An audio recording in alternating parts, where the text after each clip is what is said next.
Alright, there we go.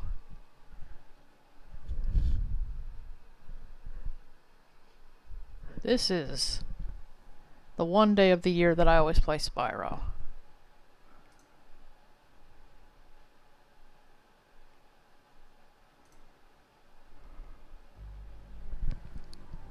I usually do it on emulator because I don't feel like digging the disc out. Nor do I feel like... Well, the PS2's already hooked up. But, you know. Deviled eggs. It's my birthday. I have deviled eggs. I'm ready to 100% my favorite game. And I just had the most amazing day of my life. So, I feel pretty good.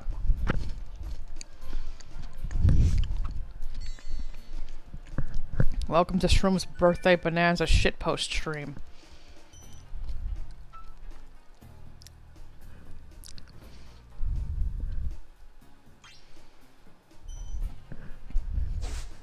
Let's get cracking. You can tell this game gets played a lot. Every time I'm in a bad mood, along with every year for my birthday, we play. Peaceful here in the 5 worlds, or is it 6 for the Dragon's Age? You don't have 1,000 treasure, or is it 14,000? Get fucked, sheep! What about this Ganasty Gnort character? Now I understand he's found a magic spell to turn gems into warriors for his cause. I'll take that question. I can literally do this all day in a remote world, and is no threat to the Dragon Kingdom. No threat! Besides, he is ugly. Ugly? That does it! Looks like I've got some things to do. I promise it won't be the whole time. I won't be doing it the whole time. I don't camp so no one can see my fingers crossed. Haha. Let's get this bullshit out of the way. That stirs an attention whore. Then find the balloonist. He'll transport you to the next world. What about Nasty Nort? I'm going after him. Yeah, we'll get fucked, buddy. We got shit to do first.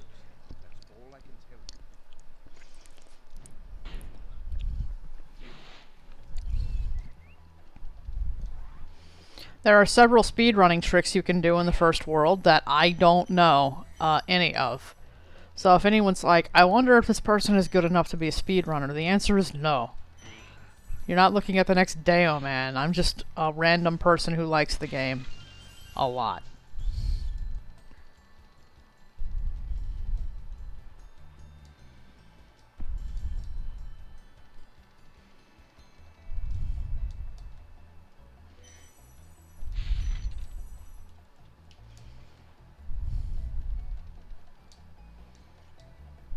There's a way to get up there again, but I don't know how to do it.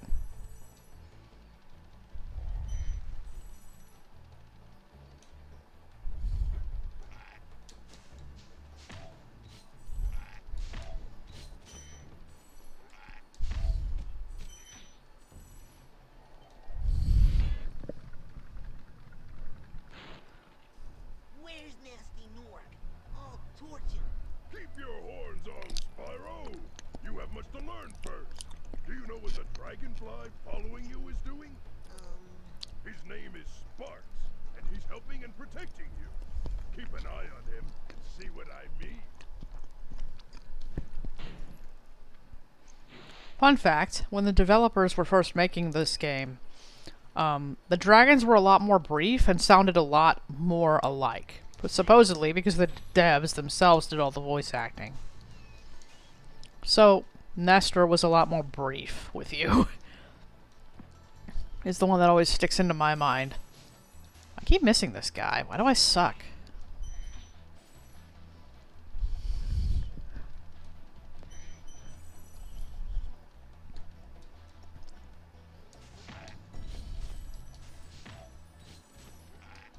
Bomb. Get fucked.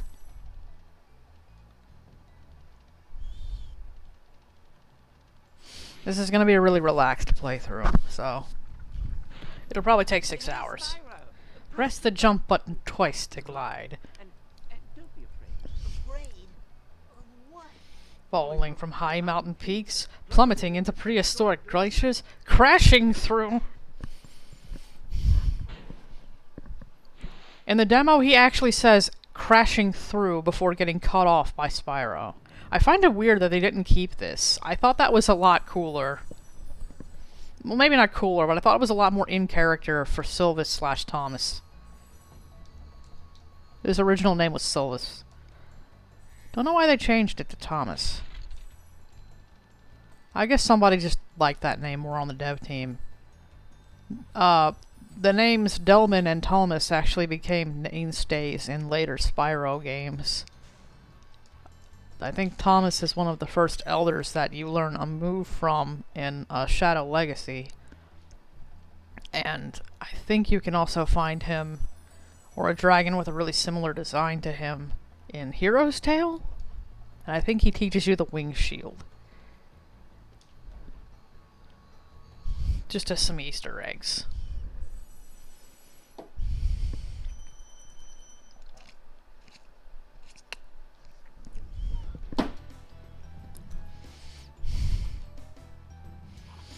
Anyway, before anyone has the chance to ask me on my thoughts on Reignited, it is not the same game. And that is all I have to say about it. Like, for better or worse, it's not the same game. Welcome to Town Square, Spyro. Begin exploring by gliding to that area with the bulls. Use the L2 and R2 buttons to get a good look. Yes, begin exploring by gliding to that area with the dangerous enemies that want to kill you. What the fuck is wrong with me?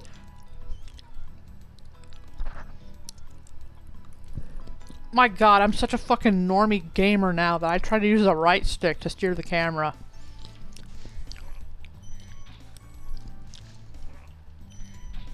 In my defense, I just came off playing... I didn't finish it yet. I will finish it, but I just came off playing Okami. Again. I haven't finished it on stream. I've never finished it on stream, but this will be the playthrough that I finish Okami on stream. And I'm using the camera a lot in that game. So just have it. Thanks, Spyro. The worst itch on the tip of my wing. Did you know that you get your longest glides by pressing X at the very top of your jump?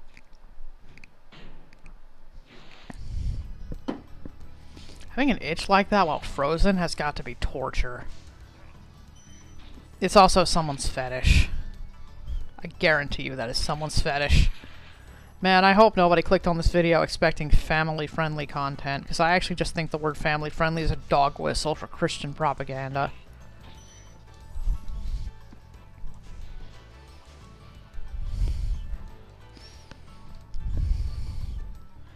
We're gonna put all of my brand into this stream. It's gonna be edgy, it's gonna be nasty, it's gonna be filthy. It's probably also gonna contain some dad jokes you really wish you didn't hear. So typical YouTube content, really.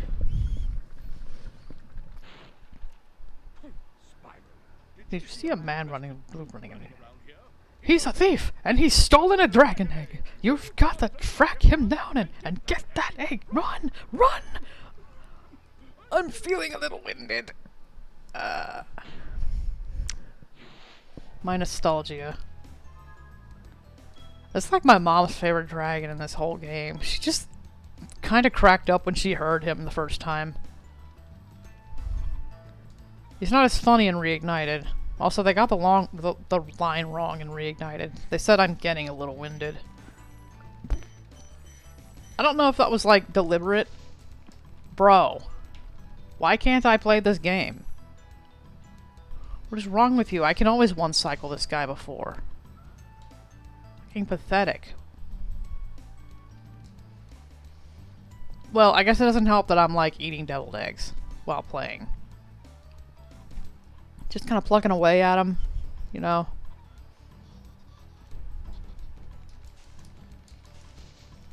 It also probably doesn't help that I'm not usually this bad as Spyro. I promise, I'm not usually this bad as Spyro.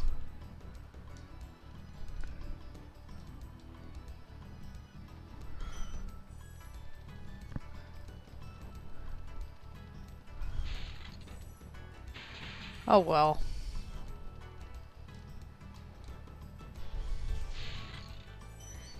The one playthrough I decide to record. And it's like, lol, I guess I'll just suck.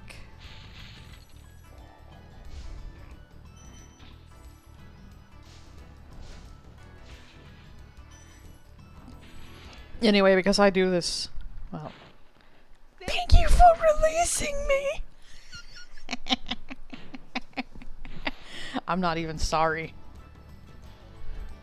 Anyway, because I do this literally every year, I should probably find a way to make it interesting besides being really fucking annoying.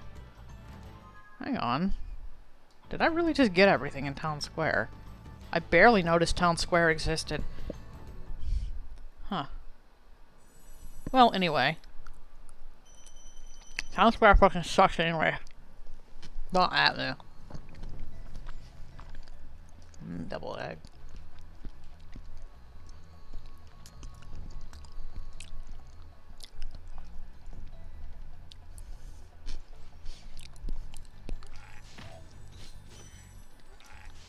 I said Town Square fucking sucks, don't at me. I don't like it. So a couple of things I wanted to get out of the way. One, I am planning on doing some things. I haven't said anything about them until I was like certain that it was a thing I was going to be able to do. I am now certain it is a thing that I'm going to be able to do, and I've kind of talked about doing them a little bit on my Okami streams. But basically, this is probably going to mark the point where I start putting more of my stuff on YouTube. That's the first thing. Because I haven't been doing it. Because I feel a little bit compelled to, like, edit stuff as I'm playing. And I might not do that. This is gonna go up, and it's gonna be, like, really unedited. Should I turn this game up a bit?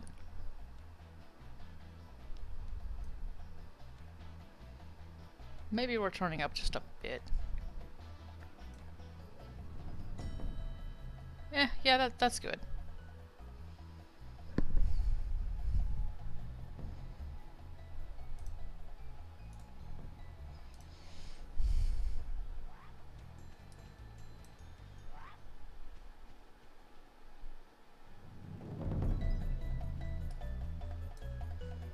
Interesting. Never heard of do that before. Oh well.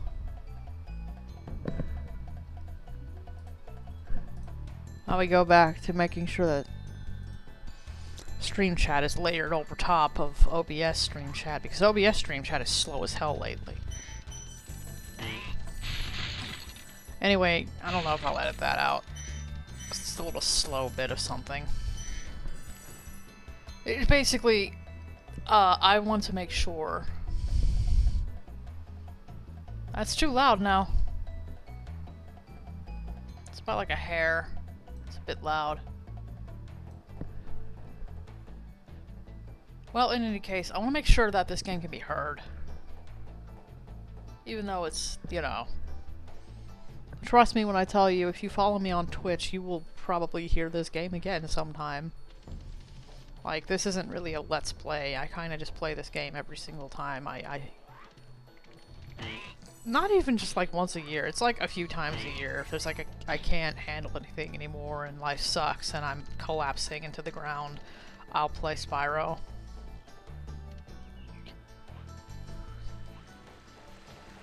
So like if you're looking for a comprehensive guide, wrong place.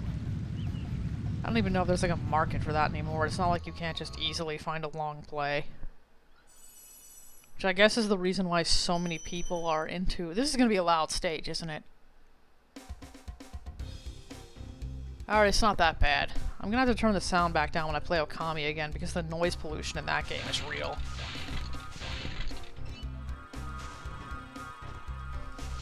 I was actually not looking at my screen just now. It means I completely fucked myself on time.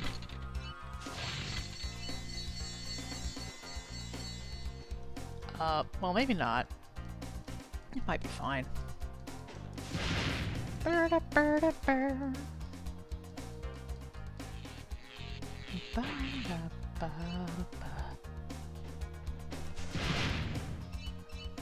My god, they have such a ridiculous hitbox.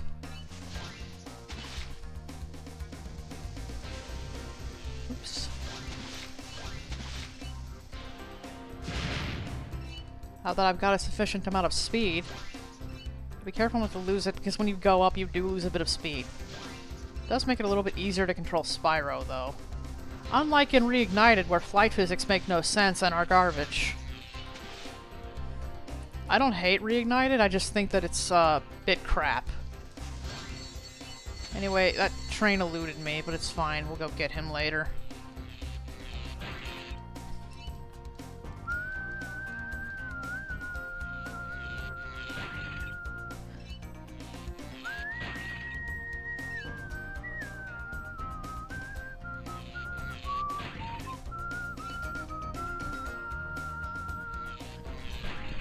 Might be a bit loud, and I might have to turn it down a little bit once exiting this area.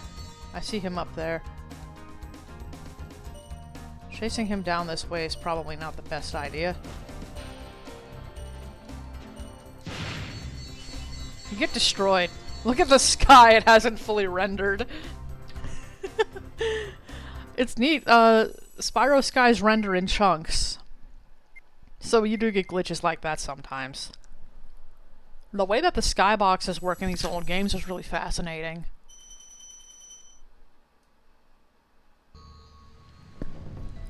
Alright.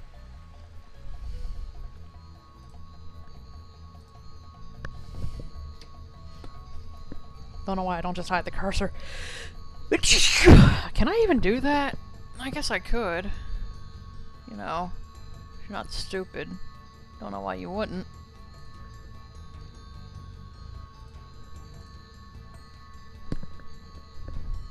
There we go. Don't know why I didn't do that to begin with. Weirdo.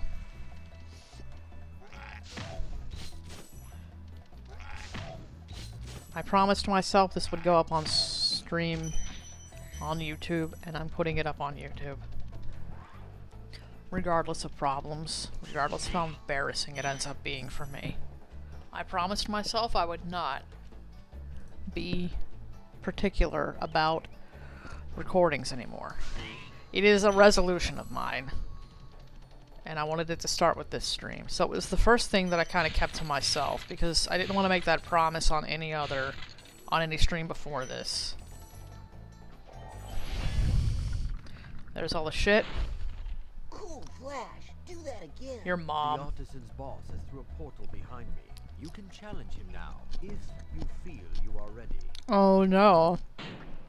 What absolutely ghastly monster awaits us beyond this portal? What's up, Okami?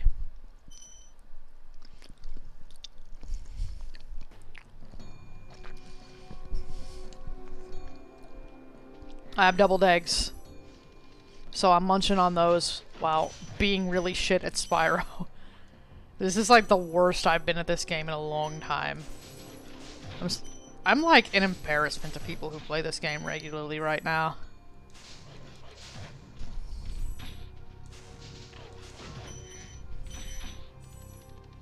Those dogs sound so crusty that they actually just kind of sound like somebody,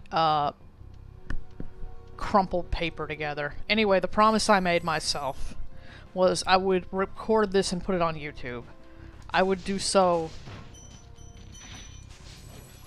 I would try to do so unedited, which means I don't want to spend a lot of time messing around, but I also will not be particular about the ways that it is imperfect. Because the idea is it's not going to be my best work, but it's probably going to be the first of several things that I really want to do. And I may just get better at those things over time. And that was one of the things I didn't want to say. You know the big things on Okami stream?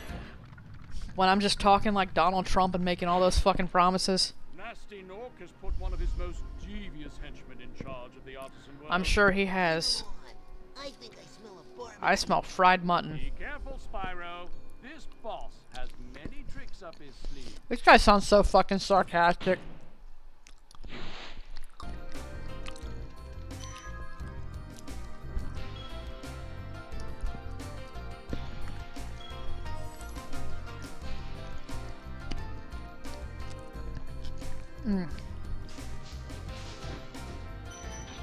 Oh, that had eggshell in it. Can humans digest eggshells or am I going to die? Yeah, real spooky. Nice boss. Ow. Fucking pathetic.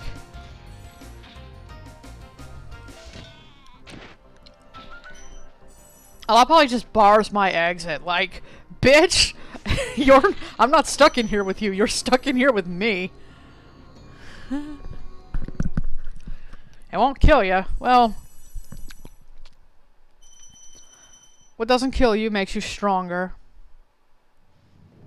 And or traumatized. One of those two things happens. Anyway, now we just have to do Stone Hill, the worst fucking stage in the game. I dare you to change my mind.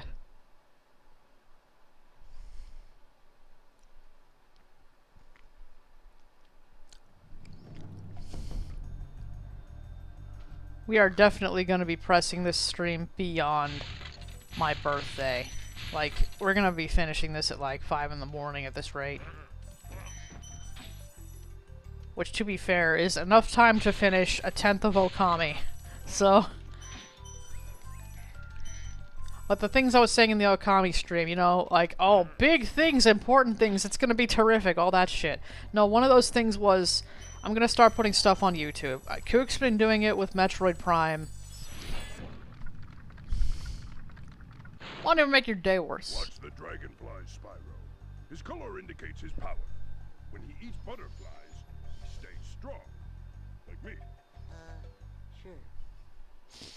I swear all these fucking dragons have a complex with their bodies. Like, I'm a big, strong man. How are the board games? Amazing. We played Stardew Valley so wrong that we ended up being eternally in spring by accident. I didn't realize that you have to shuffle the cards and only use 4 of each season card. I accidentally used all 16, and we ended up... Like, 16 rounds in Stardew Valley is like 6 hours. After you freed all the dragons, pass through this fancy vortex thingamajigger. It'll take you back to the artisan home. But first, let me tell you a story. No thanks. See ya. Nah, fam, we good. We goosey. Gucci. Gucci is how you pronounce that word. Anyway. Ooh, 69 gems, very nice.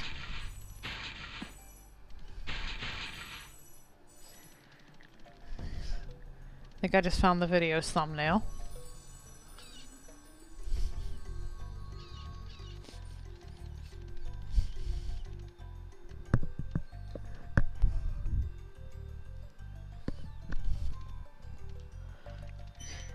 Yeah, so that was one of the things that I promised. I'm debating on how late in the stream I should really talk about the others. I wanted to get a picture, and I wanted to announce it that way. But I didn't want to dig shit out again. When you free a dragon or step on one of their platforms, you're saving your progress. That could be useful if you run into trouble. Not that you ever run into trouble, Spyro. I skip these guys every time I play this game, and I figure this time I'll just make it different.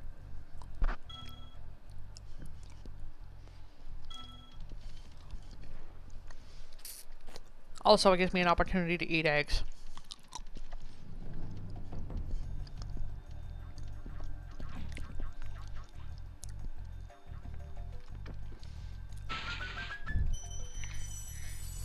I've routed every single one of these levels like a fucking scrub. Every single one of them. No one's going to believe that I'm good at Spyro.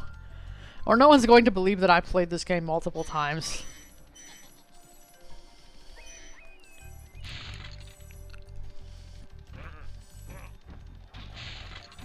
And Draco's like, you should try any percent.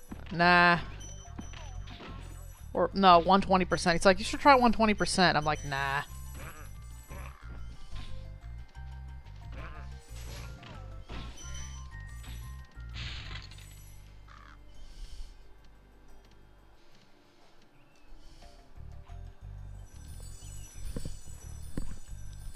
Anyway. Oh, wait.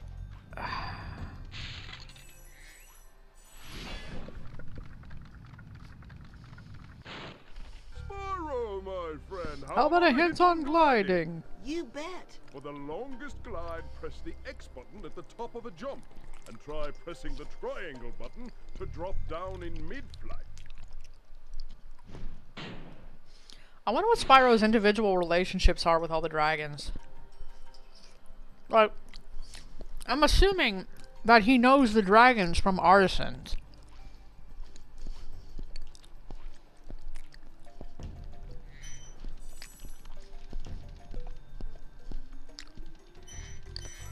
Like, I'm kind of assuming that the dragon up there, maybe they have a really good rapport.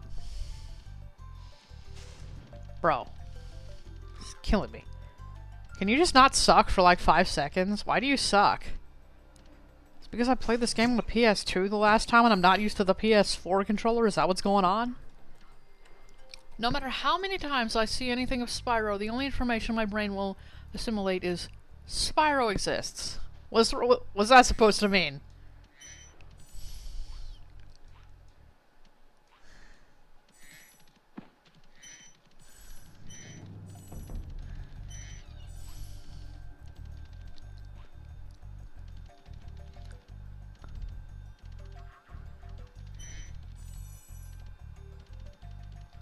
Oh good, we have 6 gems left. Time to run around the fucking map looking for all of them.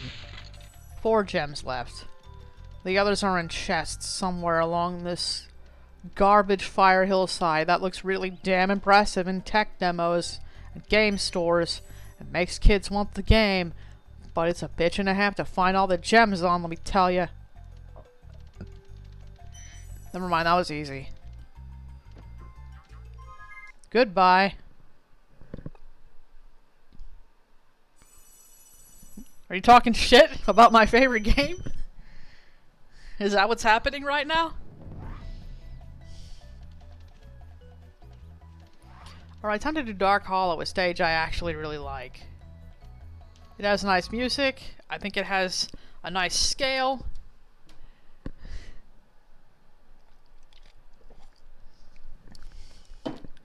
It's not like fucking Stoner Hill that's like way too big for no reason. Stone Hill is a big, empty stage that just shows up how far Spyro's render distance is. Dark Hollow is a well-designed stage that makes the game fun to play. And I was always, as a kid, it's like, because Dark Hollow is a bit of a secret, you know, if you've never played video games before, and this was the first game, besides, like, point-and-click games on PC, and, like, games like Chip's Challenge, or, like, really simple stuff like the Tonka stuff on PC,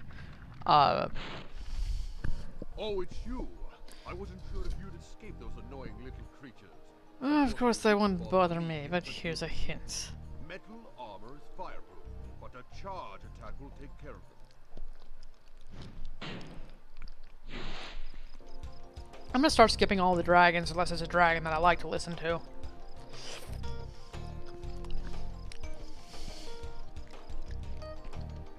I'm tired of them interrupting me talking. Because then I forget what I'm saying. Anyway, what I was saying was if you're like, the first Spyro was the first game that I played on console. It was the first platformer I had played. It was the first game of its type that I had played. And it was the first game I played where you took full control of a character. So, Dark Hollow was a bit of a secret. It was kind of hidden away.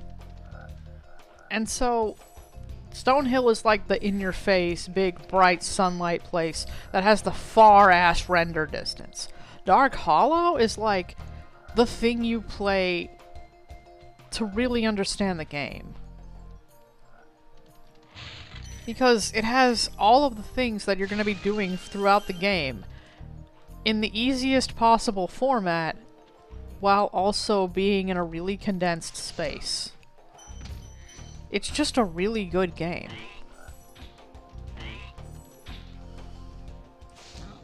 Anyway, I don't know how this stuff is going to go. I don't know how this stuff's going to go on stream.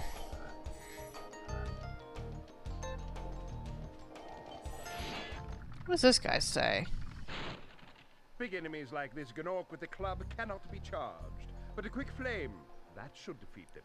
You know what? I always thought that guy said, big enemies like this get off with the club and can't be charged.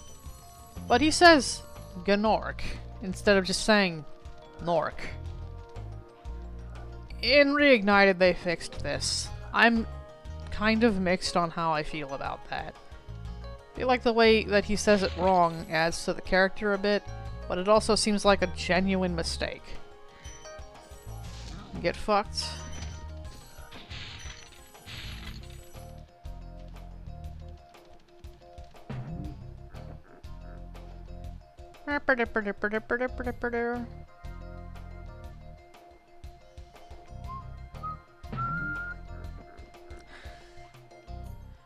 There's no reason to do that, except to be dumb. Spyro, want to know a secret? Don't. We don't need to talk about what happened next. Literally all he tells you is that you can use the jump button to look around. That's it. It's just fun to cut him off because it's like... because I have the sense of humor of a fucking edgy 7th grader. Literally that is all he says, though. Spyro, want to know a secret? Use the triangle button when you want to zoom in and look around. Oh, your secret's safe with me.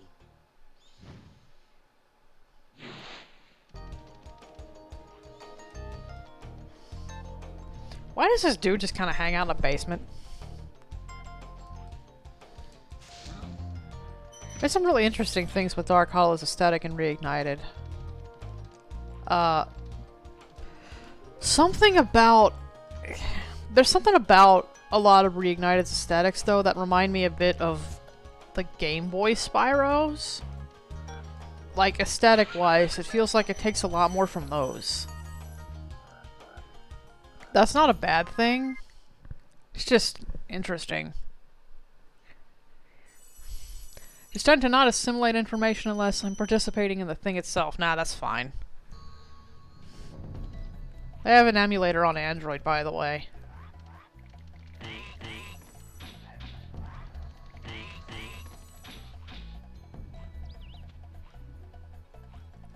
The EPSXE isn't the world's most accurate emulator, but...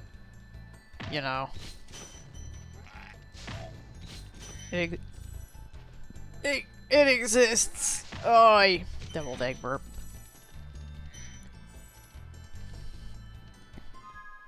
Yeah, that's everything. Wait, hang on. 13%. What am I missing?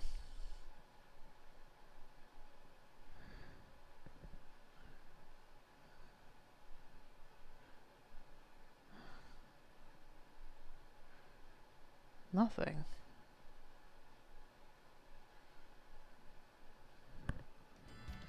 Huh. Why did my brain say I was missing something?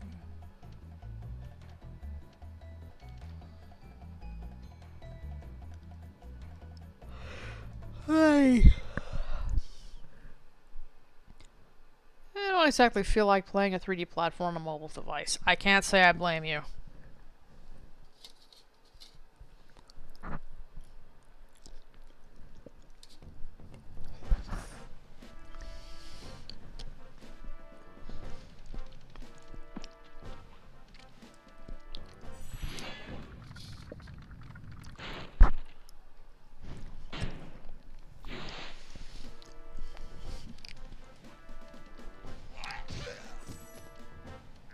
I didn't mean to click out of Titan, but here we are. All he does is tell me the treasure's been stolen, and he stretches his body in, like, the weirdest fucking way. Actually, no, watch this shit. This is some weird fucking shit. Welcome to Peacekeeper, Spyro. Look how our treasure has been turned against us and stolen. Recover our treasure, Spyro. Collect treasure. Got it. Like, even his horn's stretched.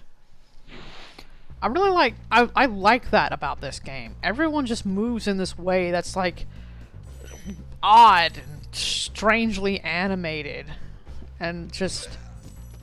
Because it's, the first Spyro does not look like anything else.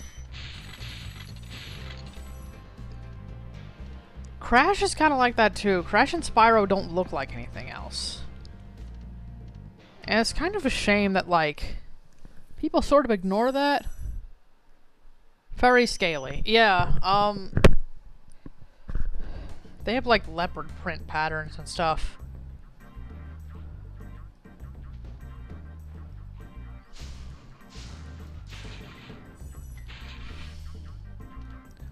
Now the levels get a bit long.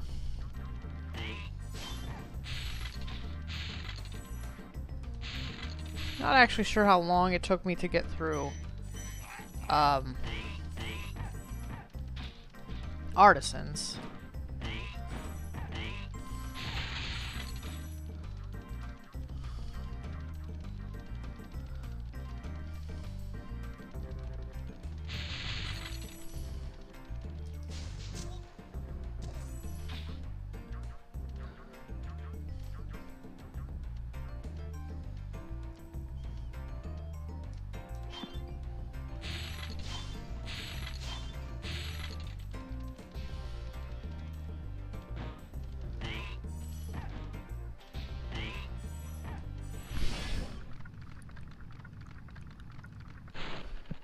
Thank you for releasing me.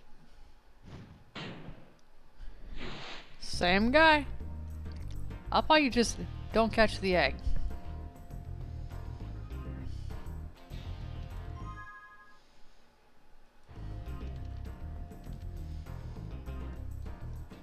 I mean, you kind of catch it. Like, very nearly bonked.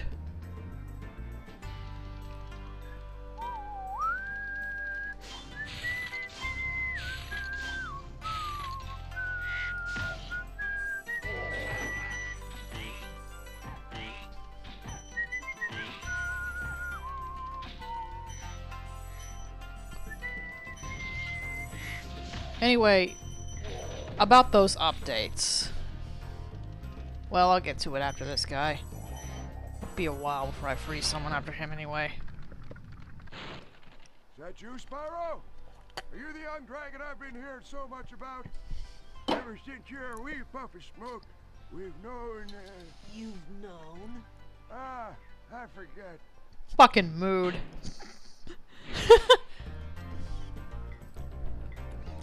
I'll probably just... Oh yeah, visually. Visually, you don't catch the egg. Yeah, but about them streaming updates. So, the other thing I really wanted to do, I haven't been able to do it largely because of emulation problems. I do actually own most of the games that I stream. Most of, that's the thing.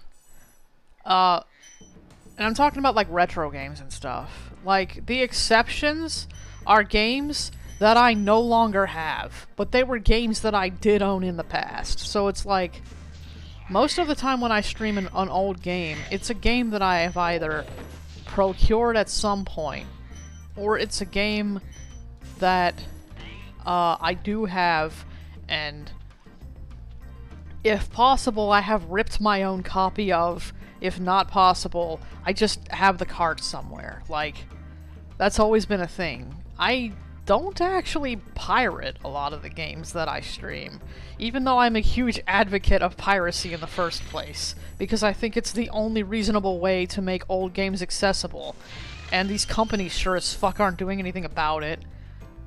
So it's like, even though I do that, I actually do own the stuff that I stream, or the stuff that I make hacks and stuff of. So it's like, or, I mean, run hacks of, I don't make hacks, but that kind of means that there are certain barriers that don't exist for me that would exist for someone else. Like, I don't have to rely so much on emulation. I don't have to deal with emulation having problems. Treasure chest is out there. I'll get it later. I don't have to worry about, like, stuff breaking as often.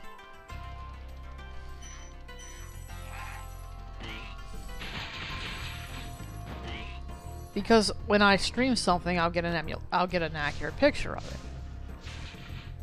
The downside to this is that I stream lots of PS2 games. They don't emulate well. They're not convenient to stream. And it means that even if I've owned a game in the past, if I don't own it now, I'm a bit fucked. I can't just like emulate it. I can't use one of my own backups. I can't use, like, I can't even really, like, even if I wanted to on some of those games, I can't even pirate them because they just don't work. Or even if they do work, they're not accurate, and I just care way too much about accuracy. So, Dry Canyon rewards good gliders, by the way. Dry Canyon rewards good gliders. You are a good glider, eh, Spyro? I was born to glide. Damn straight I was. I actually like that guy's design. He's one of the cooler looking dragons in my opinion. Anyway, the point of this tirade, or diatribe, whatever you want to call it, is that for a long time, I was pretty limited on the things that I could stream. And one of the things that I wanted to stream for a long time was like, I fucking love this dude, actually. Ride, Spyro. I thought I'd be stuck here forever with those ugly vultures standing on my head.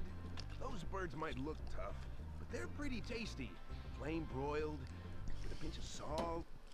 Thought the PlayStation systems were backwards compatible. Fuck no, they're not.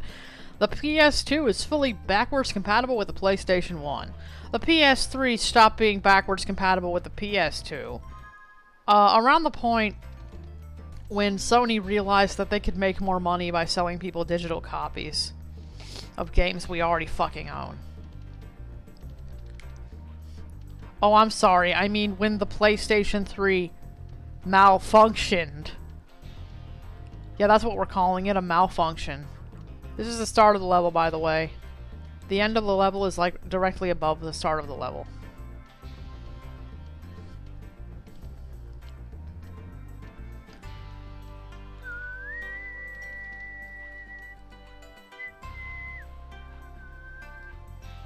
I don't know why I came back up here. I meant to go over there.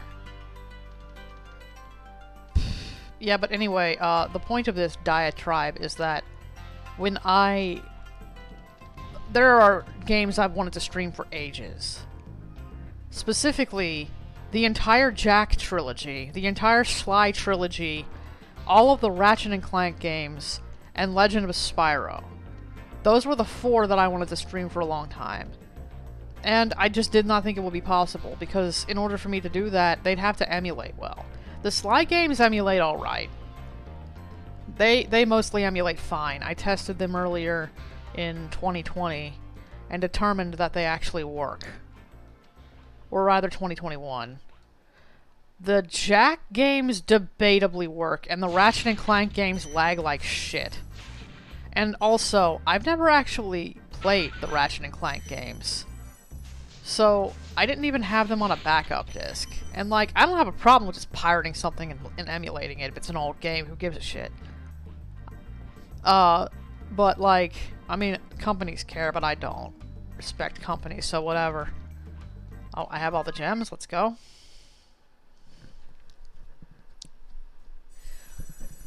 Those were the games that I really wanted to play all of. Ratchet and Clank, because it's one of my friend's favorite game series, and Jack and Sly mean a lot to me, because of like how much of those games I shared with my cousin and the time in our lives that we played them.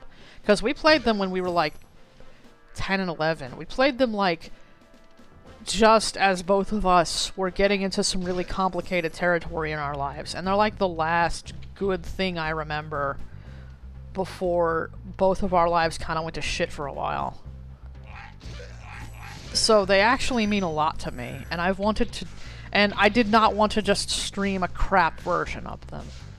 And PCSX2 is the only PS2 emulator right now, and it's very inaccurate compared to other emulators. And supposedly, it's getting an overhaul at some point. But, like, it's been like this for 10 years. I've kind of just given up on the thing. For anything but games that I know emulate correctly. Originally, I also wanted to stream Okami, but, like, I can just play the HD remake. Whatever. Talks to me about butterflies. I also like... I'm not going to listen to dragons anymore. Because they keep getting in the way of me talking. And I've definitely played this game enough times that I get a pass on skipping all the cutscenes. Ow. I'm not usually the kind of person who skips cutscenes in games, even if I've seen them before. Unless I've seen them, like, ad nauseum, the same way that I have with Okami. Fun fact, you can use that cannon to destroy those chests over there that you gotta jump for normally. I didn't bother because it's... The last time I did it was just wasted energy.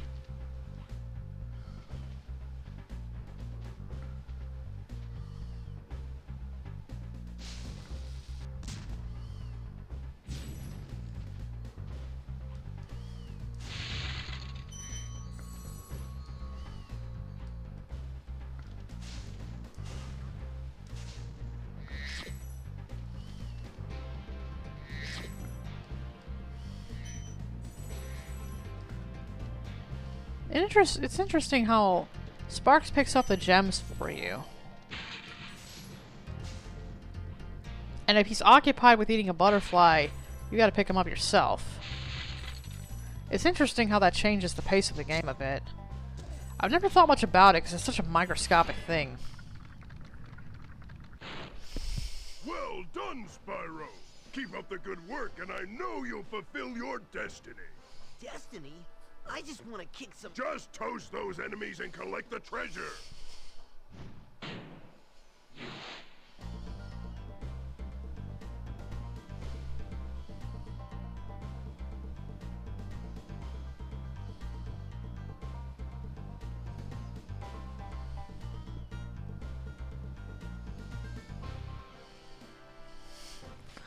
Yeah, so anyway, that doesn't look good.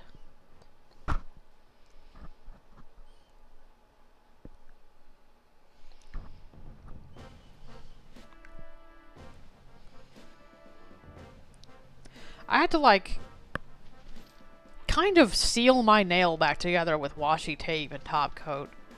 And it's kind of coming off. Doesn't look infected or anything, like... I haven't hurt myself. It's just coming off in a way that made the light hit it in a way that made me think it was, like, bleeding. But no, it's just... 169, very nice. It's just kind of crap. But yeah, like, the point is, I found a way to stream all of those games. Like, not only have I found a way to stream the Jack trilogy, the Sly trilogy, the Ratchet and Clank trilogy, I actually own them now. I own all of those games again. In the case of Jack, I had Jack 1 and 2, but Jack 3 eluded me, and I no longer had the case to Jack 2. I went on eBay and actually found all of that stuff. I found that, and I found a couple of other stuff that I was looking for. I'm definitely going to play the Sly trilogy over, like, an emulator, because they emulate fine, as far as I can tell. And if I can emulate it, I will. But the other two have to be played on hardware.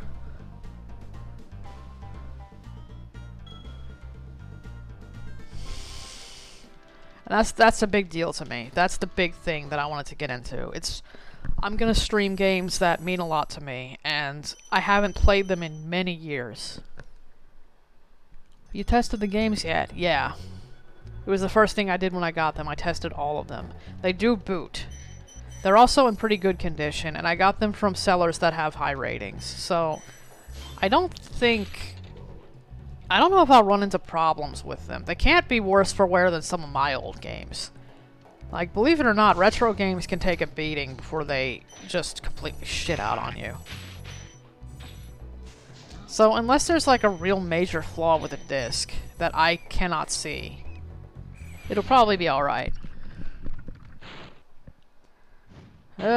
Pink dragon that has like a fucking body complex. That's just gonna be a theme for this area.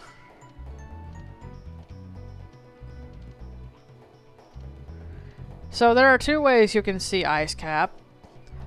Normies see Ice Cap like this. You go this way, you grab stuff. Oh, speedrunners want to get that? They actually do it like they kind of roll into the window and then they roll back out. Because it's faster. I don't know how they do that trick, to be honest with you. But they're fast about it.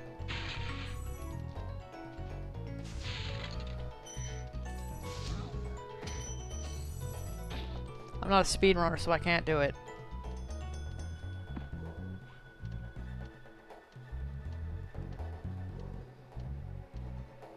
Anyway, the other way you can see this level is to go this way.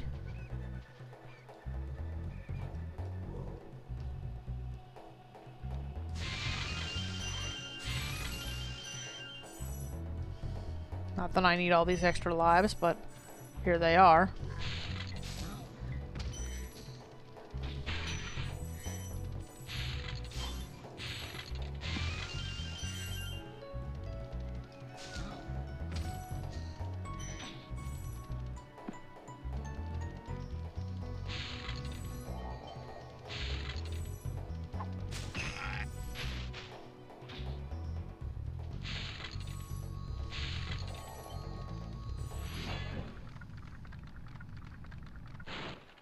Thank you for releasing me.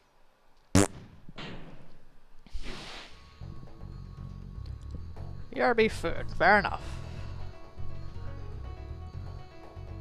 Speedrunners are something else. They sure are. Speedrunners are not human. Bonk.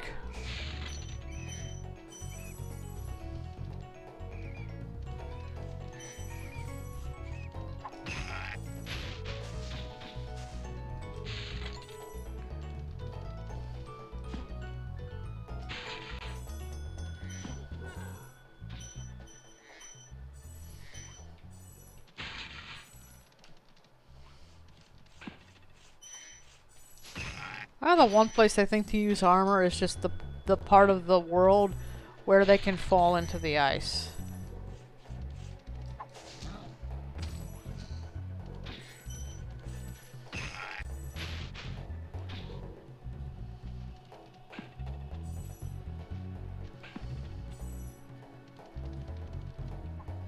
Dipshits.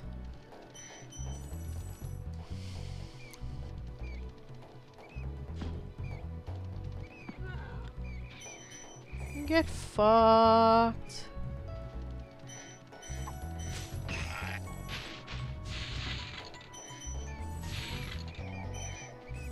Let's grab these guys. Wow, I'm tired. I've been Done up all well, day. Spyro. Some dragons thought you weren't ready, but I knew they were wrong. I'm ready, all right. Ready for what? This guy's Cliptown music. This guy plays Cliptown music. All my ears are popping. Well, I did stay up for like an obscene amount of time, and I'm running on 4 hours of sleep, so of course I'm a little tired. 4 hours of sleep isn't a lot of time for most people, but it's usually enough to get me going.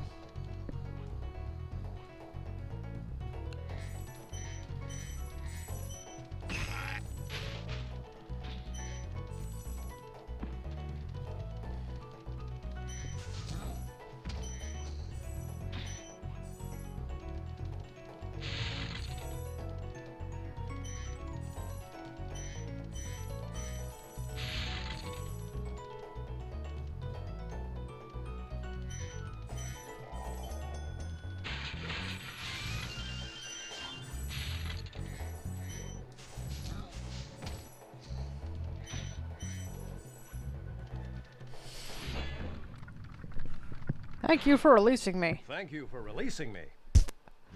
Sleep is for the meek. Damn straight it is. Anyway, the third thing with updates is that I don't really know how well my art streams do. I feel like every time I don't think they do well and I do one, it does alright. But every time I think these are the only way I'm ever gonna grow, I just don't get any attention on it. So they seem like the most random. At the same time, sometimes I just do them to get footage for YouTube anyway.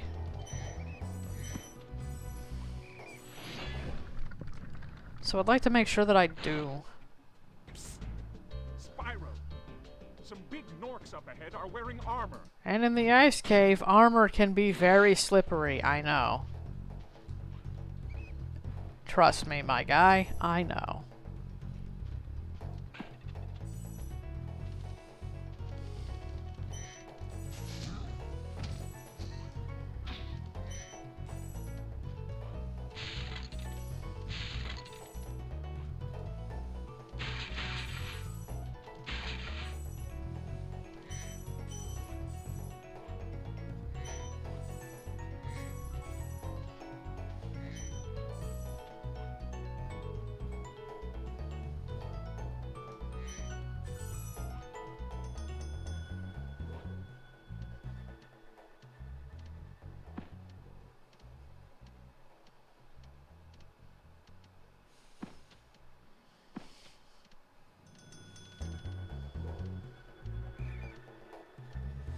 This is why I don't like to put stuff up on YouTube.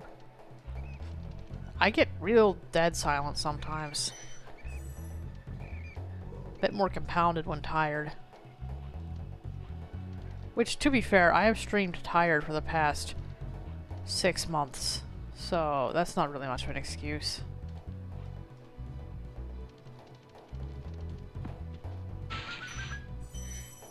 Yeah, I don't really know what to do with the art streams.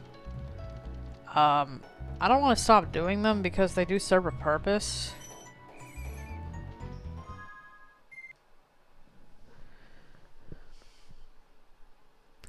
They were armor, but not cleats. Exactly. Why would you do that? Why would you do something that makes sense?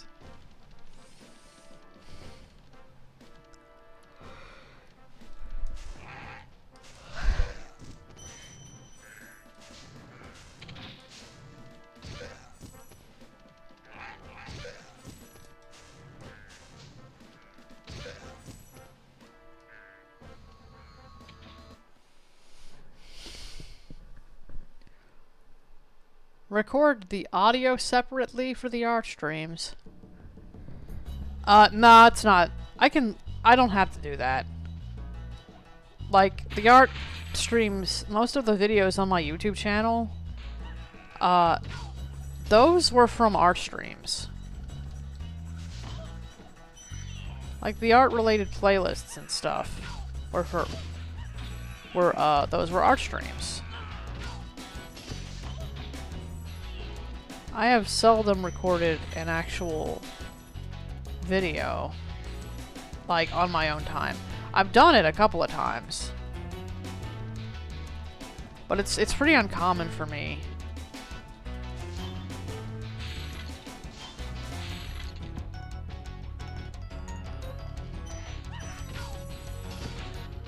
I once kind of heard a rumor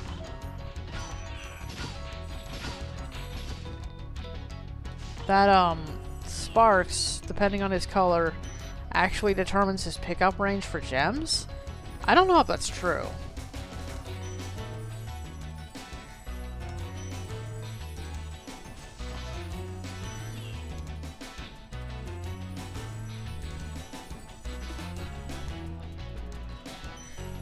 I don't know how loud my voice is compared to the video.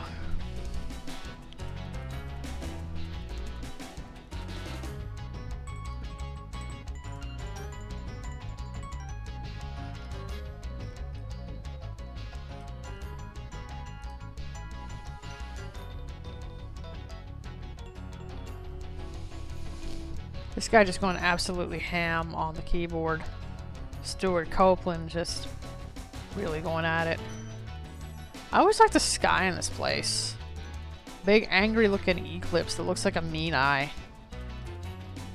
It's a very good aesthetic.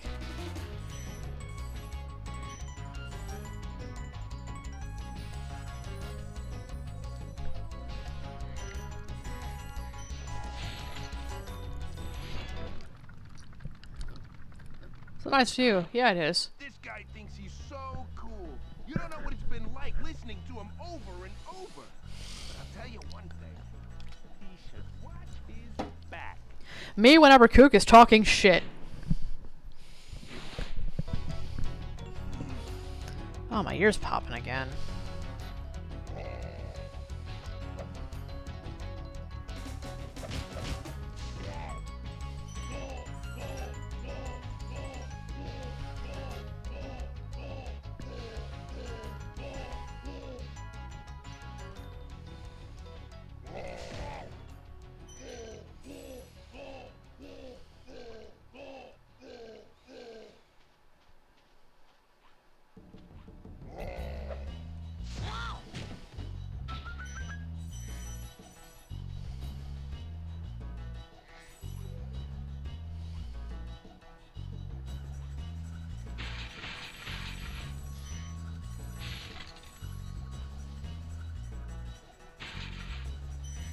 You ever wonder how stuff would work in a video game if you were the boss?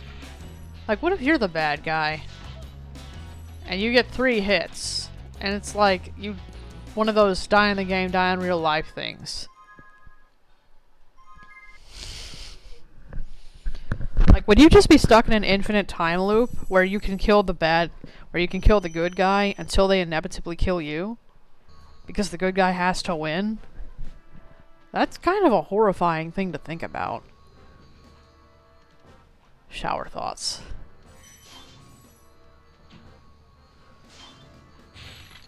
That guy doesn't seem to give a shit about anything I do. Oh, never mind.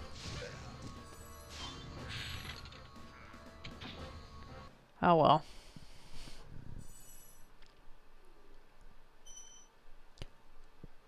Oh look, his butt hurt. His butt hurt.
Oh man, I was quiet that whole time and I meant to actually say something.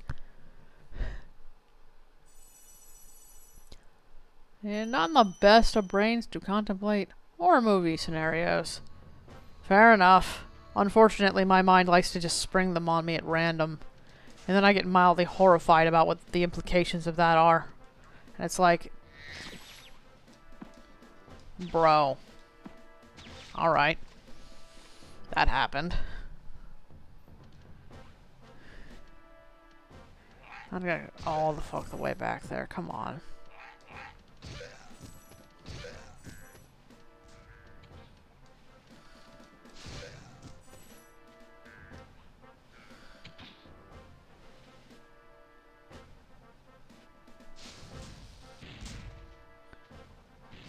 Your aim sucks, dude.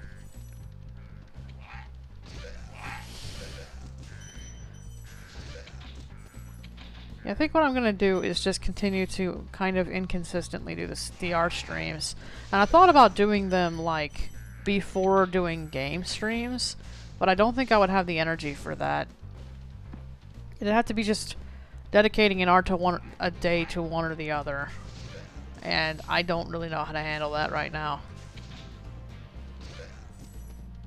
I've also been making some stream graphics on the side. They're not a lot, they're pretty simple. I wanted to play more DS games and Game Boy Advance games. And I still have to like fully get a screen up for that, but one of the goals is to make...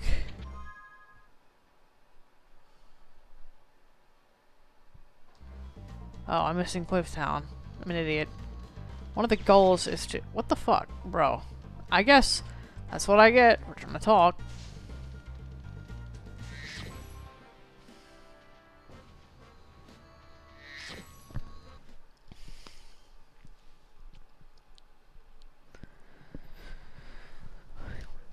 Okay.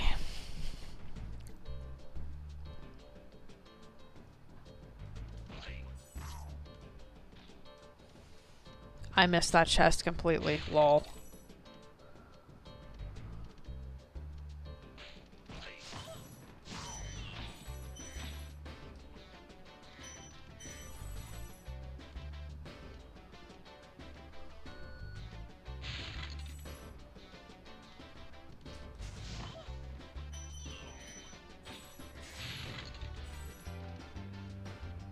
Okay.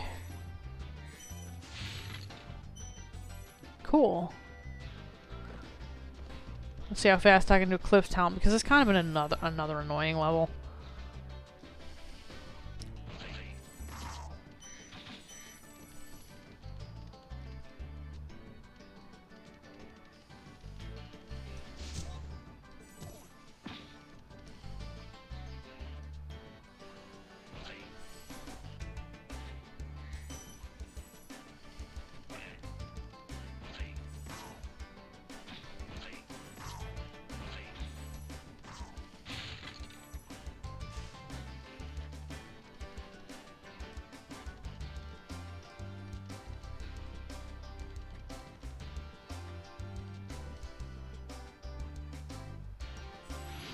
I don't know why, but I keep thinking I found a way to jump higher, and I can't really see it. How's a dragon supposed to flame metal armor anyway? Your mom. How'd you like that answer?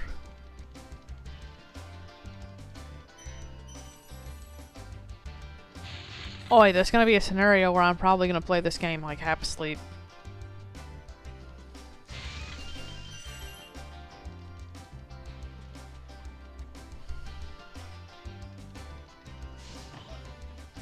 I could not get to sleep last night.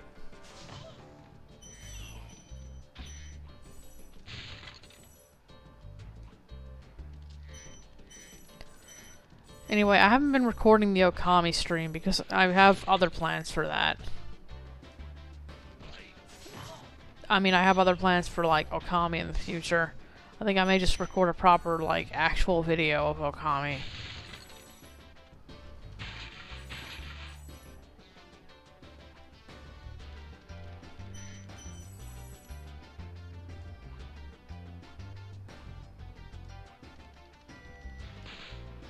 Oh, wait. I can't... What is wrong with me?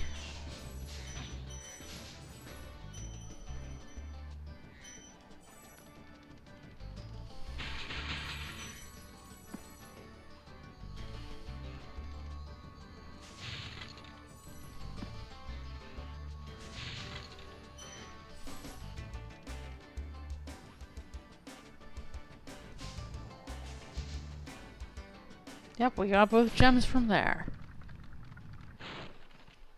Hey, what's on the other side of that river? Your mom. Also, that dragon... yeah, that dragon has the end credits music. Fun fact. Oh, the other thing that I did for my birthday today was I had tiramisu for the first time. I've never had it before. It's so good. It's just coffee. Like, it's cake drenched in coffee. With whipped cream on top. I could live without the whipped cream, I think. I think if the whipped cream tasted a little bit better. I just don't like whipped cream, though. Now, if it's whatever icing they put on that fucking cannoli that I get from the same place. You replace the whipped cream on a tiramisu from that place with like the cream, like the creamy icing they put on cannolis, and that'd be fire. I eat the fuck out of that.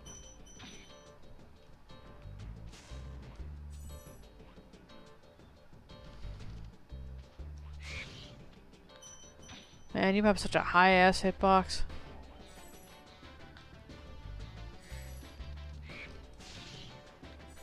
These birds used to terrify the hell out of me.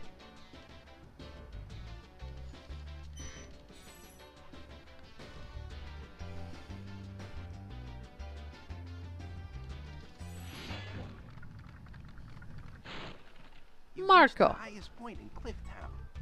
You can get to almost anywhere from here. If I were you, I'd use that whirlwind there. To be fair, tiramisu is one of those things that can be terrible for one place and amazing at another. This is the first one I've ever had, so my expectations were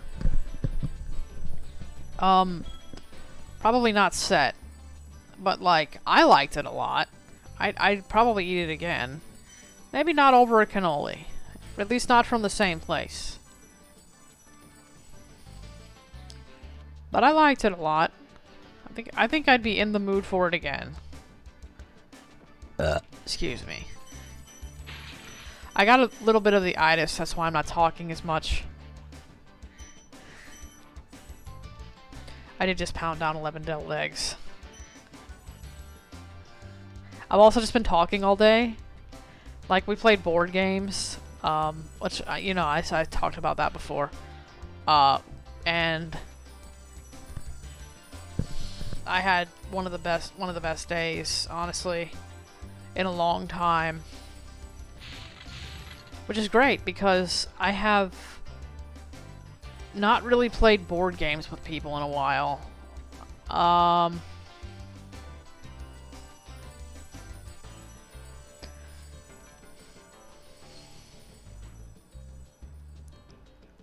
may need to get a glass of water here in a minute.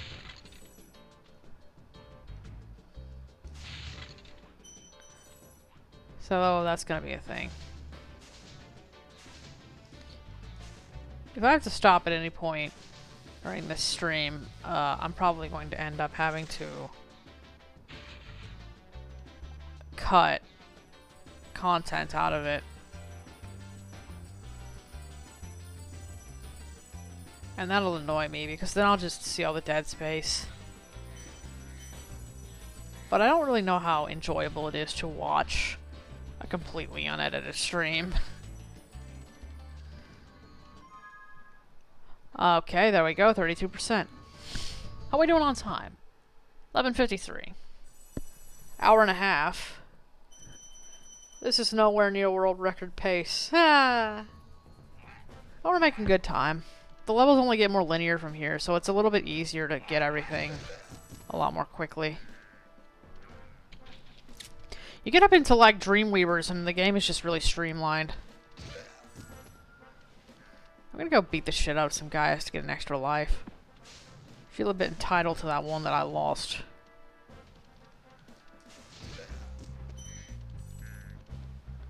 Should just need to kill 2 more guys. Oh, 1 more. Alright.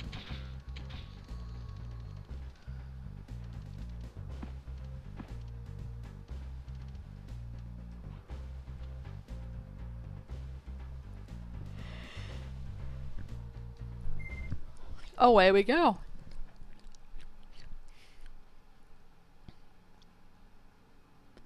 Our local grocery store just started selling tiramisu in the bakery and I'm absolutely elated. Nice. I love it because it tastes like coffee. To be fair, I may also just be a bit sleepy because this game's graphics look like shit in Peacekeeper. Seriously! I can't one-cycle any of these fuckers tonight.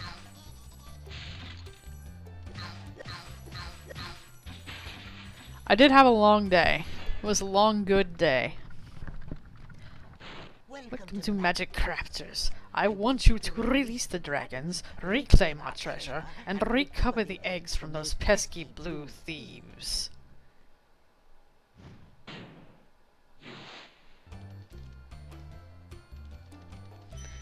Just gonna be as annoying as possible. That's how I fill space. Come here, little bitch. Hold still. Better not! Oh, god fucking damn it. Making an idiot of me. I'm actually upset. Actually fucking upset. I've never failed this guy 3 times. At least...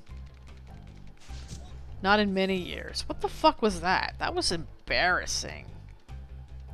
This is the worst I've played this game in a long time. I wanted to play this game last week, but I'm like so close to the birthday stream. Nah, I should have done it and gotten all this crap out of the way. Fucking Garbo. You die.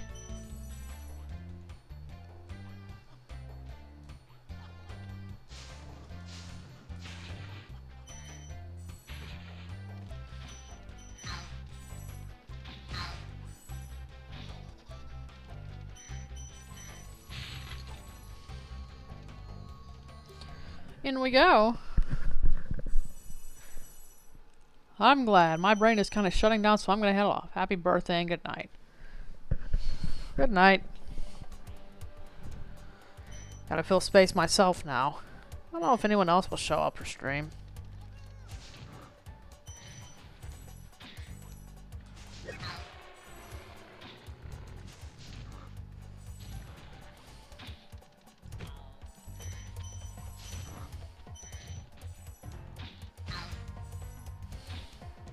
Well, hold up. I'm gonna go grab some water and I will be right back. I might end up having to postpone the birthday stream, actually.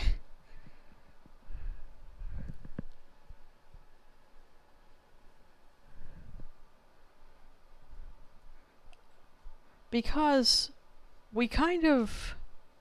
Someone asked me just now if I wanted to play something that I never get to play in. I never get to play in this game, and they're running a one-shot of it. And I'm really torn between doing that and completing it.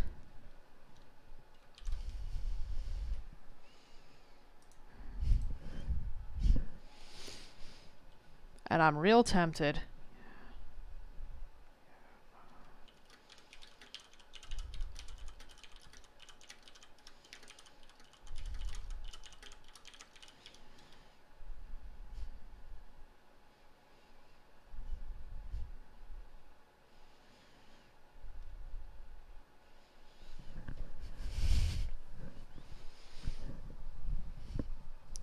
You know, I think I'm gonna do that.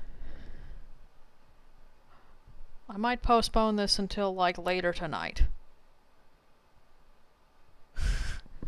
I'm gonna be so tired later tonight, though, that I may end up just doing it on the 12th. But it's very tempting.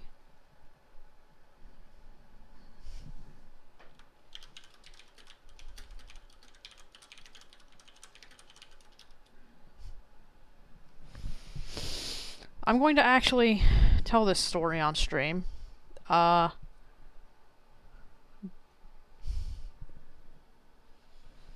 going to tell it to no one, because, you know.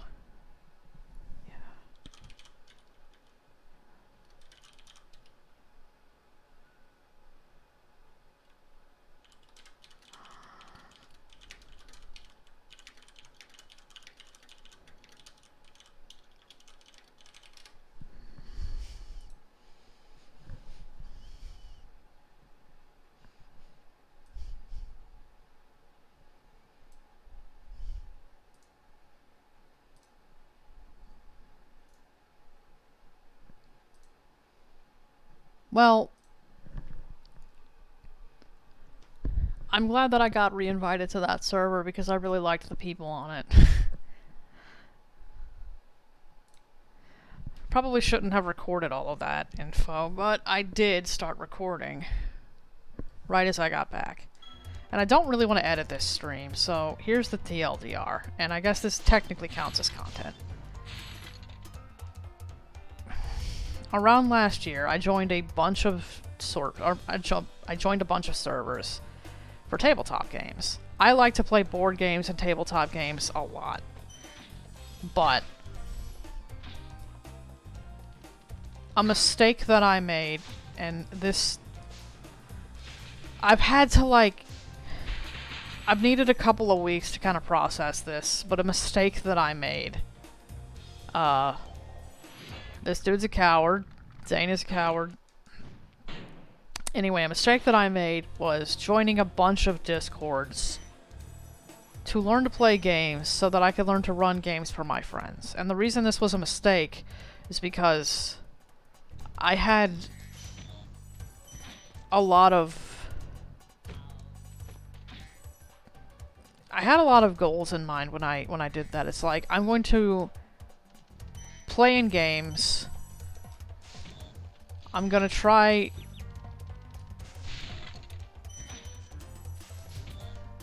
I'm gonna try to, like, the entire reason I joined all of those different servers was so that I could learn how to play games, to run them for my friends.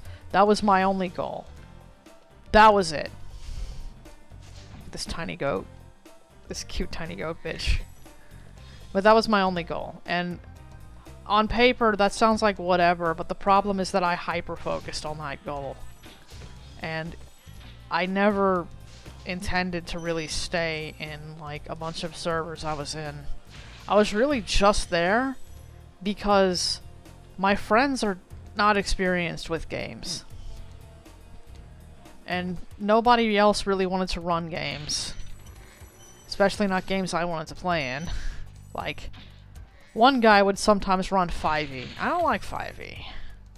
I really just wanted to teach my friends how to play the games that I like. Because they're the games that I like. And I was hoping if I did, maybe somebody else could run them sometime too. But even if they didn't, at least I'd be running games in a world that I enjoy. And that my friends also would like. Because they'd like them if they could. But a lot of them were just tired, and they didn't really have the energy to learn them.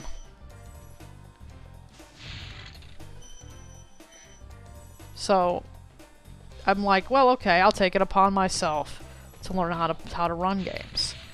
It's like, I can't really do much with my friends anymore. We don't have a lot of games in common. Whoa! Hello! First time chatter. Happy birthday! Hello! Lumi Laura. You wouldn't happen to be... you wouldn't happen to be the Laura from the Spyro Discord, would you? I'm asking because dog. Yes. I'm the r/Spyro Laura. Hi. Yeah, dog, yellow name, I looked at that and I'm like, oh, wait a minute, I know them. I am not going to play this game, like, nearly to the ability of someone who speedruns it, so... this is gonna be painful. Hello. Yeah, I was just... Because streaming is talking to no one. I was just talking about, some experiences with board games. Kind of rambling. It sounds like a mess. The literal TLDR of that is just, I had an experience last year where, like, I joined a bunch of servers to learn how to play tabletop games for the sake of learning to run them for my friends as a GM. And, like, it was really important to me to get my friends to do stuff with me. And in the process of doing that, I kind of ignored a couple of things that were happening around me. Not the least of which being that it wasn't just burnout. Oh, yeah, I get it. Thank you for the praise, Xander.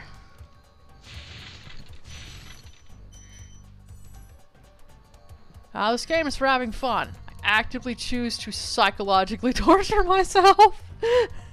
That's fair. I'm kind of like that with Stardew Valley. I'll do that with Stardew Valley.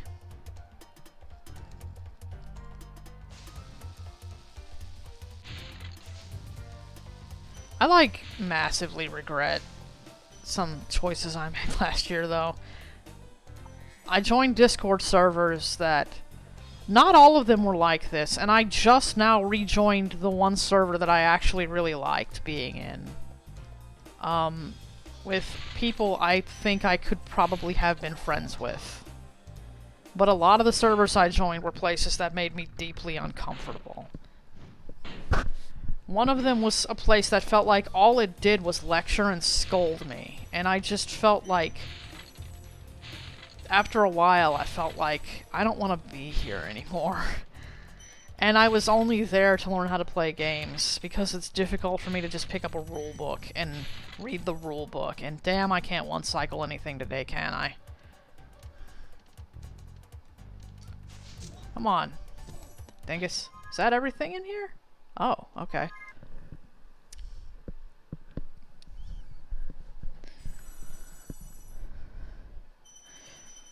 It's hard to make friends on the internet in an age where, like, you can't...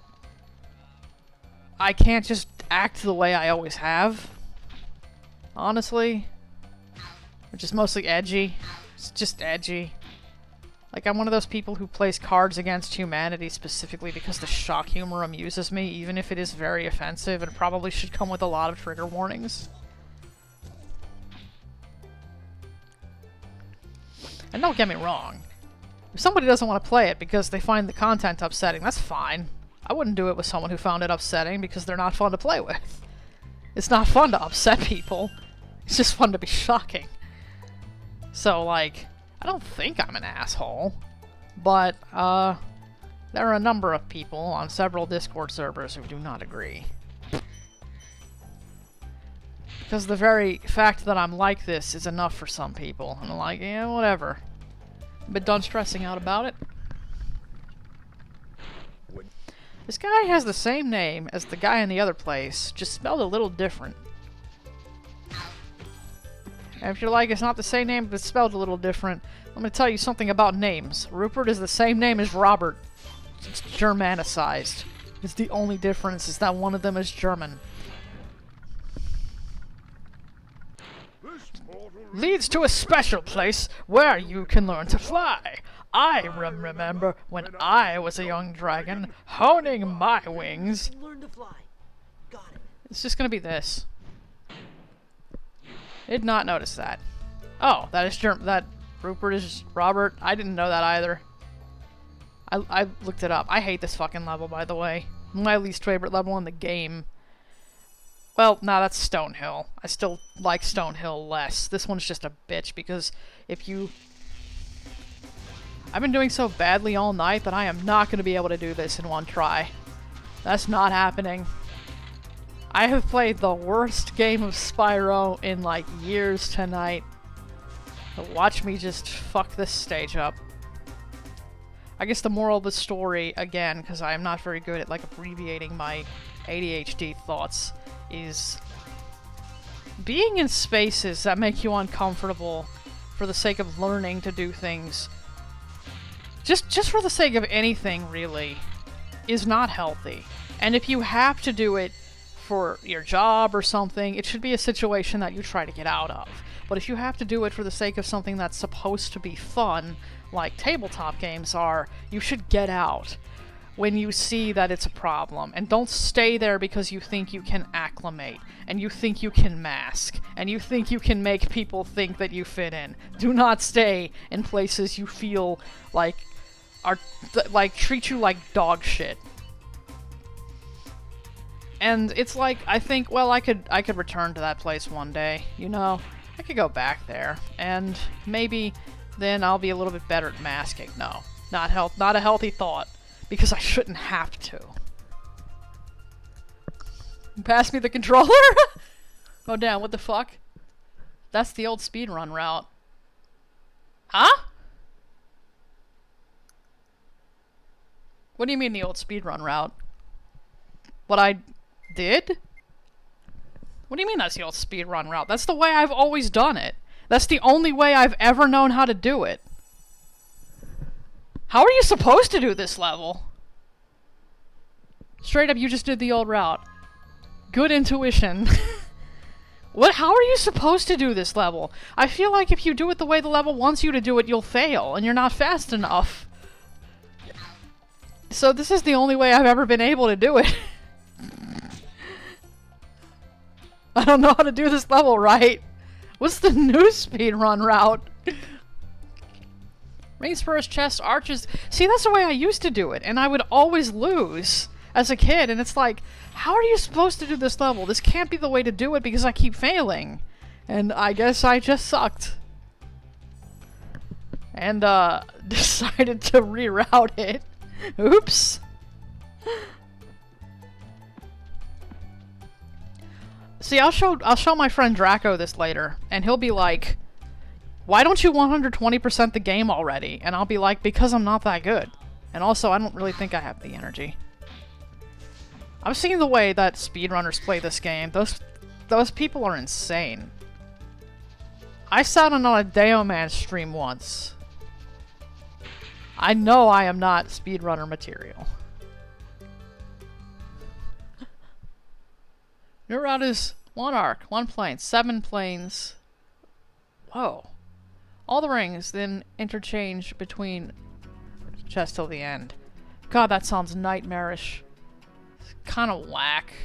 Deo sucks, JK.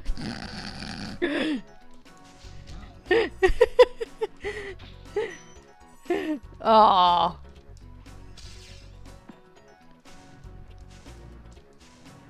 I actually don't know how good anyone in the speedrunning community is. I just know they're a lot better than I am.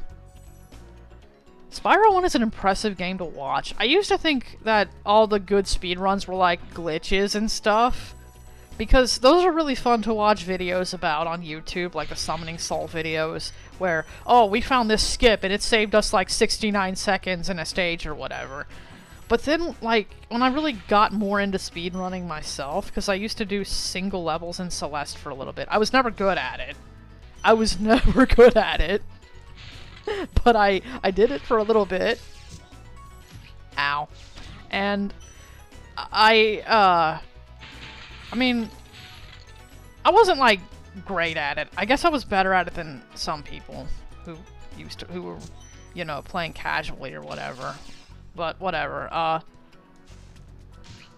I learned that it's actually, like, the games that are actually fun to watch people speedrun are the ones that have a lot of movement tech and not so much glitches. Like, those games, I think the games that have, like, the glitches, like the glitch opportunities, might reach their endpoint slower than a game that's just playing really well. But, like, movement tech, to me, is just the most interesting thing to, like, process and think about.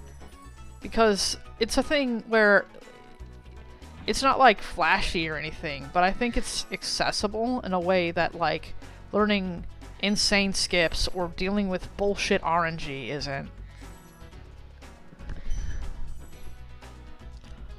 I shared a room with him in ESA last winter, and that And the motherfucker snores. Spyro 1 is all movement and is great.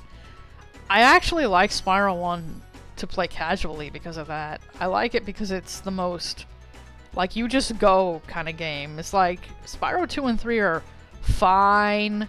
I have nostalgia for Spyro 2. I will play Spyro 3 if there is a gun to my head and someone's threatening my family. But, like, Spyro 1 is kind of where I get most of my jollies.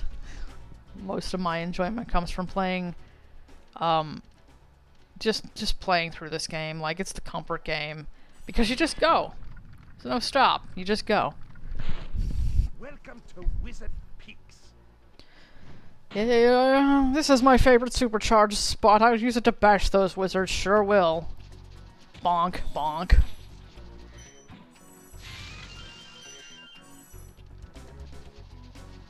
Bonk.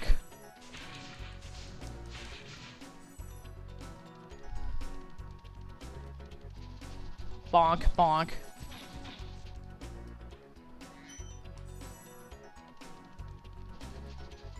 Bonk, bonk. I missed that chest. Fucking gamer. Oh, wait a minute. How did I forget how this works? How did I forget how this works? It's fine. You've only played this game 100 times in your goddamn life.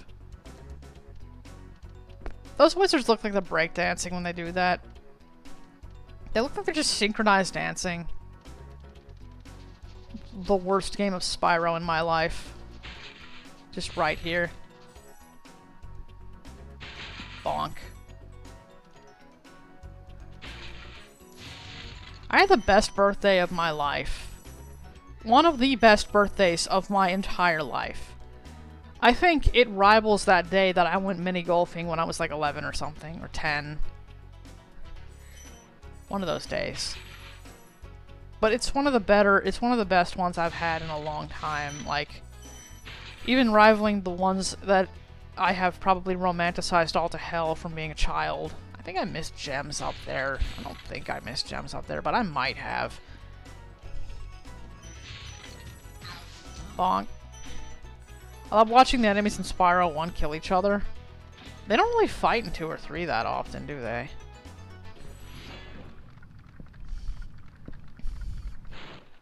Thank you for releasing me. Your mom.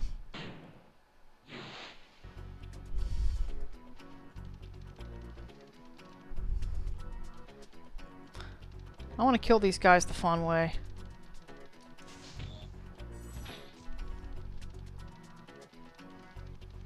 Drink every time Shroom dies to some stupid shit because she's not paying attention.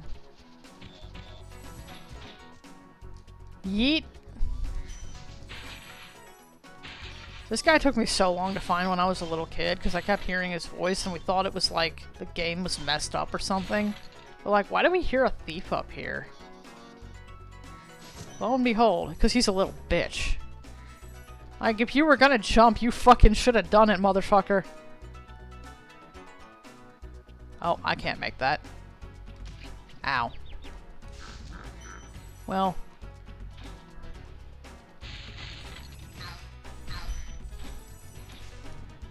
Bro, come on. Can I, like, do anything right? Thank you. Bye. I played this game on a PS2 recently. I think my hand is just not adjusted. Either that or the arthritis in my middle finger is really getting to me, because it does feel a bit stiff. That's gotten worse since last year. Kinda gotten to the point where holding a controller like normal just feels weird. Listen carefully, Spyro. There's a secret in the Hardison home. It's behind the waterfall. Try jumping on the stones there. Already fucking done it. Thank you.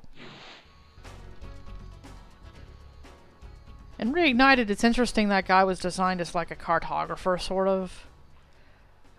I think the designs in Reignited are interesting. They're made by someone who clearly has a lot of imagination. However, something about them is a bit caricatured for my liking. I'm not saying that I wouldn't take them in another game, but I just don't like them being in Spyro. I feel like Spyro was fine before, and the only thing that they should have done was port it. I think, like, oh, just port it. Like, make it widescreen, give it maybe a couple of accessibility options. And I think, honestly, graphically, it was fine. There was nothing wrong with it. It didn't need any upgrades. But of course, all the controls must be gentrified now for the normies. It's like my biggest issue is, like, I don't hate the idea of a game that looks and plays like Reignited. I don't want a game that takes something away from me the way that Reignited does. Because yes, I can emulate this, but this game is becoming increasingly less accessible. Like, the original Spyro is increasingly less accessible to most people. I just want people to have a legal way to play this game today, instead of having to, like, settle for a remake that's not the same game. And I don't think that's asking for a lot. Personally. I don't think this is like, companies can act like gamers are entitled or whatever for wanting to play the same thing for the next 20 years. But, like, I don't feel like this is actually that high an ask. Why did I do that? I almost walked right into that tornado.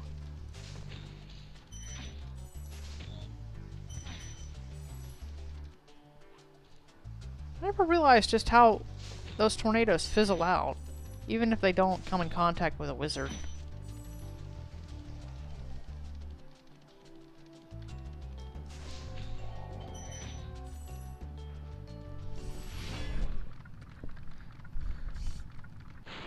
Please do something about these green druids. They insist on moving everything in sight.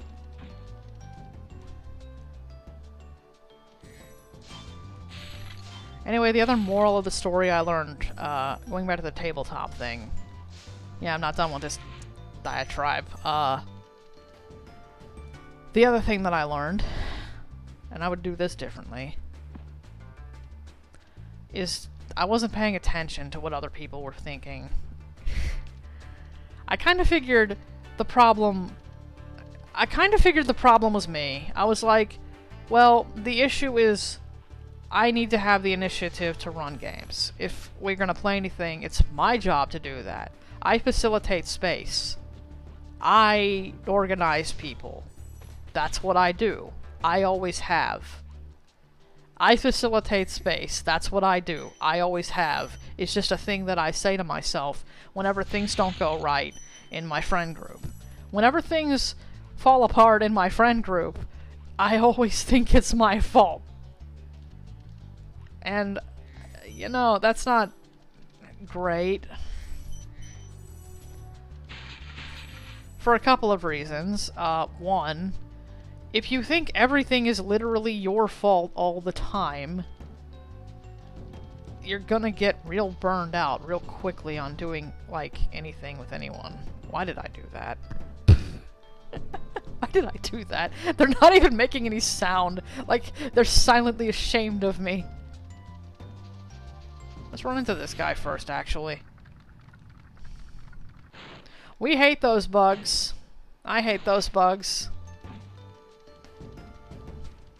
The supercharge makes you invincible. It's fine.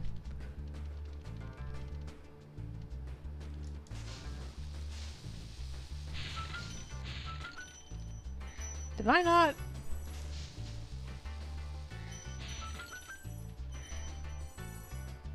The amount of run killers that I just commit on a regular basis. Yeah, so the other reason that it's not healthy to just go like, well, when things fall apart it's my fault, is because, in my case, it makes me try to fix the problem.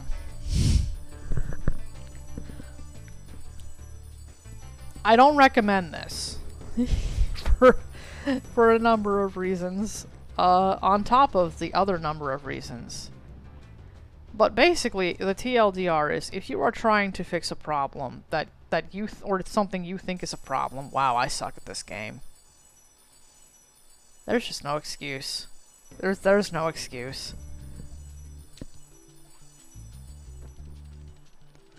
But it's if you think that you're the one who is responsible for fixing problems, you kind of ignore everyone else and what they're actually dealing with. Not like on purpose, but it's like mildly selfish to assume that the reason people aren't doing something is because of something you did. And I didn't really stop to consider at the time that it probably... I mean, I did at least consider a little bit. It's like, well, it's something else that's going on.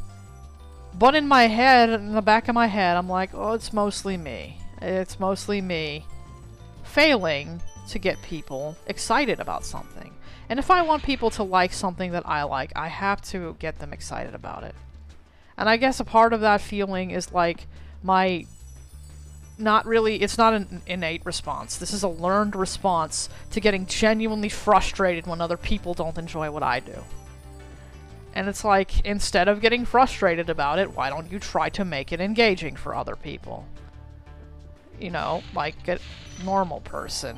You make something fun for other people. Instead of getting mad that nobody wants to run games that you want to play in, why don't you learn to run those games and teach other people how to play in them, and maybe somebody will want to do that stuff for you. It's not a guarantee, but maybe, and doing that is better than doing nothing. And I think saying that in a vacuum sounds healthy, but honestly...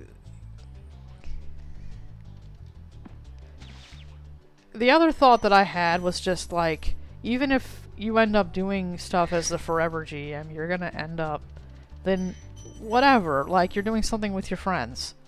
And it's better than fucking video games where nobody wants to play the same games as you. Nobody wants to play Terraria on Journey mode. The people who would actually play games the way that you enjoy it are so fucking introverted that they literally never want to do anything with you ever.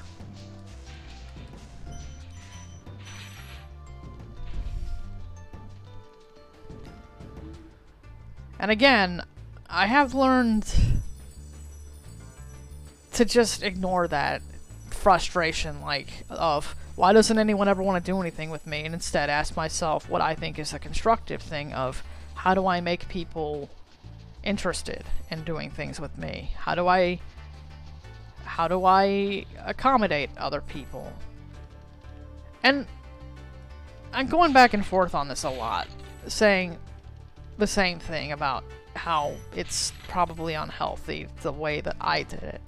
But the reason why is because, like, if you...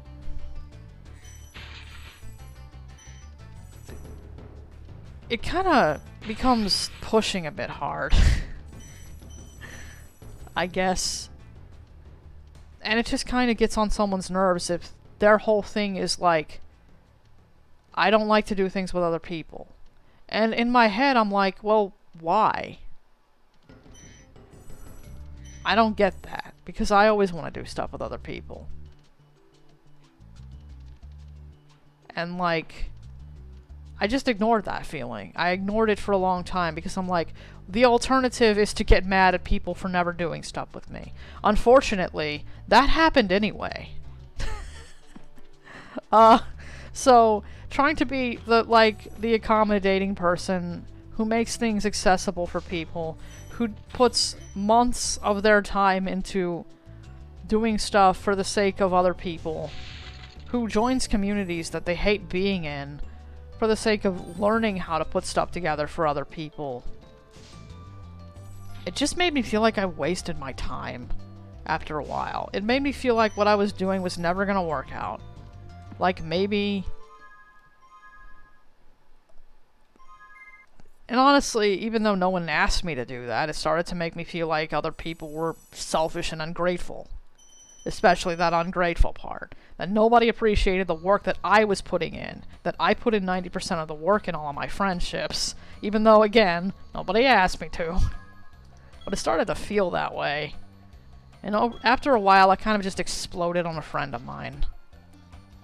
And I regret that a lot, honestly.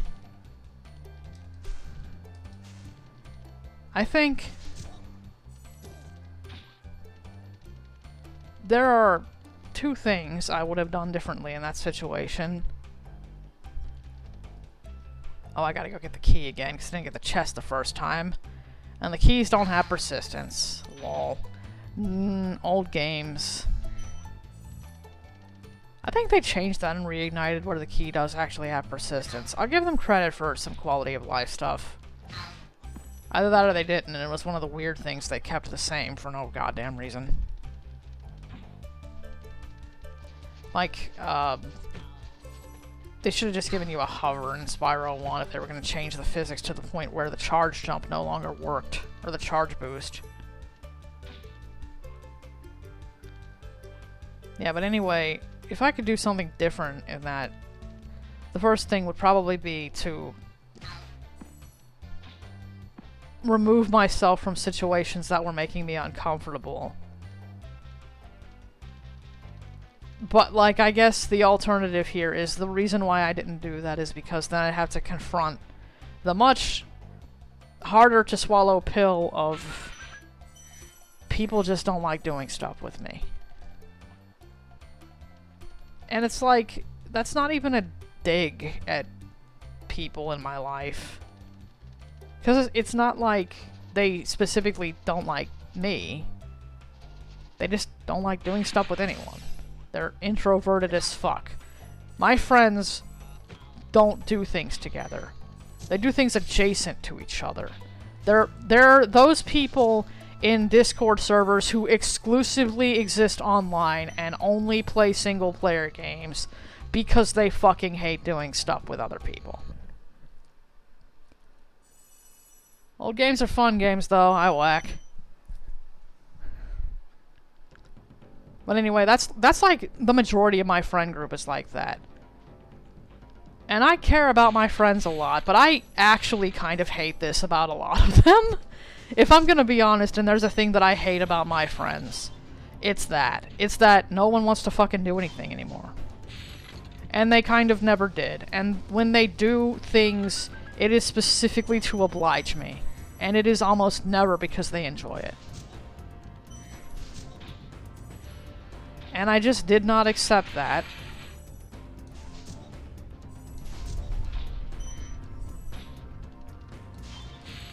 And, like, buried that for months. It is literally the only thing I want, is to just have people who I like and trust and enjoy being with, who want the same shit that I do. I just died in a way that I didn't even know you could die in this game. I didn't even know that could happen in this game. I didn't even know. That guy stun-locked me and I got stun-locked by a boss I don't think I've ever been hit by. I usually die to these fuckers.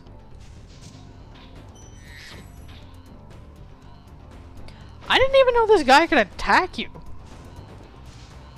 Let alone stun-lock you and make you fall off the edge.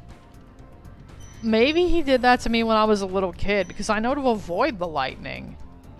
But I don't know if I've ever actually been hit by it till today. Because that's so unfamiliar to me that I'm like, wait a minute.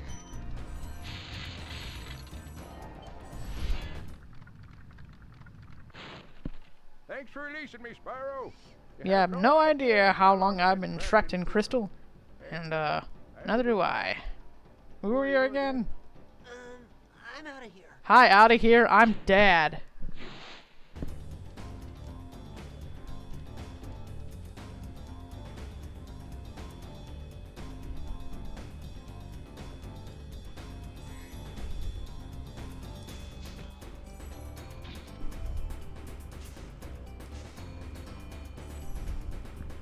Man, the ways that you can die in this game are numerous. I just bit my own tongue. My tongue takes a lot of abuse. I'm missing, like, most of my front teeth. Which is why sometimes I sound a bit weird when I talk.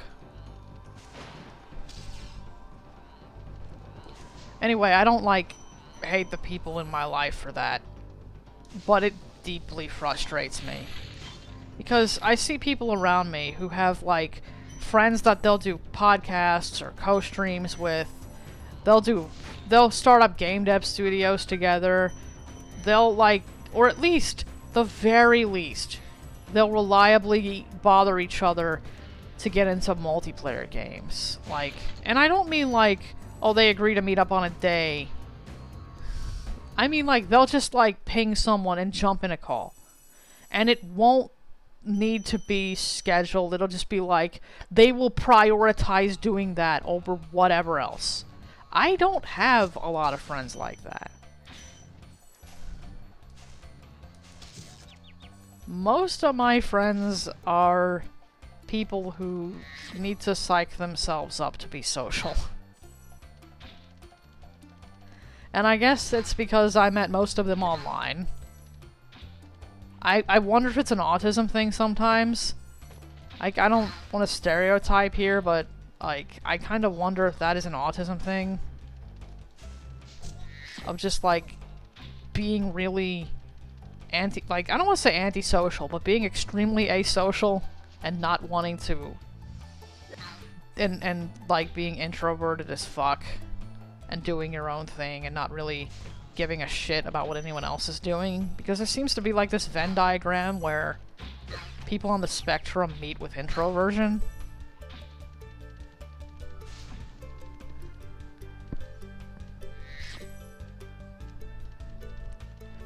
And I guess, like, I don't mean that in an insulting way, I just wonder if I might, like, actually cross a boundary that I don't even know exists. Because I absolutely need to do stuff with people. And it's like, not all the time. Sometimes I like being alone, but I just kind of wish I had, like... I wish getting in calls with people wasn't like a thing where I have to kind of make a special request. I wish it was just a thing that people did. I mean, there was a thing that Gabe did, but I don't want to talk about that too much on stream. There's a reason I didn't get in calls with Gabe. Let's just say that his humor is a bit farther than mine own would ever be.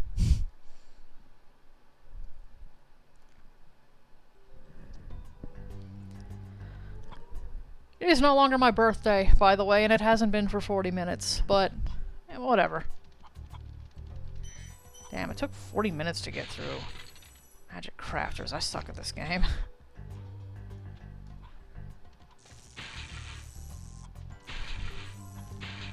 Anyway, I think it would have probably just been a lot healthier for me to be miserable in my loneliness earlier in the year. Like, it's a thing that I just probably should have sucked up and dealt with. Because now I have to deal with that with the possibility that I have lost a friend. So that's cool. Nasty Nork is turning our swamp into an electrified junkie. And it used to be so beautiful. I'm sure it was.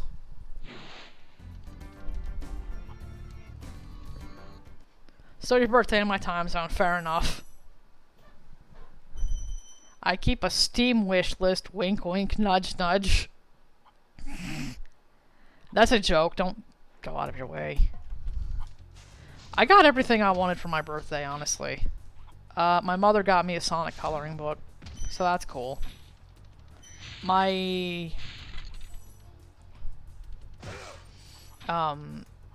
grandmother organized it so that my cousin and his wife, who is now my cousin-in-law, and a family friend who is becoming my friend very quickly, could come over at the same time and play my favorite board game of all time with me. We played the Stardew Valley board game tonight, and I love that game, but a lot of people I know aren't huge fans, so my tabletop groups will play it sometimes. Our poker roll group used to adore it. I really miss my poker roll group.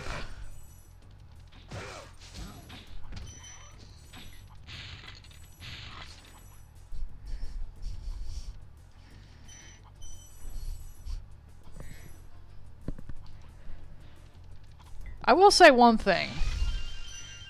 I do wish my friends got in calls with me more. But if I'm going to be completely honest, there are people who will, and I don't do it for a couple of reasons with them. The most notable is that they are repeatedly disrespectful to me. I'm not going to say who they are, because I don't dox people like that on stream. And it's mean. And I also don't know if they're doing it on purpose. But, like, they repeatedly talk over me. They ignore what I'm saying. They don't really respond to what to comments I make. And it kind of feels like they're mostly just there for, I don't know. They're not really there to talk to me. It's kind of the feeling I get. So I don't talk to those people either. Watch out, Spyro. Yeah.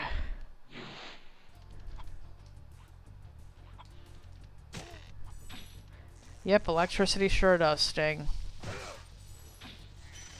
Watch me die. Like, I've been doing so badly tonight that I'm going to die.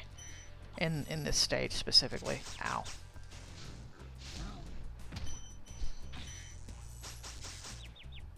Anyway, the reason I point that out is because I think I also have the thought in my head of beggars can't be choosers. I've started to think that might also be unhealthy. Like, oh, well, you can't really complain when nobody gets in a call with you. You won't get in a call with other people. Beggars can't be choosers. The implication being you can't choose your friends. And when I really started to think about that sentiment, I'm like, you literally can choose your friends. You should choose your friends. That's not something that anyone should think. If you don't like being around certain people because they get on your nerves and they disrespect you, and they have repeatedly frustrated you before, and you just politely dodge their company, that's not... Beggars can't be choosers. And that's not a thing you should respond with. And I'm kind of tired of doing that to myself.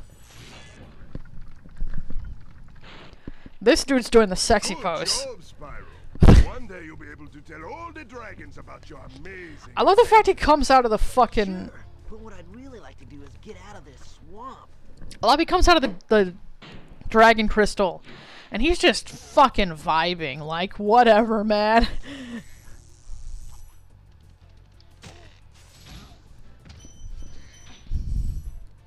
Can't choose your family. You can choose your friends, basically. And to be fair, you can, to some extent, choose your family. And I don't really necessarily agree with the people who say that you should do things because someone is family. Like, if you love someone because you have a lot of history with them, and you will easily forgive them, and you will more easily forgive them over, like, people that you haven't known as long and don't have a built-up history with, I get that. That's fine. I understand. I'm like that with my cousin. I'm like that with my other relatives, you know, like when they make mistakes, it's as opposed to like people who are my friends, unless they're really close friends,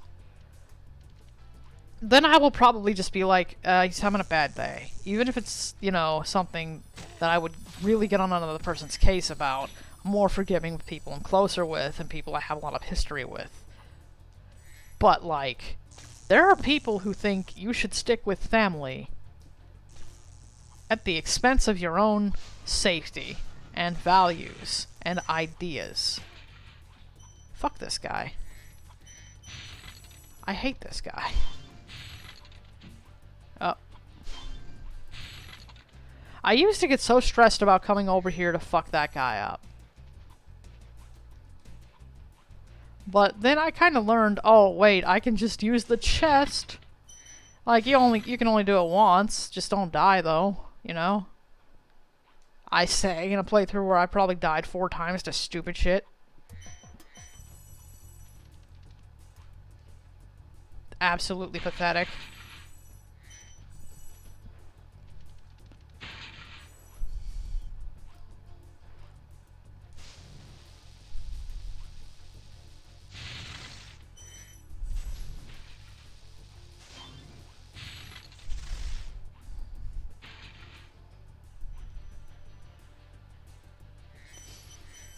Anyway, this diatribe about difficulties with friendship is 2 weeks of mostly thinking to myself after I had that falling out with a buddy of mine. I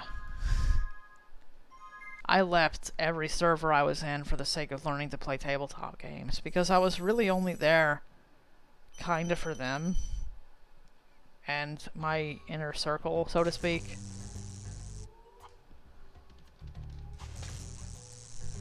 And I will probably not rejoin any of the servers that I left for the sake of my own comfort and mental health.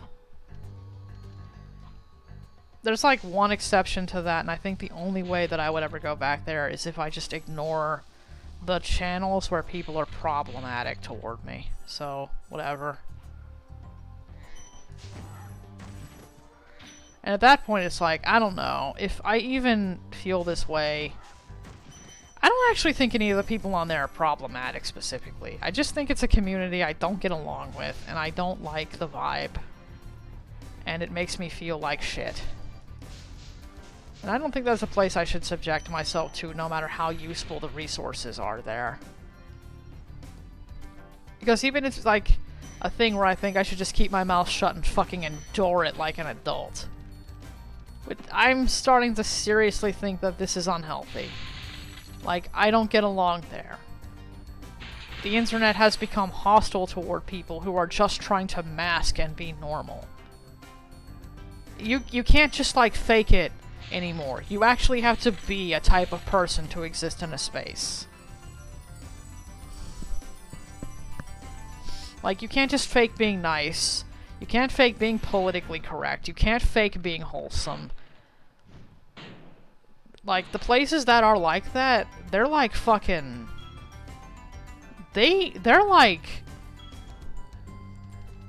crucibles. They will strain everything out of you until they find what you're really made of. And there will be no way for you to hide it if you're an honest person like me. I'm just not good at fronting. I'm not good at, like, masking the shit that I know other people don't want to see.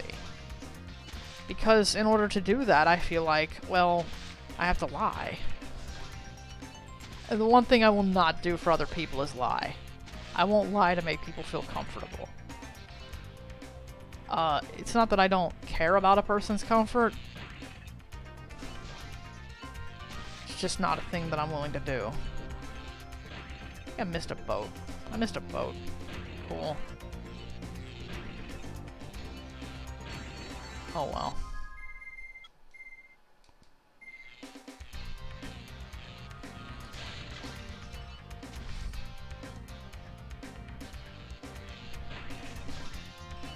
Like, yeah, but yeah, no, after a while, I'm like, yeah, no.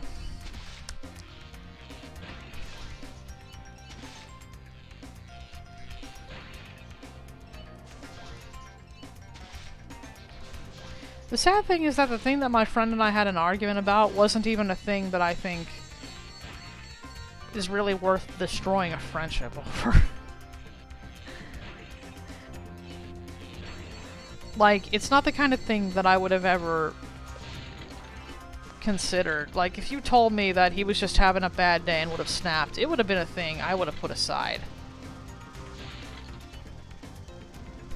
So, like, it wasn't a hill worth dying on by any stretch of the imagination. You know what it was? It was fucking fan games. He doesn't like them. He thinks people should make their own stuff. He didn't get around to telling me why, and after that shit, I'm kind of afraid to ask now. That was it. We had an argument over fan games. Hi, Magic Goat. Nah, just a diatribe about shit, because I got an invite back to a server I left to play my favorite tabletop game. It's like the one server out of, like, the 6 that I left that I think I would rejoin. The one public server. I'm not counting, like, private games with people who I was kind of slowly becoming friends with. I'm talking about, like, the public servers for LFG and stuff. And the whole entire big, long context is I had a falling out with a friend, and it, like, nuked my desire to do anything in spaces that I already didn't like being in. I'm gonna be really honest. I'm not a Nazi. I'm not a fascist. I don't believe fascist and Nazi things. But I'm not a politically correct person in the way that a lot of the internet, especially the queer spaces online, expect you to be. I make a lot of those people deeply uncomfortable because my idea of dealing with my own problems, being disabled, fucking gender questioning, and, like, really not sure about whether or not I'm pan and demi, my solution to this stuff is to make fun of myself. I make shitty jokes about a lot of things that a lot of people can't handle. And I guess it's because a lot of those people are teenagers, and teenagers are like the most insufferably self-serious people on the internet, especially gay teenagers. Because they've had to deal with so much shit in their lives that I guess they figure that they don't want to deal with it anymore. And I kind of remember being that kind of, like, really insufferable twat. But to me, being like that is a sign of immaturity. I don't want to be that way anymore. I don't want to be what is definitionally to me immature. I think that's really stupid. I want to make shitty jokes about my situation because it's how I cope with it.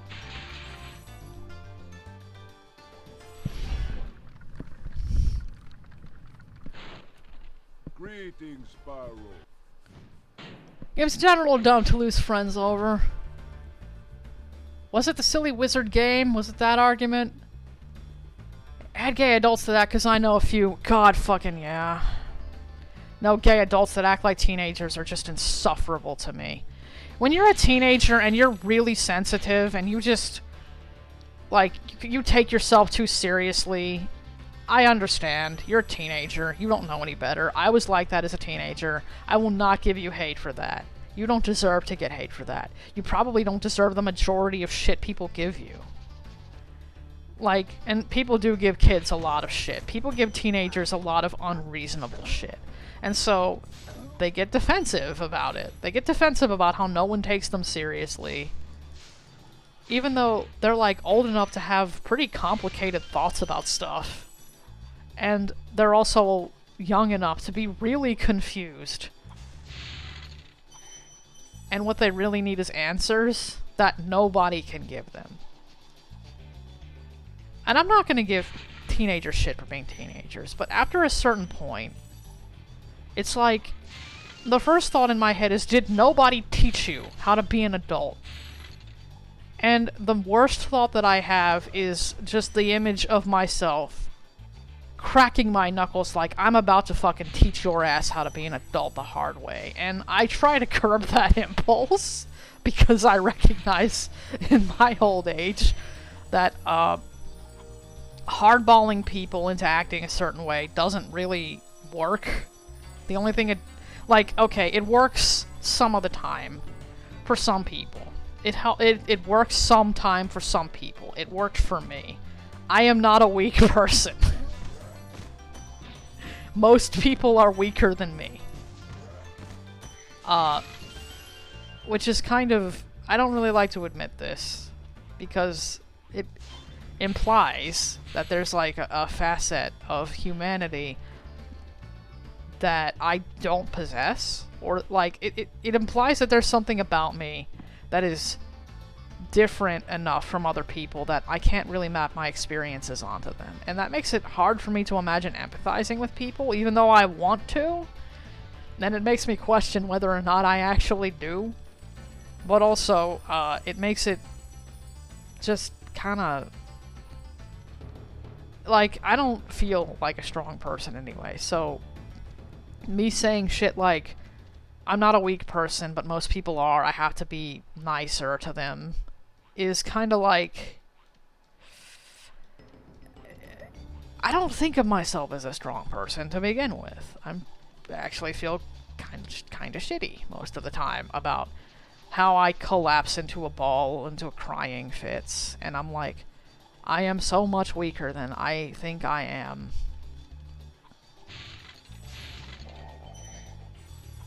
You know, I don't know why I stopped there. I could have just kept going, because it, like, low-key kind of takes me back to the same place. Whatever.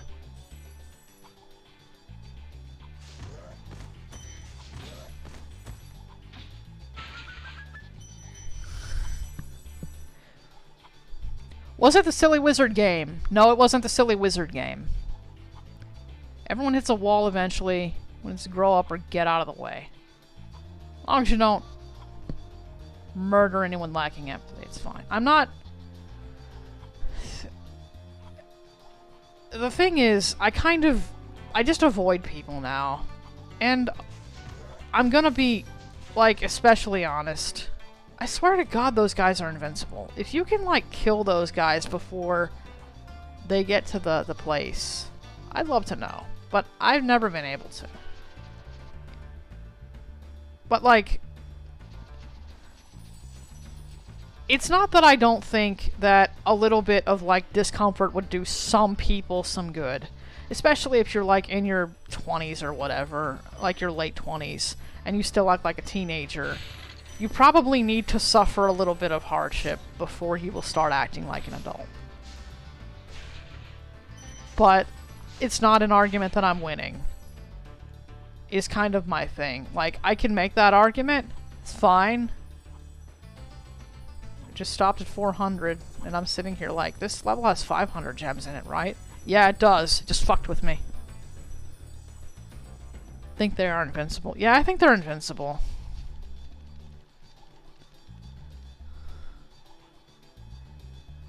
But, like...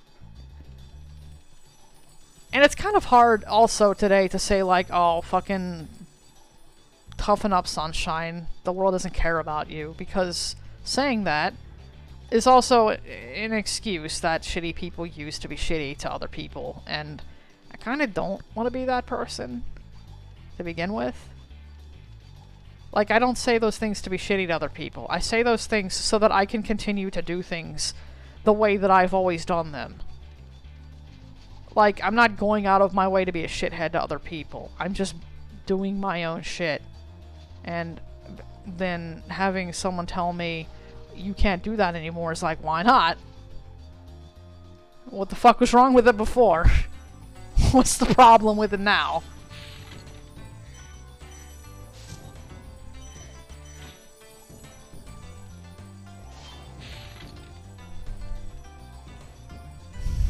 And it's genuinely confusing. That was quite a ride, Spyro. Yeah, well, pick a better place to get stuck next time.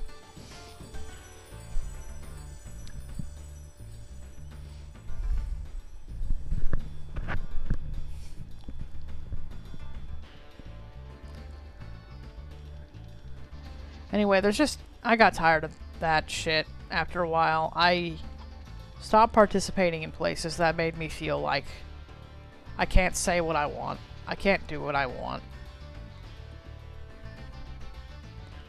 And I think I'm honestly just happier for it. In hindsight, like, I should have done it months ago. There are definitely, like... It's kind of a shame, because I think being unable to, like, acclimate to this... Man, I spent way more time in this level than I usually do. I think being unable to acclimate to what the world is becoming has, like, kind of shot me on opportunities. I've been banned from a few servers just because some people don't like my humor. I've been banned from a server for shit I did in a different server, and I'm like, are you fucking serious? We used to make fun of people for doing that online. It used to be fine to, like... It used to be fine to be perfectly professional in one place, and then be absolutely fucking depraved in another, and nobody gave a shit, so long as you didn't bring it into their community. Now it's like, oh no, you can be punished just for doing that at all. Doesn't matter what it is either. It could be something that does not even have the chance to involve someone else. It doesn't even have to be a hate crime. Like, I'd probably ban someone for hate crimes. Like, because I would be worried about them feeding information to dangerous people in my community. But people will do stuff, even if they just don't like what you're doing in another community. Even if there is no chance of bringing it there, even if you've demonstrated a lot of good faith and done a lot of things for a community, people will still kick you out if they find out that you're a part of a community they don't like.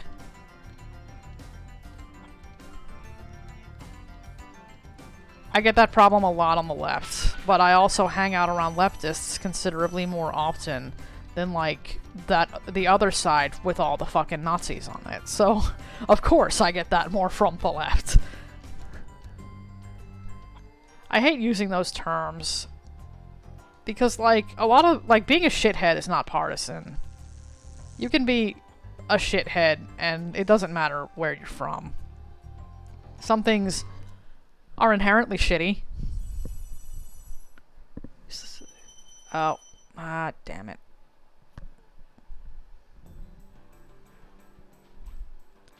Well, I can't stop streaming to take care of that. My nail broke again.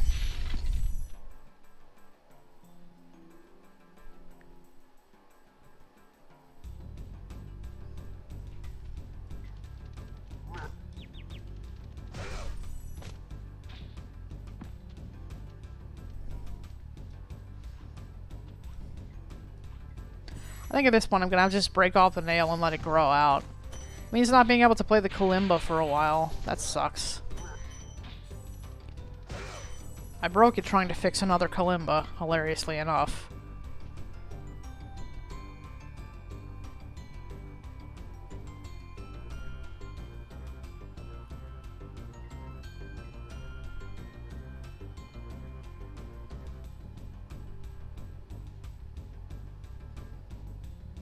Yeah, there's nothing I could do about that.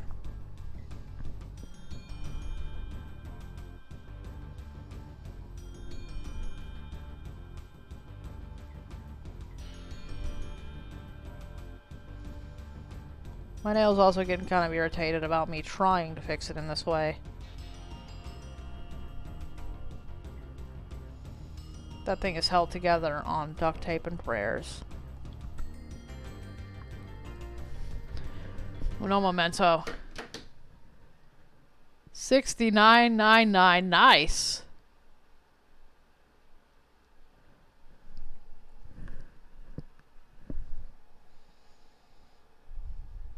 Yeah, I missed that completely.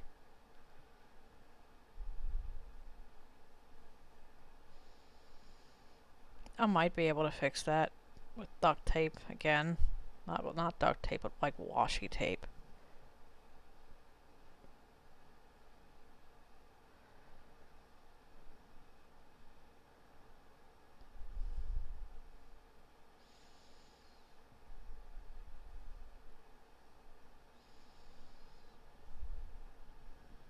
If I do, I'm really not going to be able to play my favorite instrument, though. And that's going to suck a bit.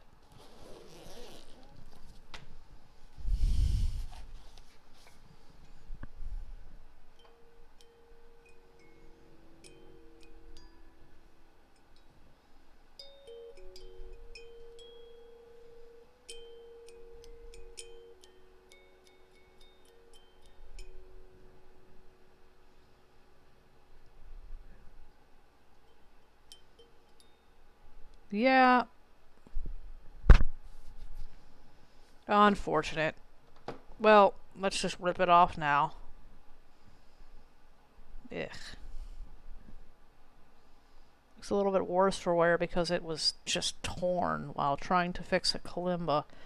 It hasn't exactly gotten better.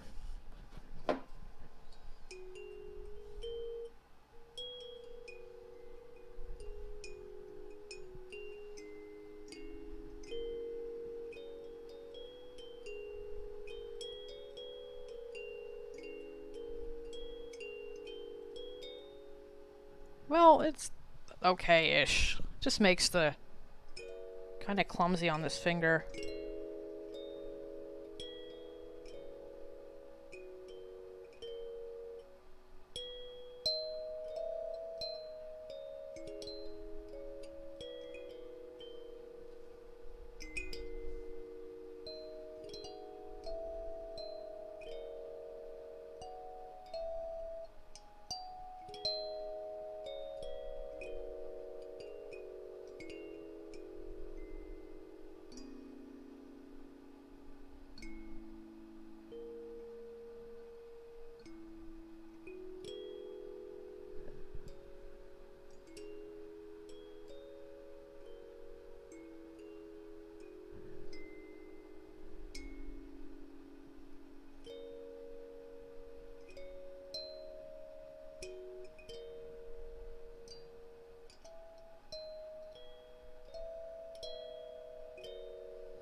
Ugh. Yeah, see, left thumb, right thumb. I struggle a lot.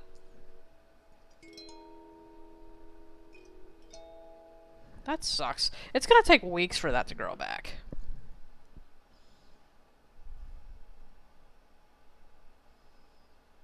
Well, whatever.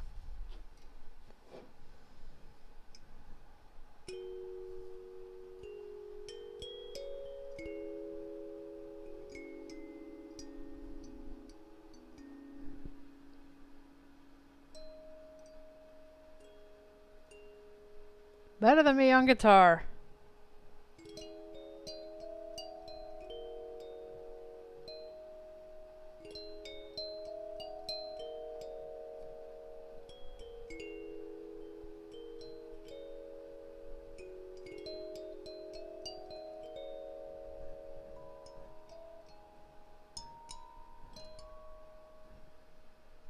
I love how you can just hear how much I struggle.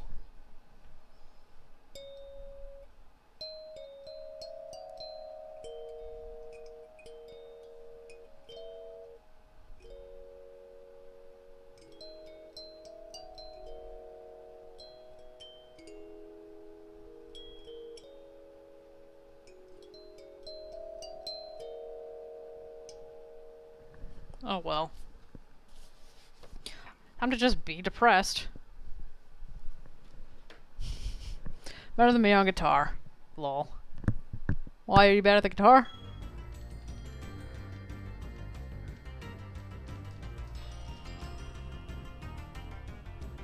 Anyway, the point of that diatribe is I don't make friends easily anymore. That's why I stick with my inner circle of friends. Because it is difficult to find...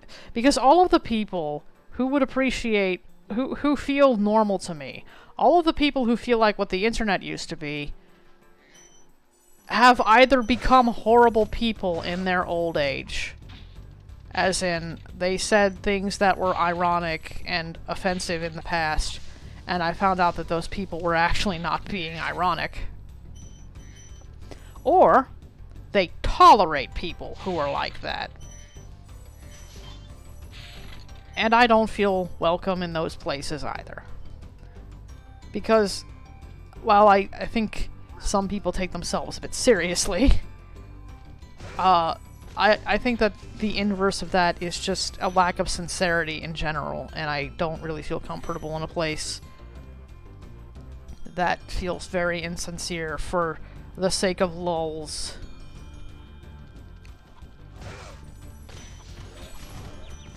I swear I break nails so often that I should just invest in some damn picks. Like some Alaska picks or something.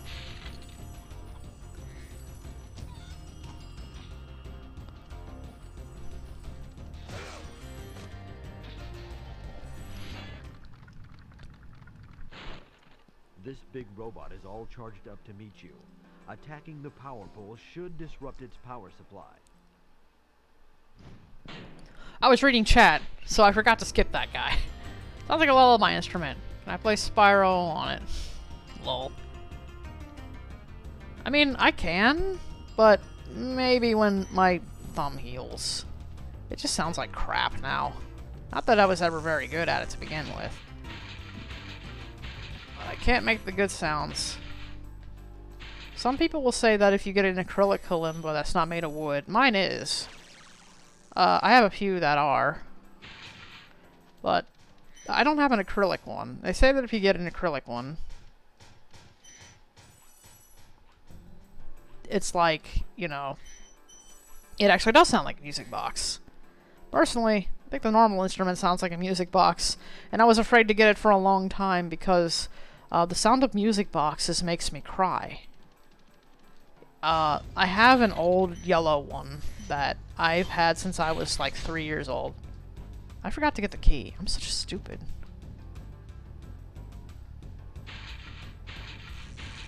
Oh well, let's just kill him real fast.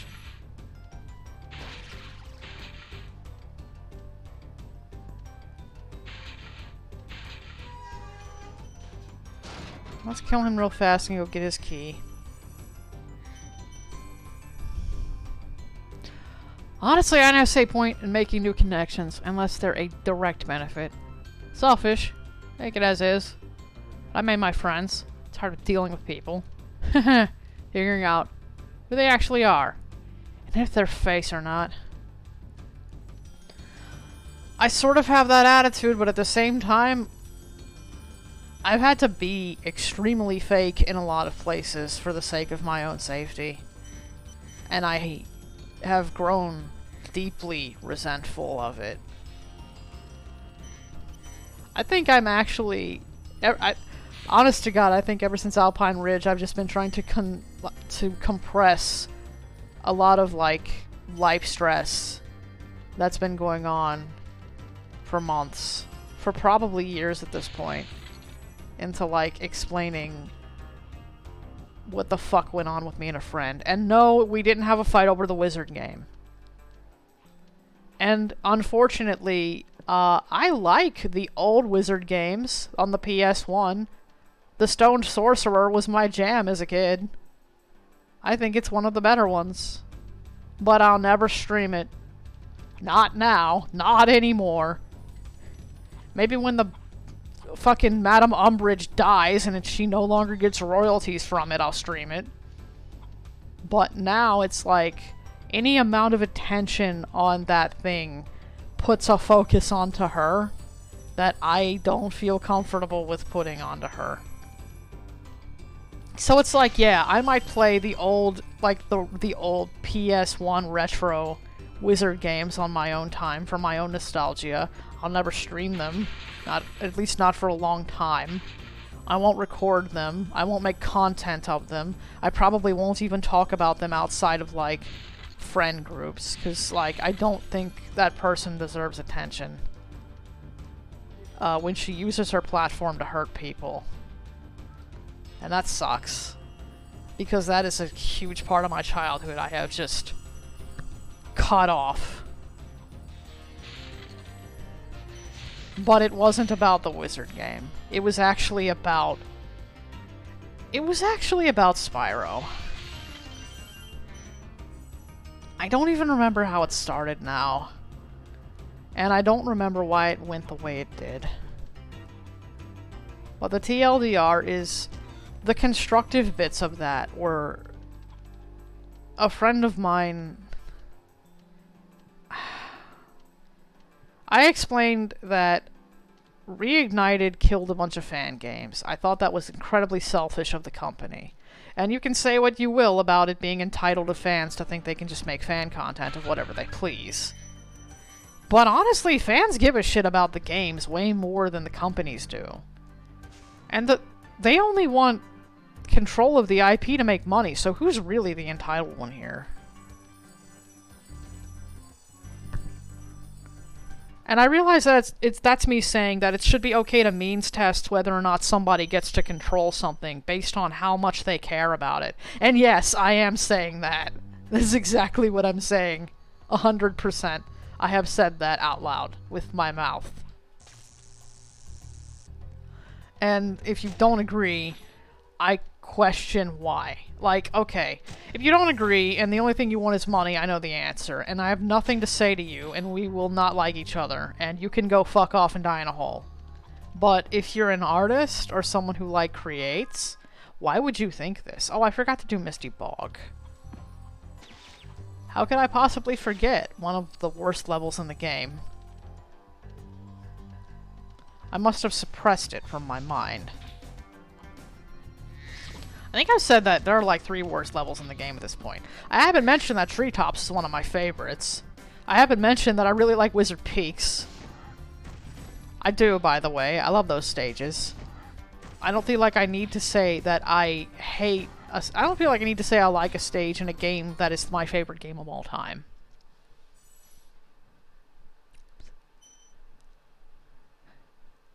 Can't remember it, that's how you know it's stupid. Everyone is entitled, but in different ways, basically. It's just that fan entitlement to me is a little bit more defensible than corporate entitlement, because the only thing separating corporations from fans is arbitrary legal documents that are largely upheld by corporations. So, I mean, there's no, like, moral justice in art. There's no, like, the protections do not exist for the benefit of the people. They don't exist for the further of society. They exist so that a couple of rich people can have more money. And it's like the only difference between fans and those corporations in terms of entitlement is one of them legally owns the rights. And even that, like, legal claim is dubious at best, since these people have enough money that they can just reshape the law as it benefits them. And they don't have to care whether or not they steal from someone else. And that's why I'm like, well, you call fans entitled, and maybe that's true, but, like, at least when a fan does something, it is for a reason I understand. I understand making a fan game because you see what the community is doing around that fan game, and you really, around that property, and you want to be a part of it. Making fan content is participation in a community that you are a part of, and making something original is building a community from scratch.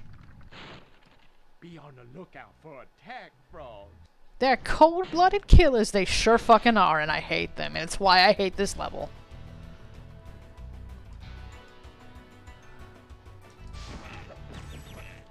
You can either charge the guy and get bonked by the pig, or you can flame the pig and get shivved by that guy. So, take your pick.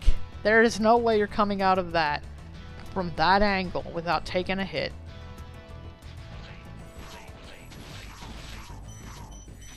Why do I feel like I missed a guy?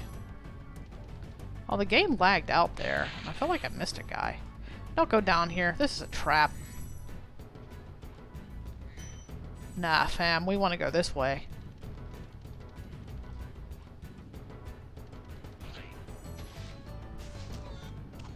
These cartoon traps these guys set up, if you put a deviled egg under one of those, you will probably get me with it. Fuck all of this bullshit. I can't fucking steer. Alright, I don't have enough sparks to survive this. I'm gonna die.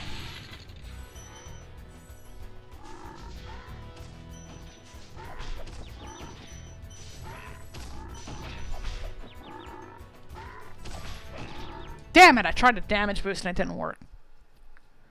Comes to money and art, I only care when fuckers who lie steal. AI, BS, copyright shit. Yeah, basically. Make a specific policy change to copyright law. What would be that change? Section is difficult in speedruns. I bet it is. Honestly, I like what Valve does with the Source engine. I like how anyone can just make a Source game. I would like it if we had something like that. Like, I'm a bit iffy on profit now. I used to think everything should be non-profit. Fan games should not be made for profit. My actual stance is no art should be made for profit. And I realize that just pisses off all of the furry commission artists who were like, yeah, but I want to fucking continue to make money while sitting on my bed of, like, money I got by drawing anatomically incorrect penises.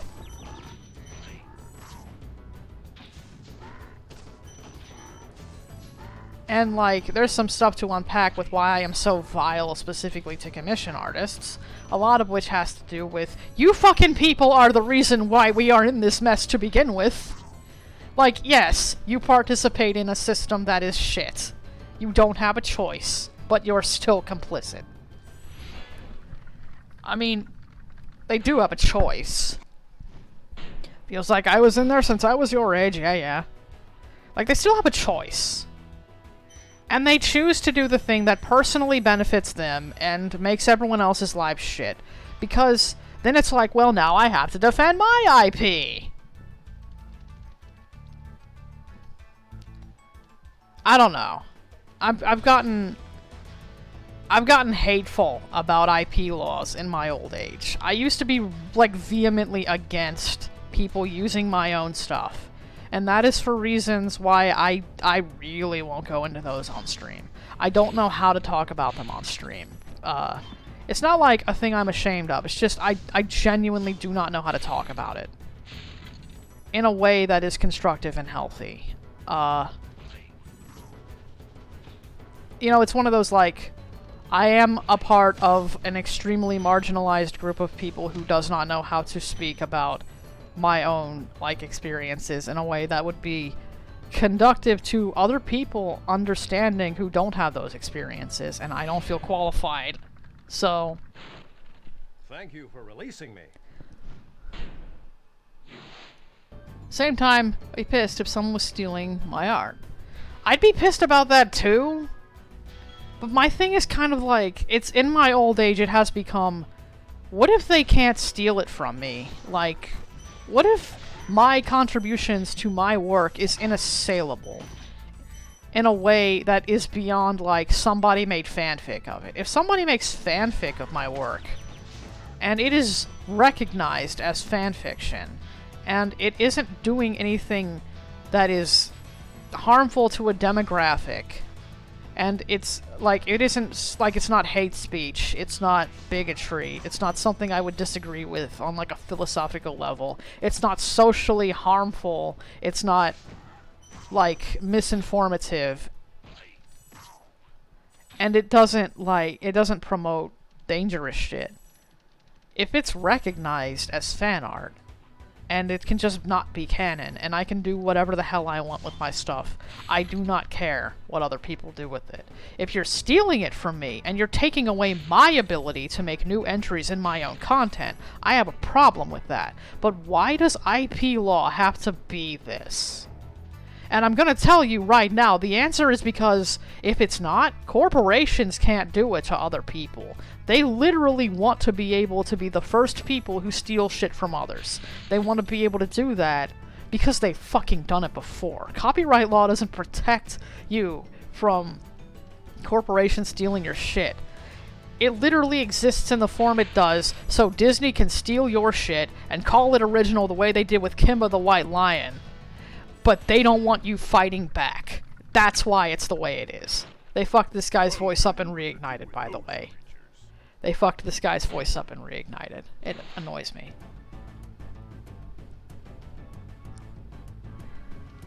Yeah, see, you're on the same page as me. But no, this is how I've come to feel about fan content. Like, it's not assaulting my work if it's fan content. It's just, it's somebody who really likes what I've made. If they like it for money, I have the same opinion of fan artists that I do of every other artist who works for money. Fuck you. But, like, I don't hate people who take money for art. I'll take money for art in the form of, like, I'll do it for Steam games because I don't want to, like, do a bunch of work for nothing that feels like work to me, that feels like I'm on a deadline and have to meet someone else's expectations. But that's not why I do art. My entire fucking existence on Twitter is not predicated on whether or not I can sell you, like, fucking NSFW Sonic art or whatever. I don't care about I'm not a fan artist. I'm not, like, and again, like, I only hate it because of what they contribute to this culture of, like, you know, use it or lose it. Use it or lose it is the thing I have a problem with. It's the idea that if you don't defend something, then someone else can take it from you. And again, it's fucking like that, so people like Disney can steal shit. Again, fucking Kimba the White Lion. I know this pisses off Disney fans because it's never been proven that they did that. I don't fucking care. They don't have a good track record. I'm gonna blame them for Kimba. Someone exploits furries for money. I respect it.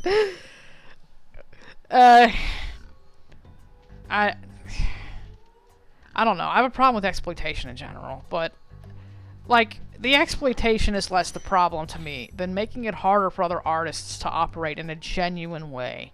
Because now we have to worry about the same shit. If you don't copyright or trademark your stuff, somebody else can.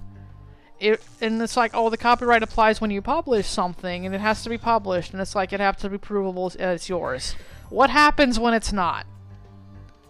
That's what should change. Fundamentally.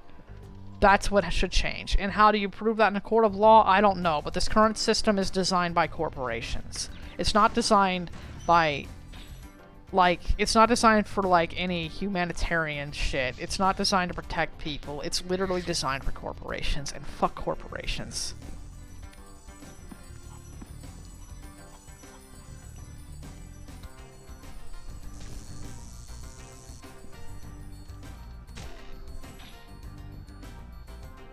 Anyway, this argument a friend of mine and I had started because of fucking Spyro Reignited, where all good arguments with me start. It also had a great deal of me slagging off Nicholas Cole and calling him a massive tool. I don't like Nicholas Cole as a person. I think his art is fine, but as a person, I think he is an incredible tool. The lead artist for Spyro Reignited, his Twitter feed is full of him being an asshole. Just an unashamed asshole. He has a fuck you got mine attitude about it. He's like, well, I got to work on the game and you didn't, so now all my stuff gets to be canon, yours doesn't, kind of thing. He's never said that like that, but the way that he treats the people who were upset with the direction it went kind of reeks of that sort of entitlement. Like, you're not better than other people because you work for peanuts. And your only claim to fame is doing shitty indie games that aren't even good. Lucky's Tale is a shit game. I will be the first person to say that out loud. Or in general. That game is awful. If I ever stream that game, it's going to be one of those hate streams I do to show how bad something is. And we probably won't even get 2 levels in because I cannot suffer that game for long. But like, that's his fucking claim to fame. He works for cheaper than anyone else, and he did some shitty indie games that aren't good. And I'm gonna be honest, the art direction in Lucky's Tale is the best thing about Lucky's Tale. So I don't even hate his work. I just think he's kind of a dickhead, and I think he deserves to be slagged off. Because he acts like a dickhead, and when you fuck around you should probably find out. But, no, I went off on that tirade with a friend. He's like, you got a lot of things that upset you sometimes. And I'm like, dude, this guy is one of those things. He specifically ruined one of the things that I care a lot about, because the original version of it is completely inaccessible now. And he has such disrespect for the whole community of people who care so much more about it and should have been the ones to work on it. Probably not me, because I don't have any skills in that area. But somebody was literally already making a Spyro 4. It was called Spyro Myths Awaken. And it got shut down in the wake of it. That's how that fucking argument started, come to think of it.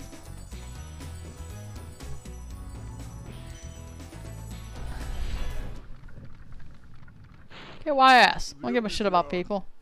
Makes aren't canon, that's my hot take. Nice. I think they're canon when they're respectful. The Shadow of the Colossus remake is valid. Okami HD is a port. Okami HD is fine. It even has all of the features that the old game had. Like, you can turn on farming demon fangs in the loading screens in the options menu. They didn't remove content from Okami HD, to my knowledge. I might be wrong about that, but I've never found content they removed. And I've played both versions. I've played Okami on the PS2 and Okami HD on the PS3 multiple times through.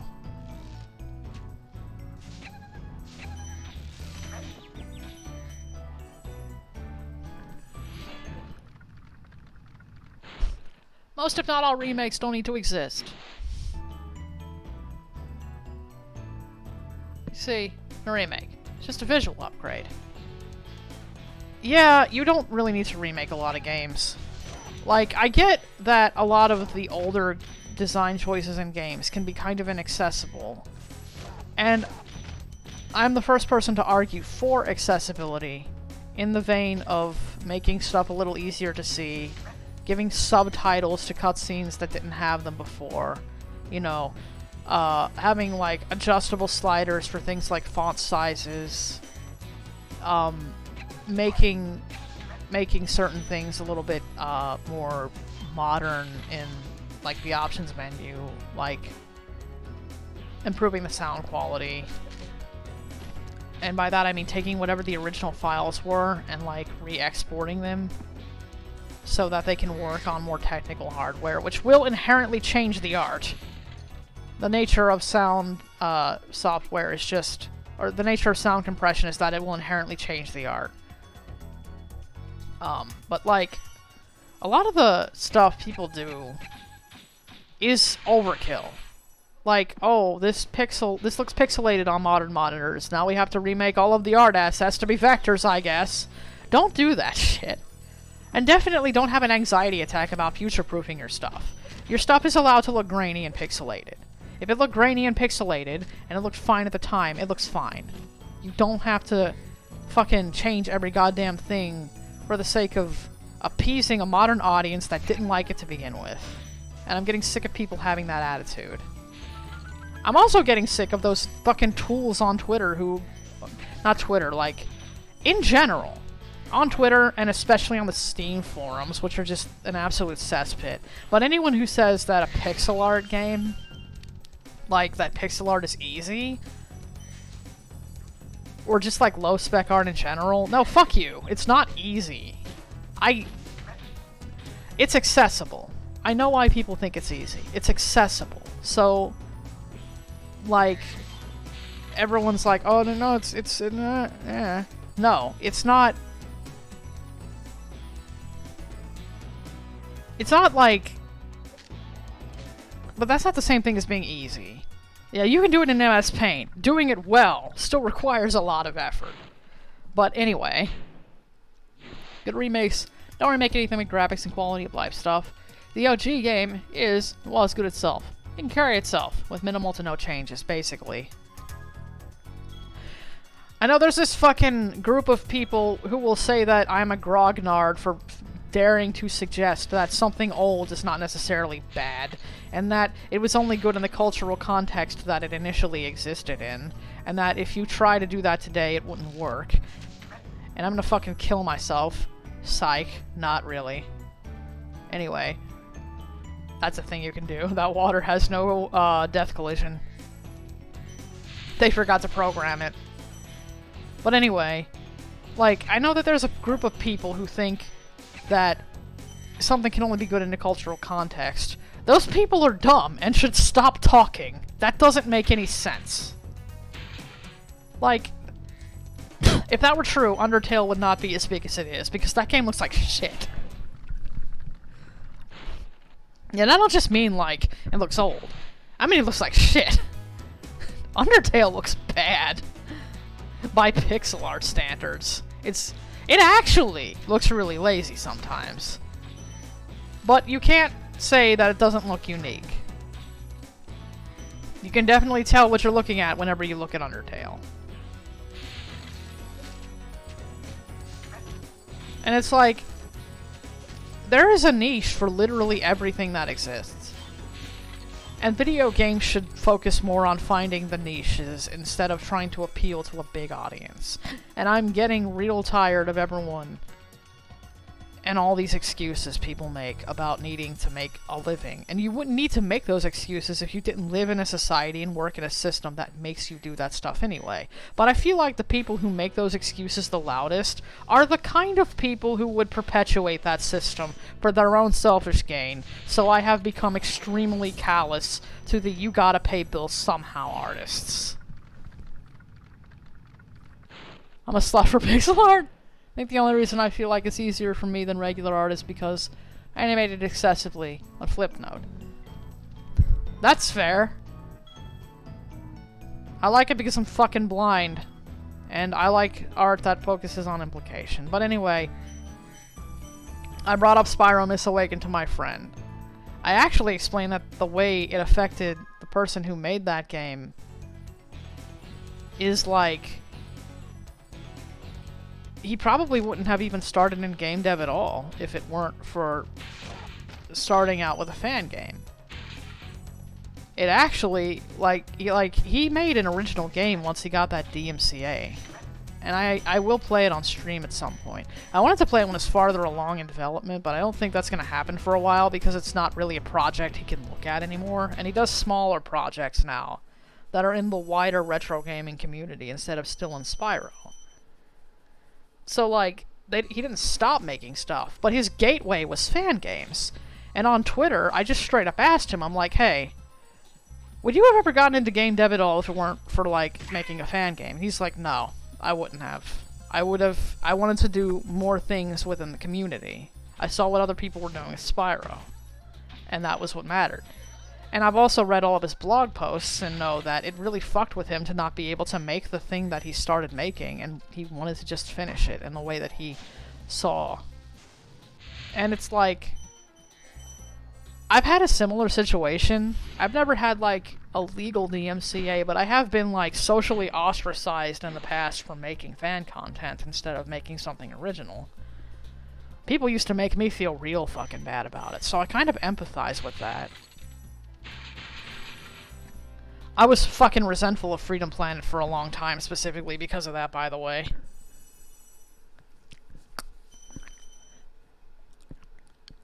Didn't become a different original. Yeah, it did.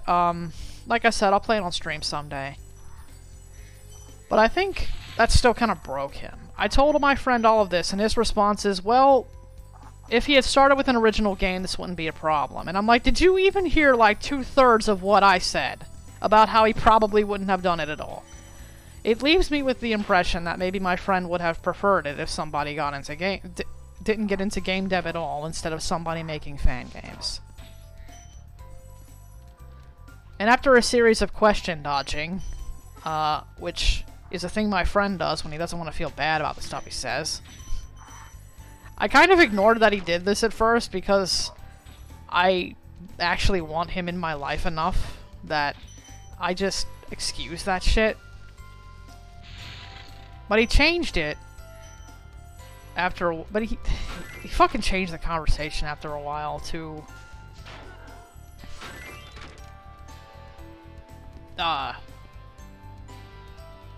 kind of ignoring that point to saying that he respects people making original stuff. You know what? Maybe that's what he meant, and maybe he worded it badly. And I'd give him the benefit of the doubt because I care about him and I don't think he's a shitty person. But honestly, fairies are always on your side. Lucky's Tale looks like a shittier version of Sonic Tales. Lucky's Tale is a shittier version of Crash Bandicoot. This is the nicest way I can put it. The best thing about it is the art direction. I'll give the person who did the art direction credit. They are good at art direction. They're very good at character design. They are a shitty person. Or at least they project as one on social media, and I don't think they deserve an ounce of respect.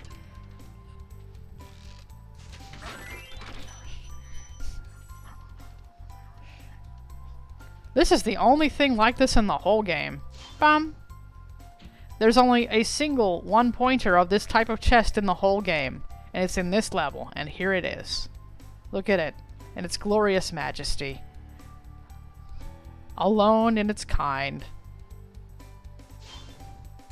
And now it's gone. Moving on. Anyway, that was a rant. So, here's the part where I fucked up in all of this. I couldn't let this go because I was just kind of annoyed at the things that my friend says. Because I kind of feel like sometimes he does dodge questions. And maybe he feels like I interrogate him a bit. And that's probably reasonable considering I'm, like, really aggressive. But, like,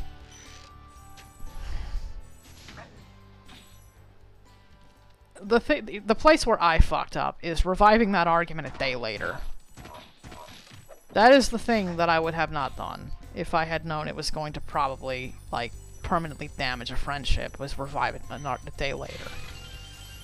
It is a thing I should have let go. And I don't let things go, so I didn't. And now he's not talking to me. And that's been a thing for a good 2 weeks. Going on 3. So that's cool.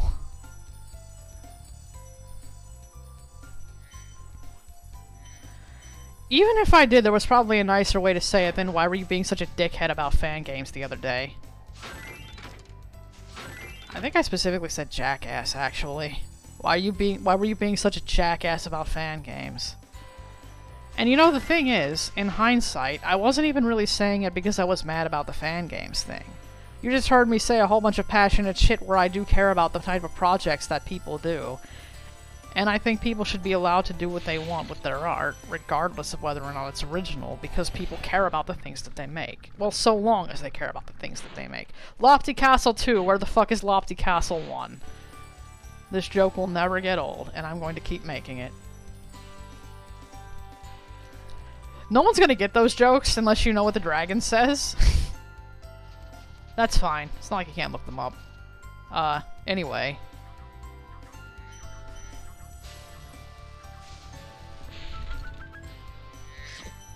The colors look nice. Is question dodging and gaslighting the same thing? Not really. Gaslighting is being deliberately manipulative. Dodging questions is just being non-confrontational, is the word I will use. My instinct is to say a fucking coward, but it's not really the same thing as being a coward. Being a coward is like appeasing someone else. Question dodging is just trying to not start an argument. Or sometimes trying not to look like the bad guy. And just hoping to God that whatever the problem is a thing that you can just kind of wait out.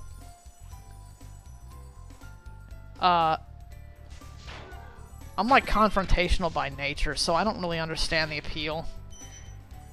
It's how I make most of my friends, is to argue. I don't understand how to make friends without arguing. I don't know how to talk to people without arguing. And I think, see, that's the thing. Why sugarcoat it? Thank you for releasing me. Same friend to be on stream sometime. It's a lot of my friends. Oh, do you mean Kook? No, it wasn't Kook. Kook is a bit of a dickhead. No, Kook is fine.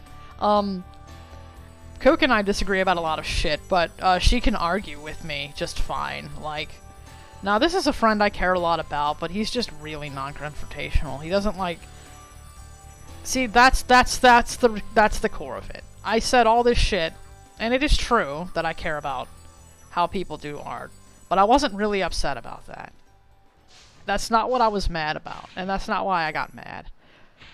I have literally spent probably 2 hours explaining some shit from, like, the point of Alpine Ridge, but here's the payoff to that for anyone who manages to watch this extremely long VOD where somebody turned what was supposed to be a relatively lighthearted stream into explaining why you shouldn't do things that make you uncomfortable. Or spend time around people who are shitty. Just because you think it'll benefit you eventually. Or try to mask in public spaces for the sake of appeasing other people and whatever shitty-ass culture they have created where no one can be honest anymore. The payoff is I wanted to do stuff with my friend, and after months of doing nothing with them and feeling kind of abandoned, but also knowing that they got other shit going on in their life, and knowing that dealing is a bit selfish, and wanting to say nothing about it, the only thing I thought we had left at a point were arguments.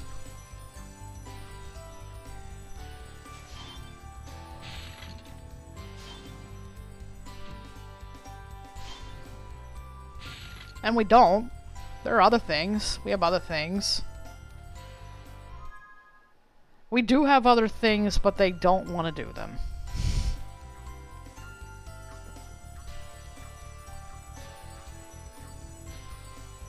I guess it is a little bit true that if you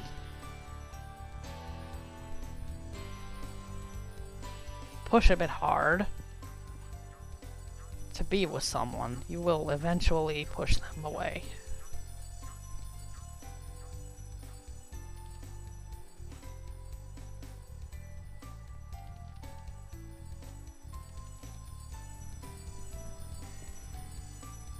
And now I have to learn how to be alone.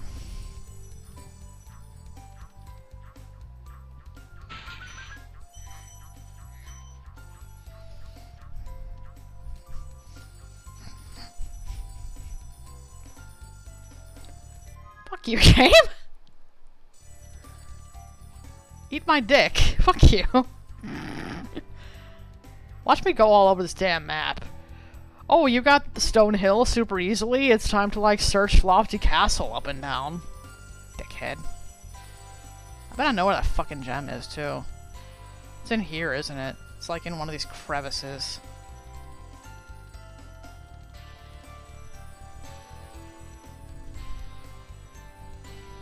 Damn straight it was. Fuck this game.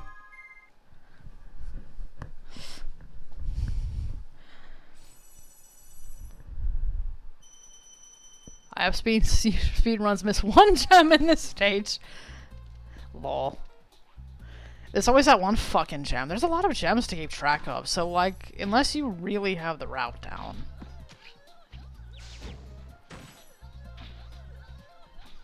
People who can speedrun have incredible tenacity.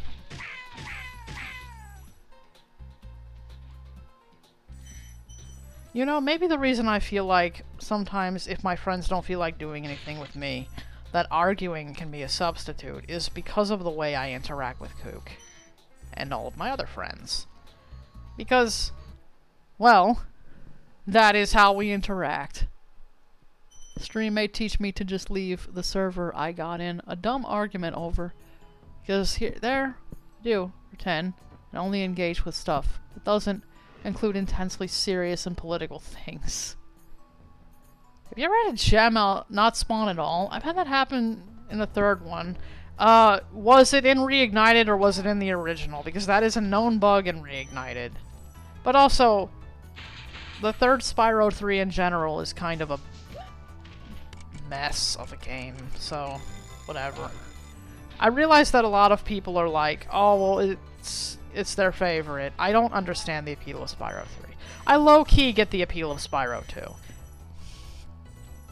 In fact, depending on how fast the stream goes, I may do a quick run of Spyro 2, because I can probably finish that in a single stream as well.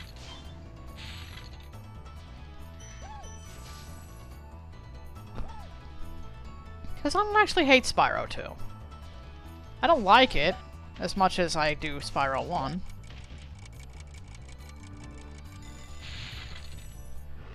I've like yeeted myself over that edge more times than I can count, and somehow on this extremely cursed playthrough I don't manage to.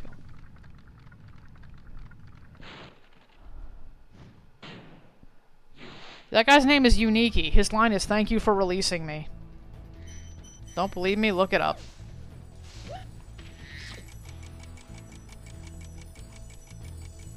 Anyway, I know how to argue with people, but I don't know how to do anything else. And the unfortunate thing is that having someone who is not really interested in doing that...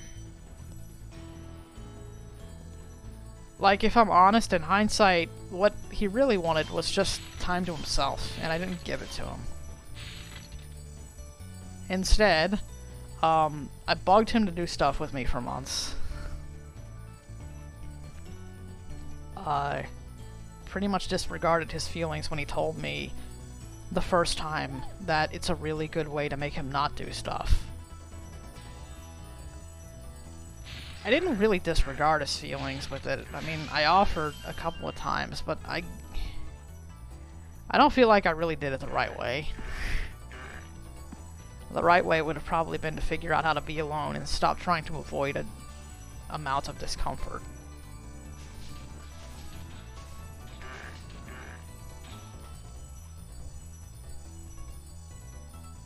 And my instinct when I feel like I'm getting away from people is to do pretty much the only thing I know how to do, which is pick fights. Not because I'm mad at someone. Not because I hate them, and not because I'm resentful. I don't do that out of resentment. I do it because it's the only thing I know how to do. That ain't healthy. Well, I mean, it is healthy in some company. It's probably healthy in the case of Kook, who can deal with me, and if he doesn't want to deal with me. He calls me a dickhead, or she calls me a dickhead and tells me to go fuck myself. I'm gonna have to get used to that. Hugo's trans, by the way. I'm allowed to say that because she has that stuff up on her profiles now, so it's like public knowledge. I'm like really curious about what she's gonna sound like with voice training. Sucks to be her because she came out in a server full of extremely thirsty lesbians, so now she has to deal with like being constantly hit on. Haha. Get fucked or don't. Your choice. But it's like, Kook doesn't really like to argue either. Kook is just like fucking immune to it, I guess, except on days when she's not. And I would like to think I'm the kind of person who knows when to back off someone, but apparently not.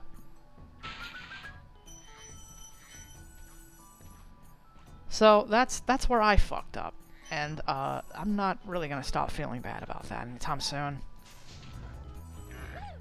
I don't even know how to begin to correct something where the only social habits a person has are having extremely technical discussions with people or arguing. I don't really know if that's even a problem, or if it's just like an incompatibility, which would suck because that would mean that I probably can't actually be friends with someone I care about. I'd like that to not be the reality of a situation, if I'm honest.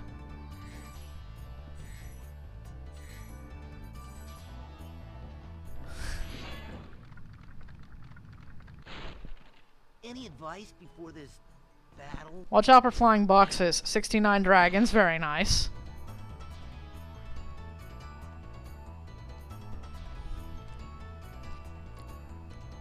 You should know you fucked up in your own way. And a lot of people can't willing to do it anymore. I don't know. There's like a 50% chance they might even see this stream VOD, and I didn't really mean to go that in depth about all of this anyway. It kind of just comes out when I don't have a filter.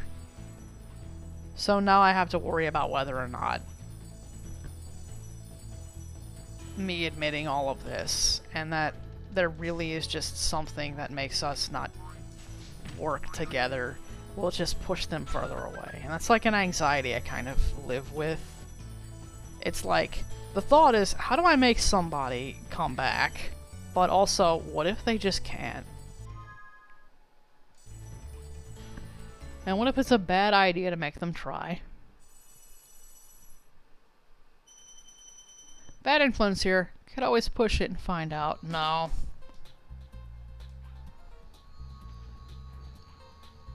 Don't push people when they need time to themselves is, unfortunately, what I have learned is a consequence of being so fucking, I don't know, codependent.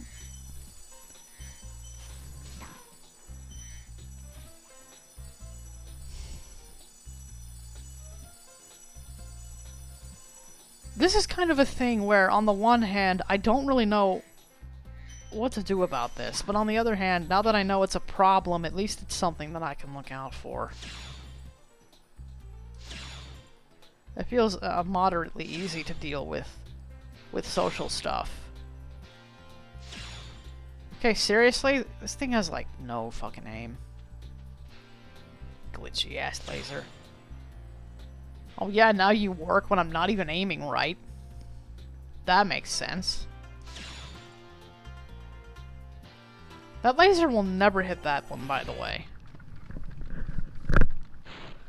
Hello, Spyro. That's the only female dragon in the game, and Reignited made them male. Reignited practiced gender erasure. That's canon. Pushing people's boundaries tends to result in bad outcomes. Yeah. I noticed. I'm not good with boundaries. It's not actually... I run this by people sometimes, and they're like, well, you're not, like, malicious, but you really don't know when to leave people alone. And it's like, they don't mean it in a, oh, well, you fucking start shit with everyone around you. They mean it more in a like you just want to be around somebody and you do not understand when they don't want to be around you. And no, I don't. I actually really don't. And it's hard to hear that, because my immediate thought is like, why? What am I doing wrong? What are the million things that I can immediately fix to make this not the case?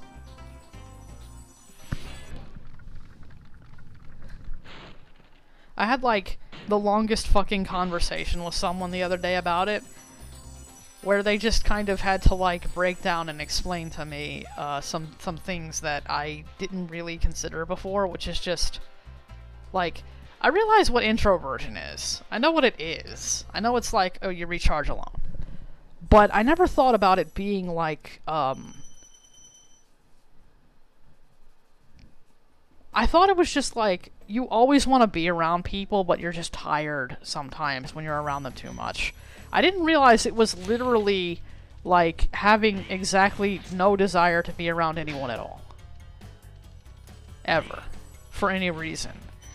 And like, kind of, well, like, not like that, but like, I didn't realize it was like, there are some points when you feel that way. Where it's like, you really just want to be alone. And if you're not by yourself, then, it makes you feel like you're stuck. And this person I know is like hyper introverted. They do a lot of things by themselves.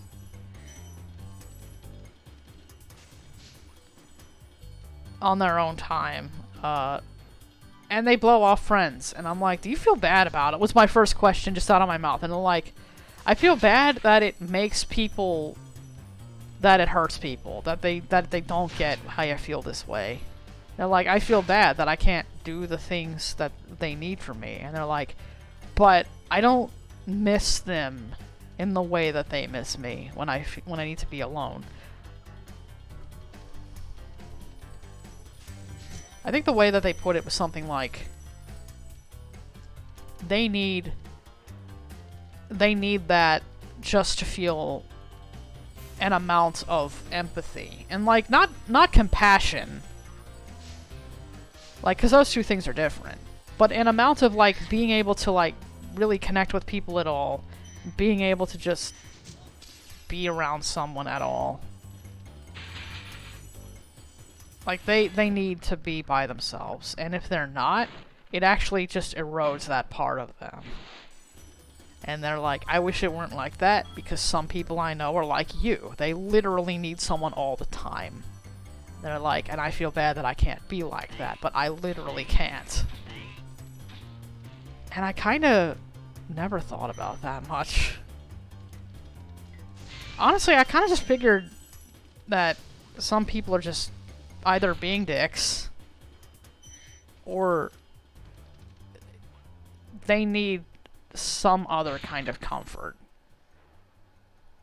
But there's probably things that people need that I just can't give them. No matter how badly I would like to be a source of comfort. Like, because being there at all is probably always going to hurt someone. I don't know what the fuck to do about that.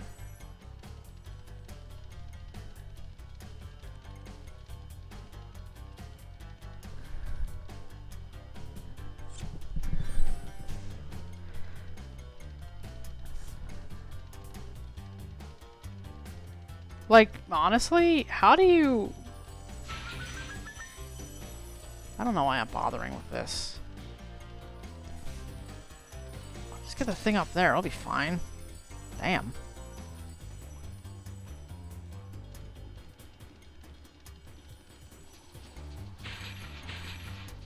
Like, my thought process right now is the best thing I can do for somebody else is learn how to be by myself so that they don't need me all the time.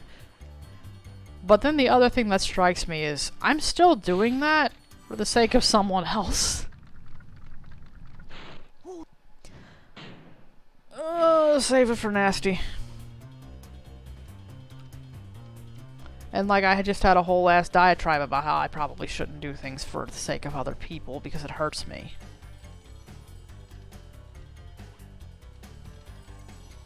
But I don't know.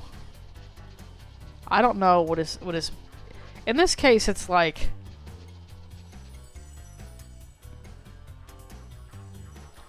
I don't know.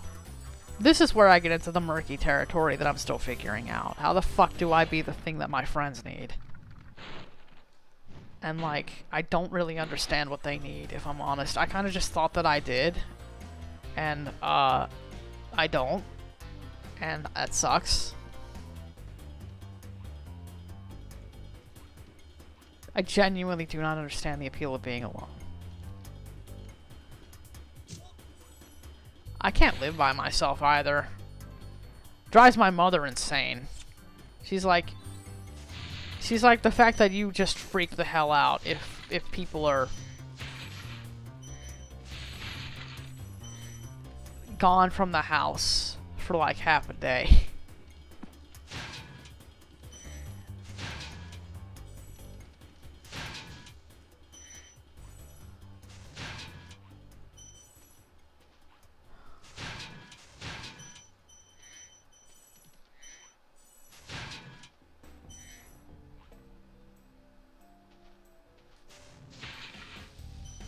Why doesn't this extremely hot fire instantly make the gunpowder inside of the fireworks explode instead of just setting off the tiny fuse that it could not have possibly had the precision to hit?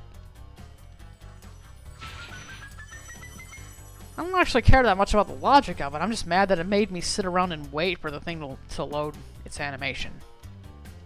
So I'm impatient as fuck. Anyway, hey bitches, what's up?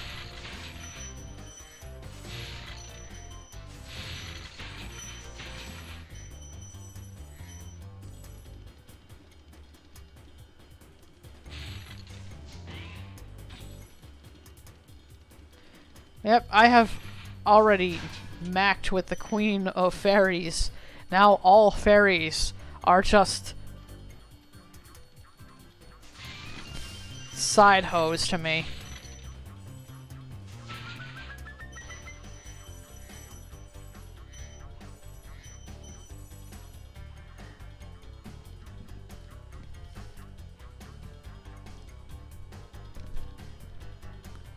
Here's the thing. So much you can't believe someone needs. Also, you explaining this is making so many things make sense.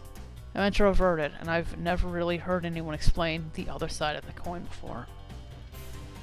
I don't even know if I'm extroverted, is the thing. Like, introvert and extrovert just means you get energy from people. I get drained from people. I need to be alone, but I don't want to be alone. So I'm coming at this from like the weirdest angle possible. I can't be around a lot of people or I get overwhelmed. But I actually question whether or not that's true. I don't know if I'm actually introverted anymore. I don't know if the thing that drains me is a sense of like social depletion or if it's hyper-empathy that fucks with me in public spaces. Or if it's the anxiety that I must perform fucking neurotypicalness, or if it's just that stuff that makes me anxious. I don't know if I'm actually an introverted person anymore. Because I don't know if I get drained by people in the specific way that introverts do. And maybe that's why I can't empathize with the way that they feel. And that sucks because I want to, because I care about people in my life. And I have seriously fucked up someone's trust in me.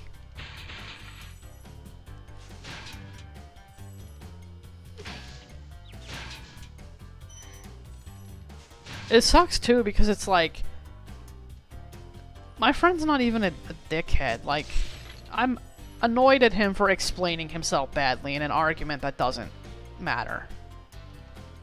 That's literally it. And honestly, that's a thing I would just, at this point, let go. It's not worth it.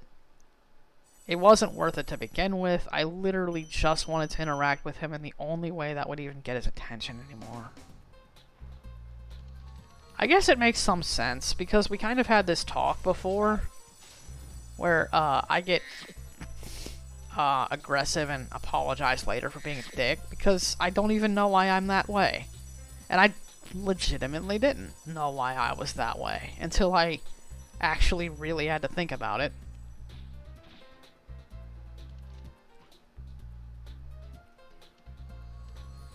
It's like, why do I care that much? I guess if you asked me whether or not I like to argue, I would have probably said yes until a few weeks ago. Like, that's why. I don't actually know if that's true, it's just the only thing I know how to do. Blame spending an ungodly amount of time on internet forums.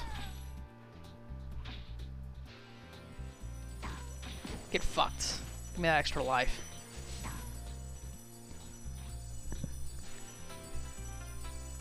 I think it's more of a grayscale than black or white, maybe. I mean, a lot of, like, neurodiverse stuff is like that, too. You have degrees to things, and there's, like, no, like, one-size-fits-all explanation for a lot of shit. It just kind of is what it is.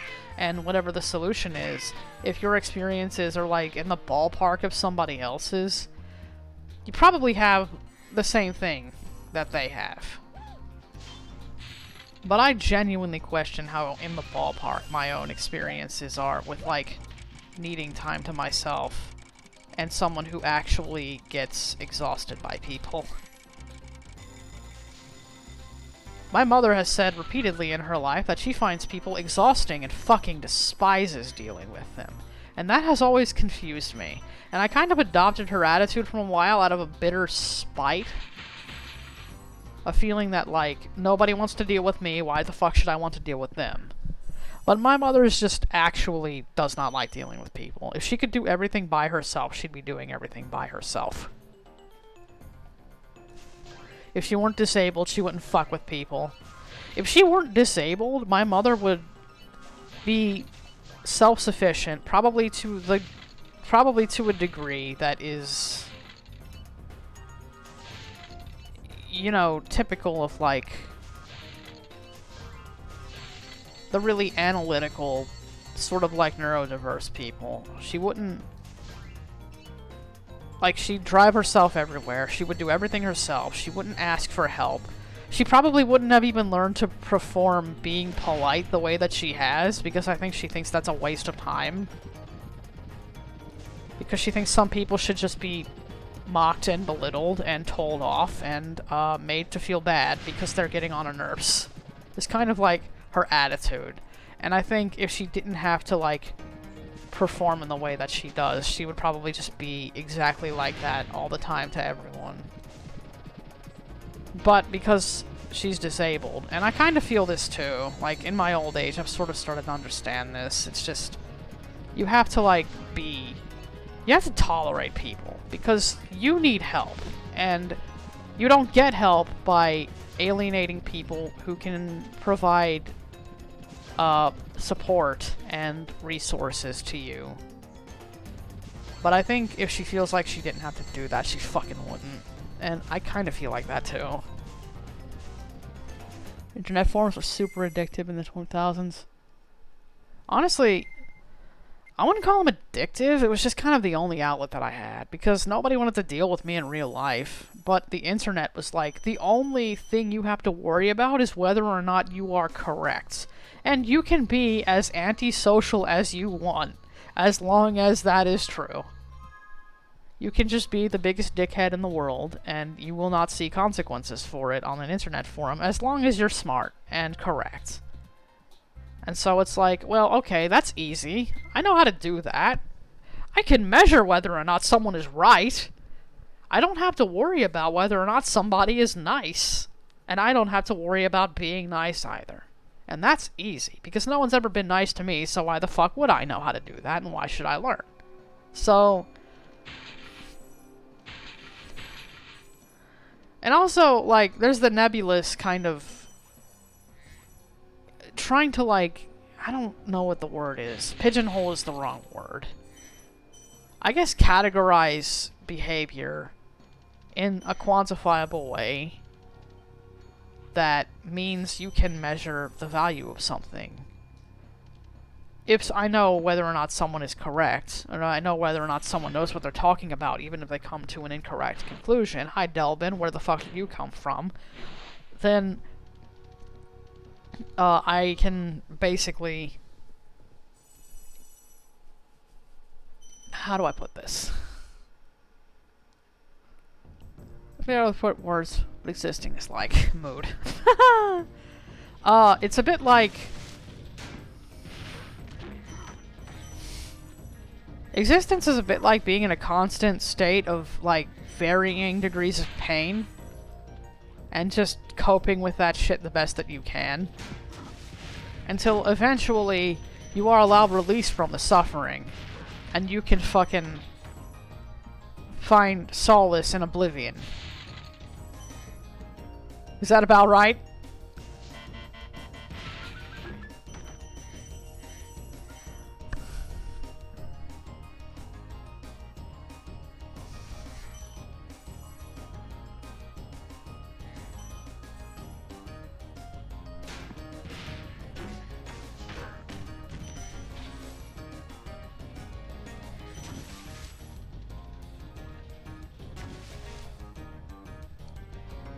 I wish I could have made a more constructive series of thoughts about all of this stuff. I said I promised I would put this up on YouTube regardless of where it went.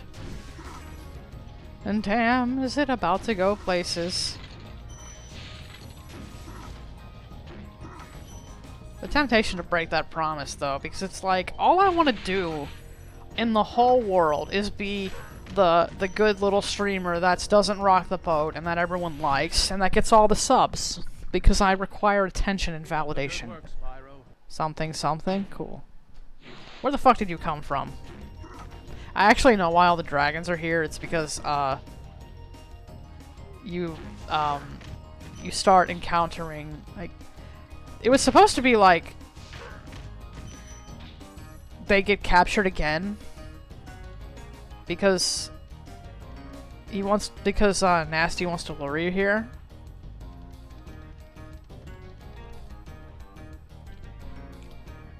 But he can't recapture the dragons fast enough to outpace you.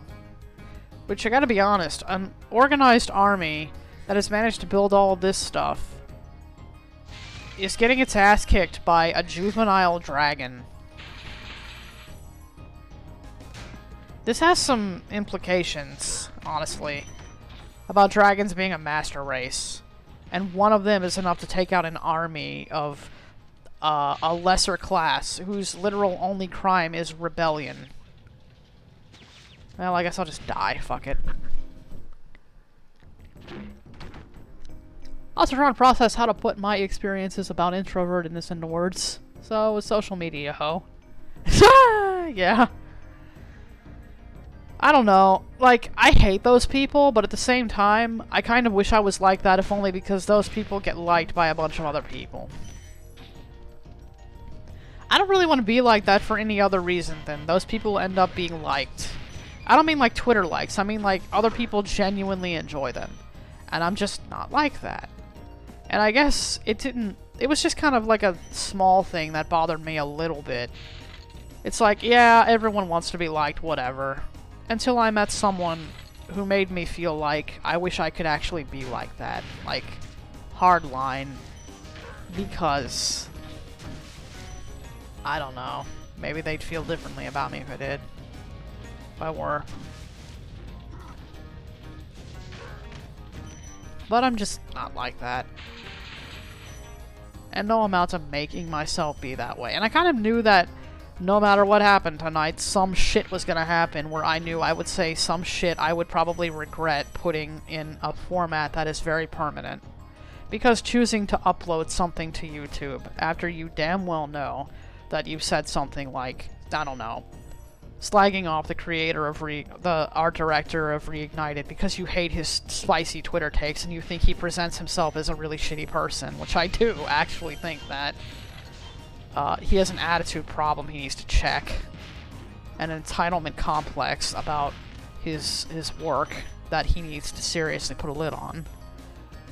Because I'm like, I don't feel bad about it, I just don't want it to get me in trouble.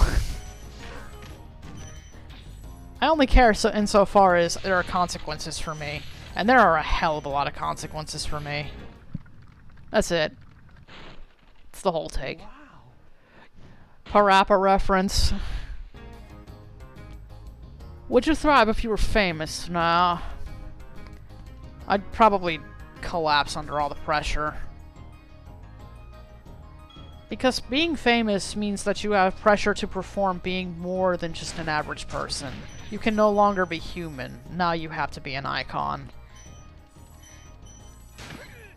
I know people think that stuff only exists in idol culture, but it doesn't really. And I guess saying that is like, why would I care if like a bunch of people bounce off my content because they don't like what I have to say? That's dumb, right? Like, that's so dumb. That's so stupid. Why would I care? And I guess the honest answer is I don't. And I don't know why it bothers me when I really stop to think about it. And I guess the only reason I thought it would be a big deal at some point was because, well, there's a right way you have to be. And I guess it's also just the weird paranoia. What if somebody goes on Reset Era and, like, tries to dig up shit that I said, like, 10 years ago and ruins my appeal for the people who do like my content? What if someone's only, which I guess the assumption that I'm making there is that some people only like my content in spite of the, like, ridiculously edgy way that I present myself and how honest I am about how I feel about some, like, figures in the art and games industry who make asses of themselves on social media. And, like, I feel that way about a lot more people than just one guy. I'm not just talking about him. But all of the things that I say are not things that I think, gun to my head, you ask me my honest opinion, those are my honest thoughts. I'm not being hyperbolic for the camera. I might be getting a little heated. There's probably a more measured, level-headed way to say what I say. But it would still largely come out as the same message, even if it's not coming out with all the swear words. And, like, the only thing I can think of is I literally only cared about that when either there were consequences, I found all the gems in this level, there's a tenor up here, I'm out, goodbye. My only conclusion is ace introvert, speak thriving alone. Yeah. I don't dislike people for the way that they cope with the world, but I do get incredibly lonely. And I have the irrational thought sometimes that people abandon me. And I don't tell my friends that I feel that way. Like, I'll ask them, hey, can we do something? It'd be nice to have something to do with someone tonight. I could use a friend. Or I'll say something like, you got a minute, it's not super urgent. Because, logically speaking, it's not. But I'll actually feel like it means a lot, and I just don't want them to know that. Because I don't want them to feel like they have to babysit me, and I don't want them to feel responsible for me, and I damn well don't want them to know how abandoned I feel most of the time. Because I think if most of them knew that, it would probably make them feel pressured to put their own mental health at risk for my sake. And unfortunately, I haven't done a very good job of hiding this from a couple of people. They've sort of cottoned on to how, like, dependent I am anyway. So, being the way I am and trying to hide it doesn't work.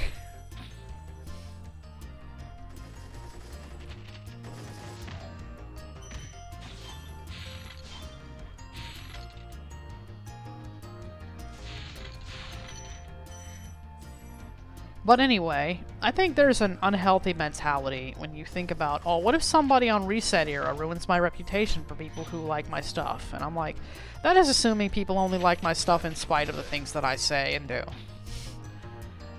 I have a number of people who show up in my streams and like what I say because of it. Case in point, Okami, Magigoat, and Kekleon. And to a lesser extent, Jellybean. I have a number of friends who gather around me because they like the things that I say and do. Because they're my honest thoughts and opinions, and I don't really hold back when I feel like it is safe to express myself and I'm not going to get booted out of a space just for being honest. Case in point. Pretty much all of my friends, honestly. most of.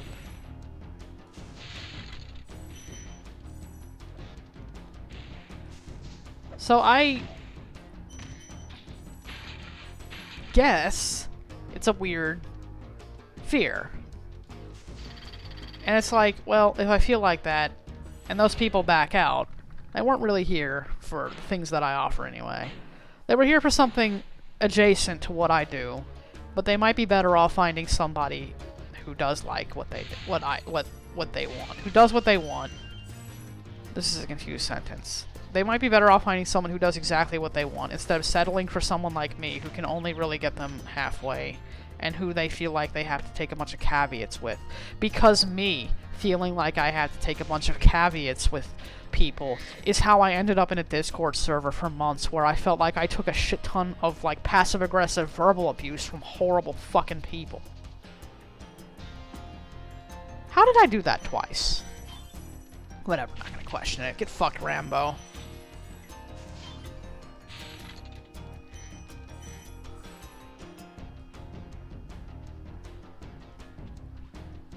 Oh, it's on the other side.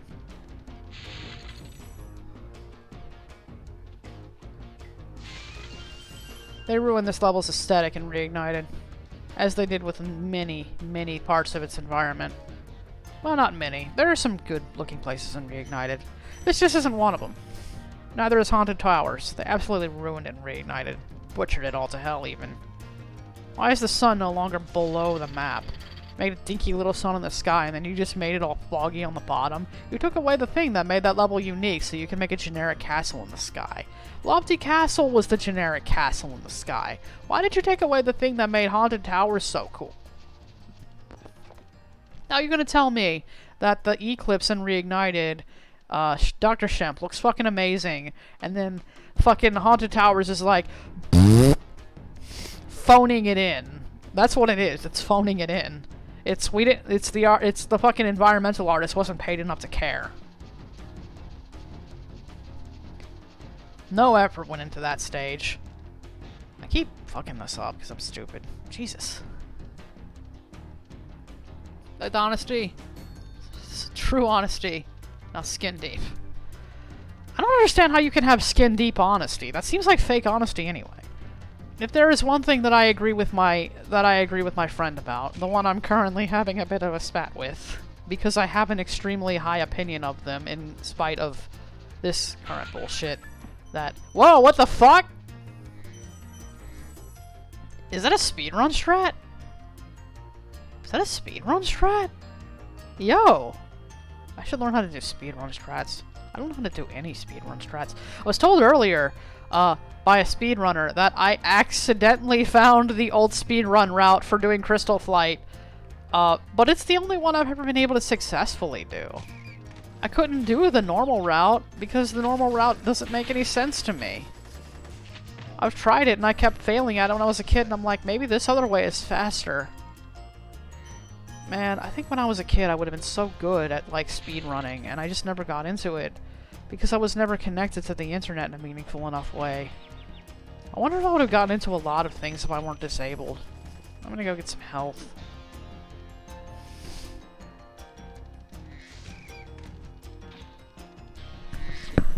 Pretty sure there's one up here. Nah.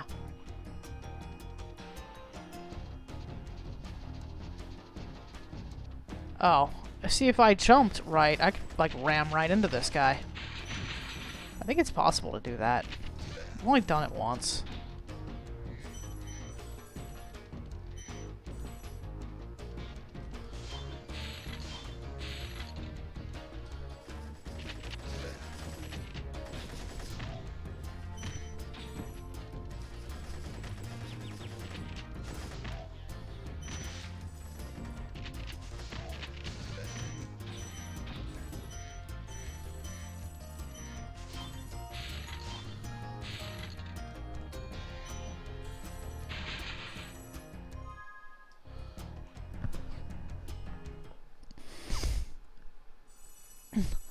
Never seen that happen before.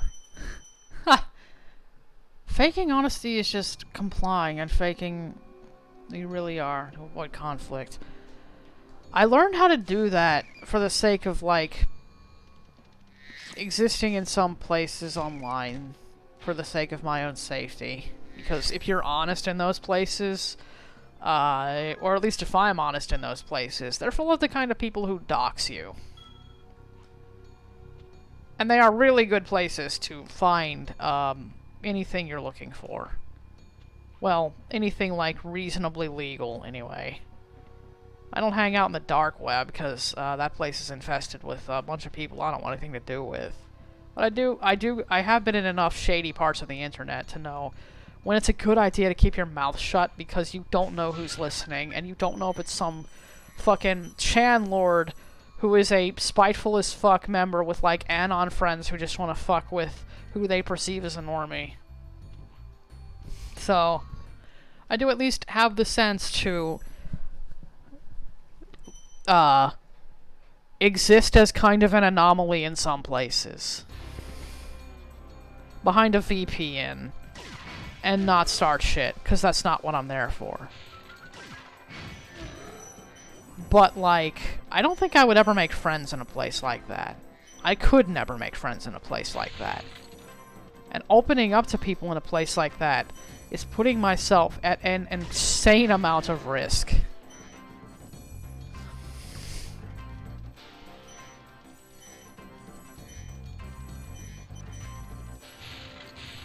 But, like, I'm also kind of being dishonest to people who go out of their way to make people like me feel unsafe. And I can't say I feel too bad about it. Like, if it's someone who's just fucking vibing and I'm doing something maliciously to fuck with them, then yeah, no, fuck me, that's on me. In this case, no. I'm not doing anything to them.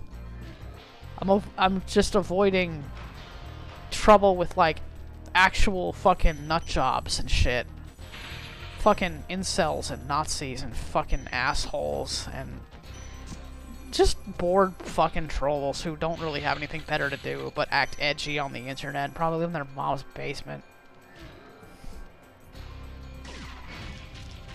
Who wants to bet Nasty is an incel, to be honest?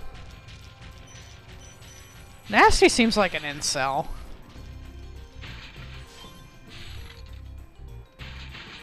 To, like, everyone else, when I can just have a forward-facing thing, I would rather just be honest. And I'd rather stop having a complex that tells me that being honest makes me a fucking... I don't want to say monster, because that would imply that I'd actually be scary. No, a fucking really undesirable person. You missed, you dumb fuck. This is not even really true. It's not like streaming hasn't given me a plethora of evidence. Also, I thought this floor was just like one of those like old-timey kitchen tiles with like the diamond designs in the corners for the longest time. I didn't realize it was supposed to be bolts. Hey bitch, what's up? Get fucked. Give me that gem. Nice nebula you got here.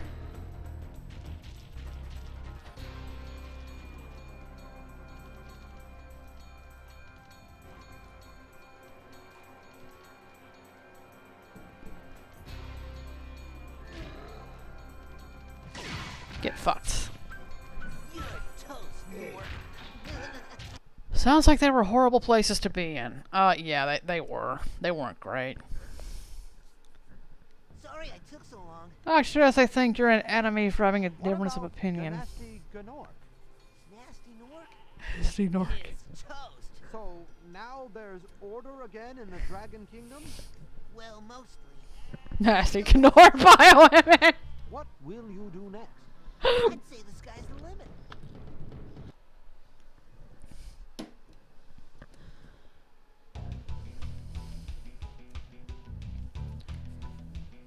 I mean, I started a little after 10:30, and it's 2:30, and we're about to play fucking Nasty's loot. Not bad. Probably don't have enough time to do, like, unless I want to be up until 6 in the morning, probably not enough time to do Spyro 2.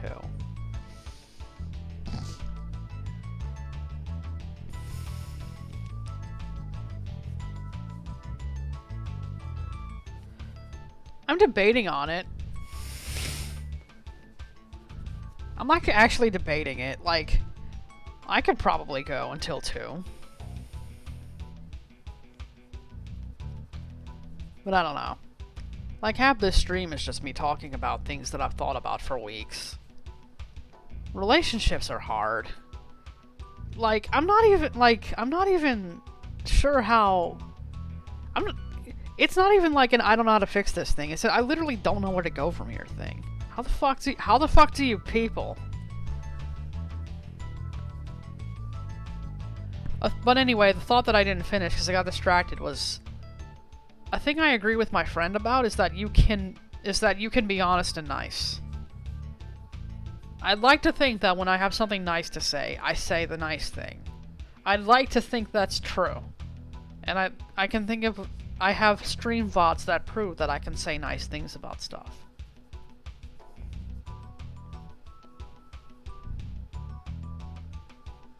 There is also an instinct in me that says that the only reason I say nice things is as, like, currency? Like, I say a nice thing, so now I can be mean, is the thought process. And I know that's a thing that I think. And I get annoyed when people are mad at me for being negative, because it's like, I've done the thing that you ask me to do so that I can be. Asking North the Incel would make for a decent Spyro parody. That wouldn't even be parody, though. I mean, his whole thing is that he's mad because he's ugly. To be fair, the dragons are dicks. Like, the dragons are dicks in Spyro.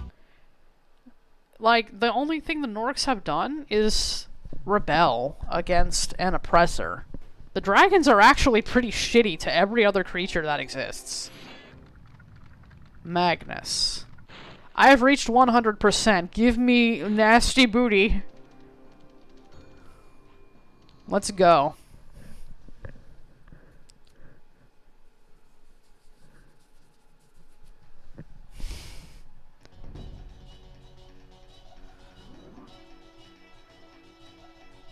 But yeah, on social currency. I use I statements when I say things so that I can say exactly what I mean without offending someone, and it still gets called out. Like, bitch, I use the I statement so I could say what I want. I'm not even gonna do that anymore. I'm not even gonna, like, play this game. I'm just gonna say what I think, and if somebody doesn't like it, I don't care. Whatever. Cry more.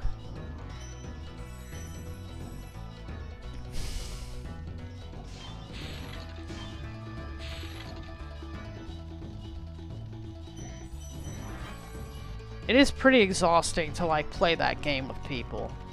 To be like, I want to be able to say the thing that I want to be able to say. Having to find a way to say that thing without offending someone is annoying. And then being told, ultimately, that the problem is I wanted to say it at all is the same, is basically being told they don't like what I had to say. Well, fuck you. That's the correct response to that, is fuck you. I don't care. Fuck you. Go away. But I didn't do that. I put up with that shit for months, and honestly, that's my fault. I put up with it for years, actually. I put up with it long before this shenanigans started. And then I got bitter and resentful because nothing I did worked, instead of taking the healthy approach of just fucking off.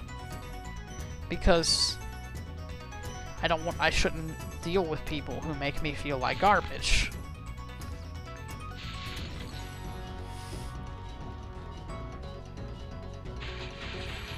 We'll see how long my take no shit attitude lasts, because I have the backbone of a fucking slug. I have no fucking spine. I will actually just collapse for people.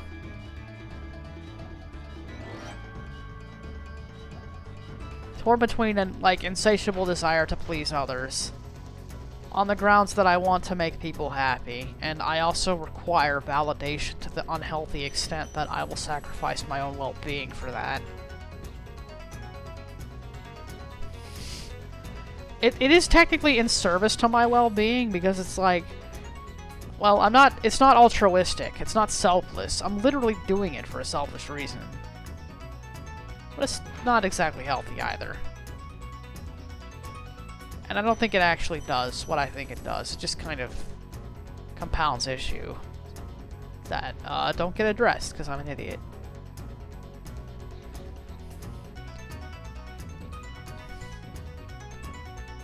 Here's a fun trick you can do in this level. Whee!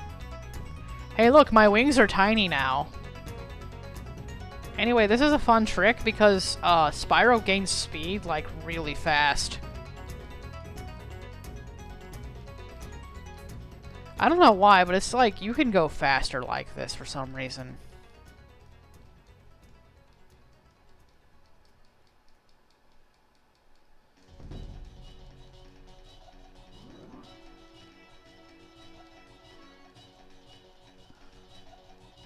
I think you can anyway. Maybe I'm wrong. I thought you could always, like, gain an exponential amount of speed like this somehow. So either you can, and I've done it wrong, or you can't, and I'm an idiot. Also, fun fact, if you charge in midair in this game, Spyro won't fall out of it ever. He'll charge right into a pit. In Spyro 2 and onward, Spyro would eventually fall out of the charge and allow you to glide again. In most cases, it would be too late to right your fall. But it is pretty interesting that they gave you a failsafe at all.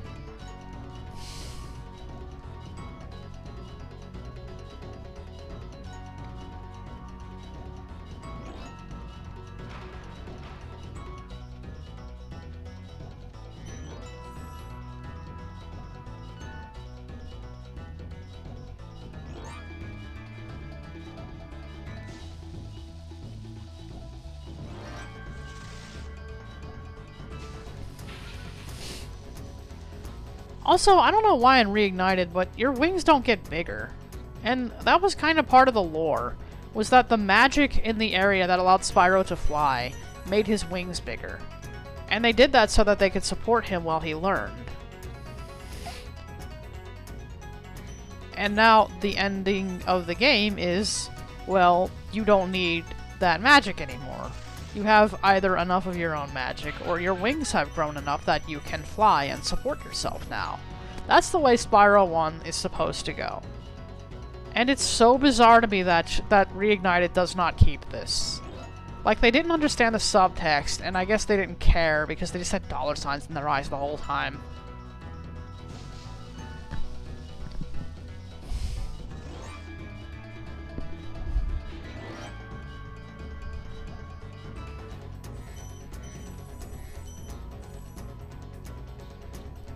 Uh-oh.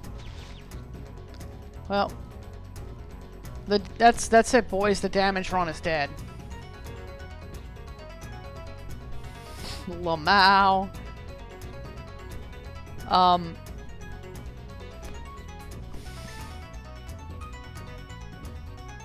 Yeah, no. If I had just kind of...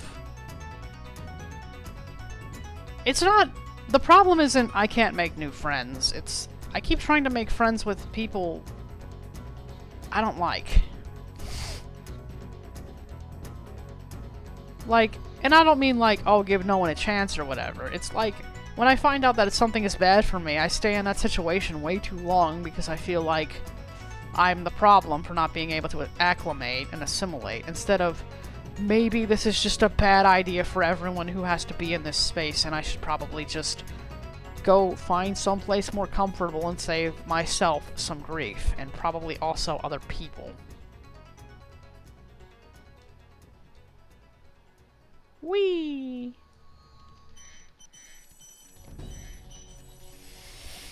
Fun fact, in the Japanese version of this game, there's a sign back there that says that Nasty will give his treasure word for the first friend that he actually has. That's why I wonder if he may be an incel. Like, he seems to believe that his ugliness makes him impossible to be friends with, when in fact it's the fact that he's a massive dickhead. In Reignited, there are a bunch of motivational posters in here instead that have mini puns. Anyway, that's the game. That's all of it. Shazam. Another year closes itself off.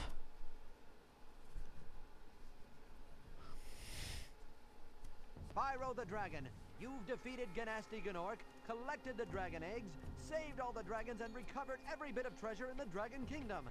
How do you feel? I feel fired up, Bob. And I'm happy for the dragon world, of course. I certainly wouldn't want to spend the rest of my dragon days butting heads with Nasty Gnorc and his weird minions. What's a minion? Never mind. You know what they say. For every good battle, you need a good adversary. And I felt that Nasty, in spite of his misguided nature, was a worthy opponent. Good job. Uh-oh. Here we go again. 4 hours. 4 hours to finish the original. Probably longer to finish Reignited because what a buggy fucking mess it is. A lot of people say the first game works fine. I think the first game is fucked on tech, honestly. It's just not fun to play. It's fun to look at. You know, the art direction's fine most of the time. A few levels just suck ass. Metalhead was one of them. Anyway, I said I would put this unbelievably cringe diatribe up on YouTube, and I meant it.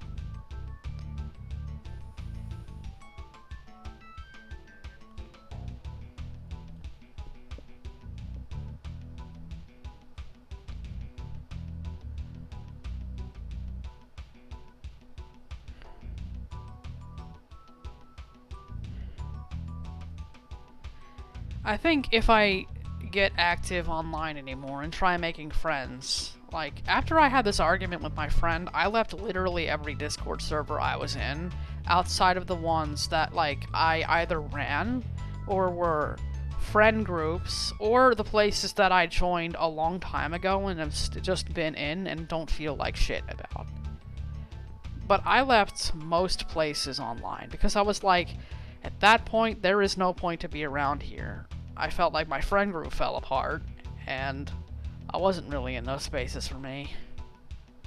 And I guess moving, like the best thing to do is to just be active online for me, do things for me, and the next time I feel like I have to sacrifice myself for other people, the better fucking option is to just leave.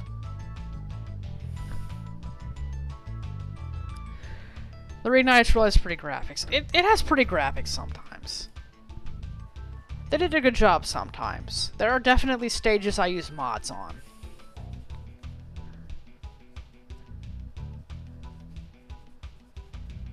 A lot of it is the skyboxes that I feel they fucked up. To me, but I'm an idiot. Nah, like, the best thing you can do if you're in a place that makes you feel like shit is just stop being in that place. Because if you feel like shit, because you're around other people,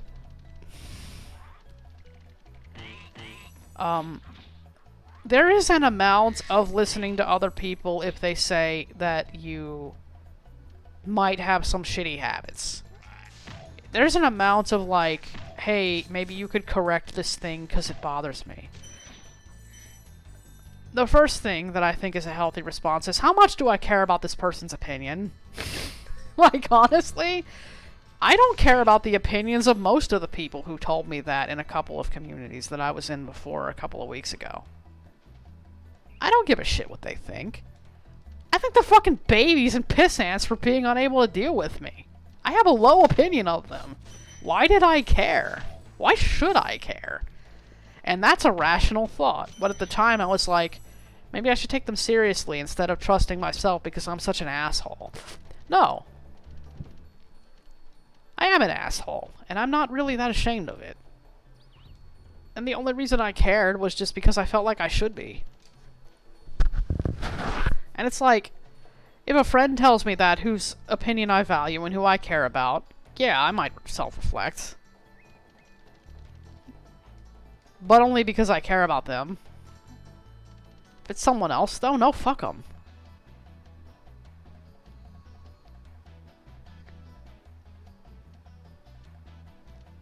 And I probably shouldn't have spent so much time bending over backwards, and I'd have been less frustrated about the lack of acceptance or feeling okay.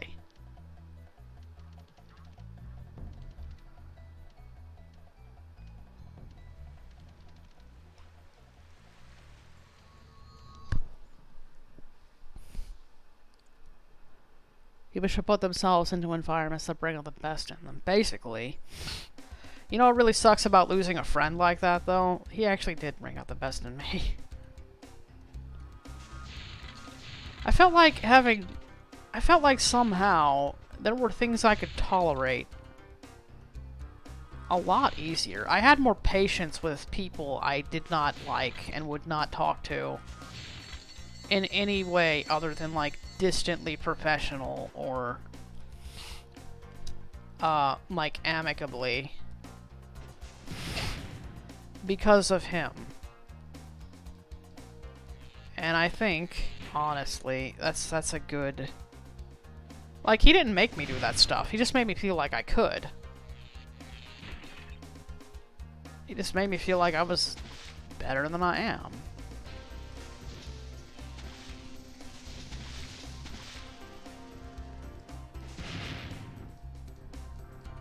Well, maybe that wasn't such a good thing either, because I'm not sure he actually likes that about me.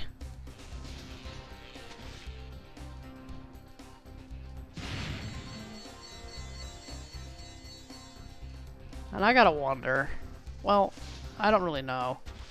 That's just kind of an assumption.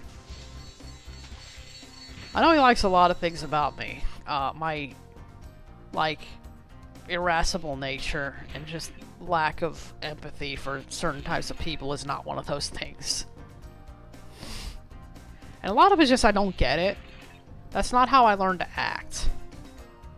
I learned that being, like, upset about everything is a sign of immaturity. And, like, I get why he thinks I get upset about everything, because I argue. But a lot of things don't even really make me upset. They just... I don't know really how to talk to people other than arguing. So, to me, it's just like... a weird disconnect between, communication styles, I guess. There we go, I got 50 lives. That was my goal. For no other reason than because. I'm watching my TV glitch out, F. Rip. Alright, well, it is almost 3 in the morning, which means... unless anyone else is going to be awake for the next 4 to 5 hours, I'm not getting the Spyro 2. I don't even know if I would replay it otherwise. So, is that like a thing that anyone wants to watch? Want to see how far I can get in it before like 8 AM hits and I collapse? Or should I call it here? To be honest with you, if I call it here, I'm gonna go eat a shit ton of junk food. Who wants to keep me from my bad habits?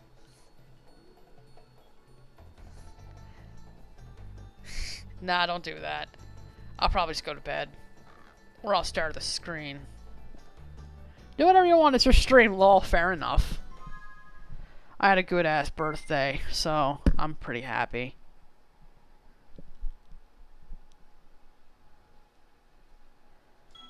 This was a good stream.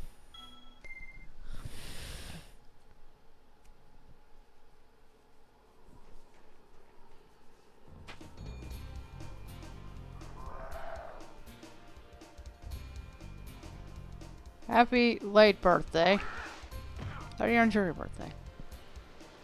Holy fuck, I never read the title! Yeah, no, it's my birthday. I play Spyro on my birthday every year. You missed the part where I said I tried tiramisu for the first time and loved it, because it's basically just soggy cake and coffee, and I love it. We played the Stardew Valley board game all day today. We got, like, Italian food that has a shit ton of garlic. I mean, it says it's got garlic in it, you bite down on that shit, and it is a clove of garlic. It's great. Garlic is a good flavor.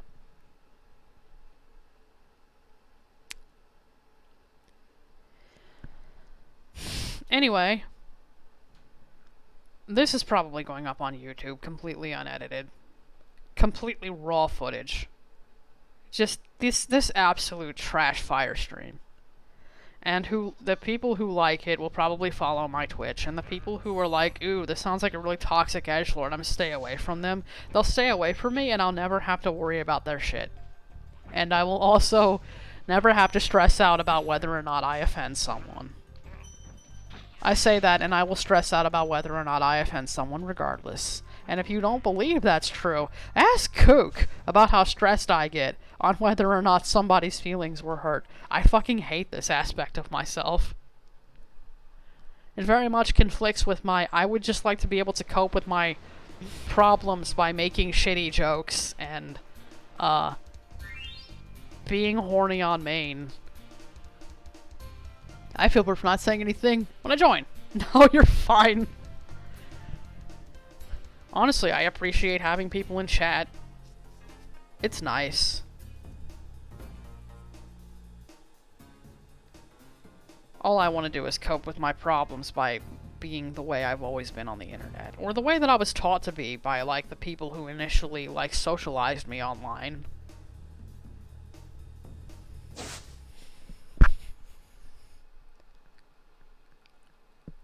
Being horny on main is greater than respect. Damn right it is. Different coping mechanisms, yeah. And, like, it's fine if somebody's coping mechanism is to, like, be really sincere about their feelings. This is healthy and valid, and they should do that. Don't yell at me when I make jokes about my situation, though. Like, I'm not telling you that you can't talk openly about the way that you feel. But if the way that I deal with my stuff makes you feel like you can't express yourself, I gotta wonder what that says about you. Because I'm not telling you that you can. I'm just doing it differently. I do not represent you. I'm not responsible for you. And I don't want to be. And that's not fair to me to put your emotional baggage on my shoulders like that.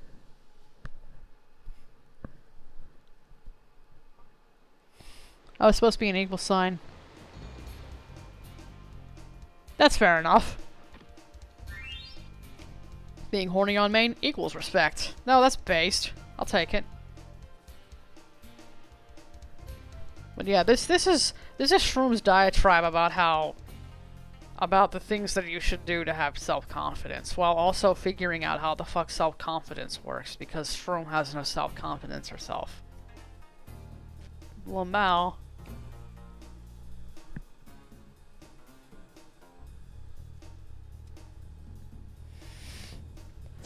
I wish I had my mother's take no shit attitude. But I guess if I did that, it would be extremely difficult to empathize with other people. And I do like being able to do that. But I do feel like people weaponize my empathy sometimes, and I'm just tired of letting them do it.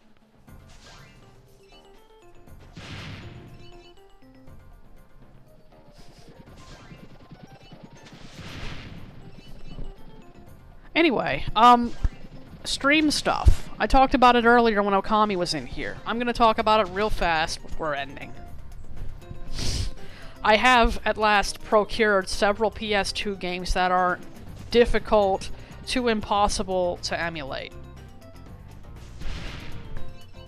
I'm gonna start streaming those games after I finish Okami HD. We're gonna start with the Jack trilogy. Or at least we'll start with the first Jack. I'll get as far as I can into the second Jack before giving up, because the second Jack is hard and I'm bad at it. And then we'll move on to Jack 3. Which I'm also bad at. We'll find out how bad I am. When I finish Okami HD, which I have started streaming late at night, because I feel more comfortable streaming late at night, and my nights are pretty free now.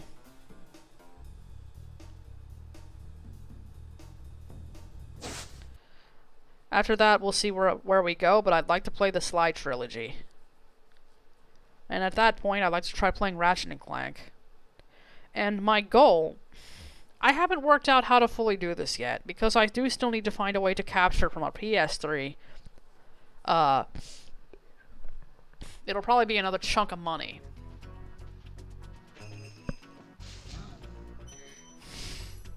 I can't give you a direct estimate, I can tell you that generally speaking, I've started streaming past 8 p.m.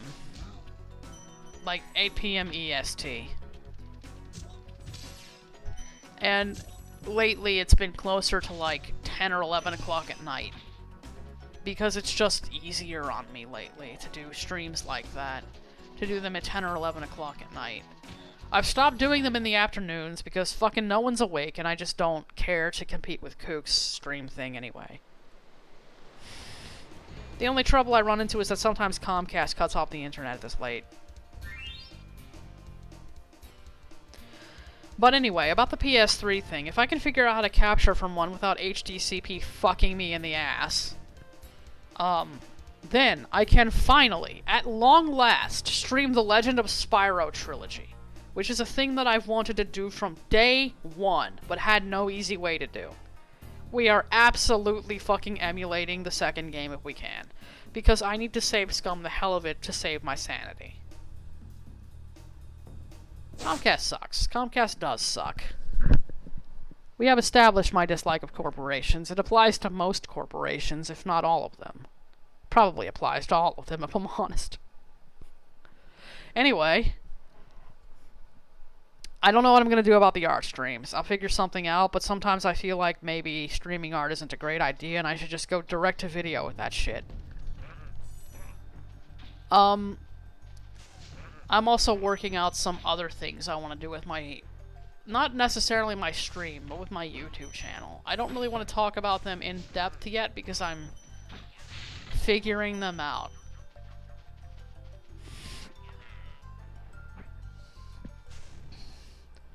Wait, LOS is on PS2. The first two Legend of Spyro games are on PS2. The third one is on PS3. So, Legend of Spyro A New Beginning, the first in the trilogy, is on the PS2, the GameCube, and the Xbox. Legend of Spyro The Eternal Night, the second game in the trilogy, is exclusively on PS2.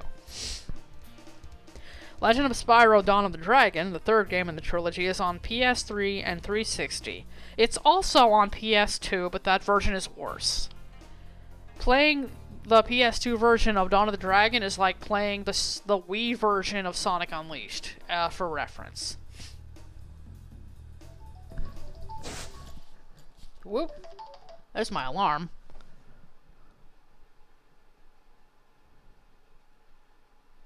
If I serve corporate America, corporations will serve me. Yeah, they'll serve you a big fat dick up the ass.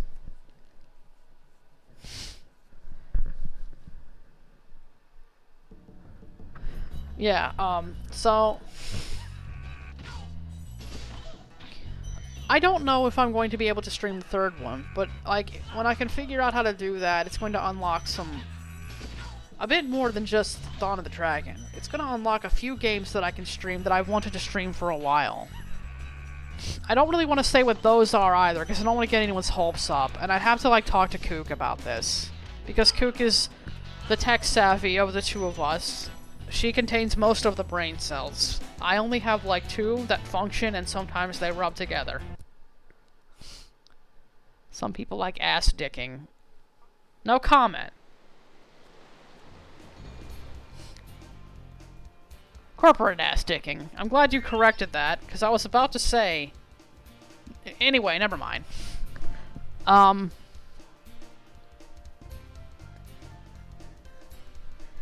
So, there are a few things that I want to do, but let's say that if I can... One of them is going to be absolutely huge. And by huge, I don't mean it's going to be a big leap for me. I mean, it's going to make the Okami stream that's going on right now look like a light jog through a fucking Spyro playthrough. Okami is a long game. One of the games I want to stream on PS3 is even longer. But it is a game I'm sure that someone knows about. And I'll drop you a hint about it. It was supposed to get an Xbox version and never did. And also... Cube World fucking ripped it. Cube World fucking ripped it off. Hot take. Hottest of takes. Hottest of takes right there. That's probably not even true, but I'm gonna say it anyway. Anyway. If you know which game I'm talking about, cool. If you don't worry about it. Nobody does. But yeah, it'd be cool to be able to stream PS3 games, finally. This guy sucks at this level. Like, what the fuck are you doing? Literally just burning your timer. Look at this demo mode. Are you playing like shit on purpose, or do you just suck? I guess that's the devs just fucking around because they don't care about being good at a game they probably extensively beta tested. Well, anyway. Yeah, I don't know. I also have to finish a couple of other stream graphics, and hopefully that means properly playing some more Game Boy Color and Game Boy Advance games. Especially Game Boy Advance games. That's a big one for me. But that can be done later. This stuff with the PS2 games is going to take up so much of my time that I have time to work on those. And the Okami stream I started doing kind of on a whim has also given me a buffer. And that's cool. So, those are the short-term-ish plans for the stream. I want people to be excited about this. I will try to have a more regular stream schedule after this point.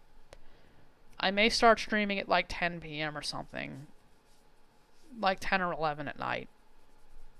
That'd be easiest. 11 used to be the hard cutoff. Because I would spend it with a specific person, and I wanted to keep it open for them. But, since that slot's open now, doing stuff at 11 o'clock at night, Eastern Standard Time, might be best. But I'd rather start a little earlier than that, so I'm not just, like, up at 11 to 5, like... Maybe I'll go 9 to 10, I'll figure it out. But it'll probably be, like, 8 p.m. and onward will be whenever I start. And it might be a bit, like, precarious for a while, but I will at least make sure to keep it, like... I'm not gonna, like, do one in the afternoon and do one in the evening anymore.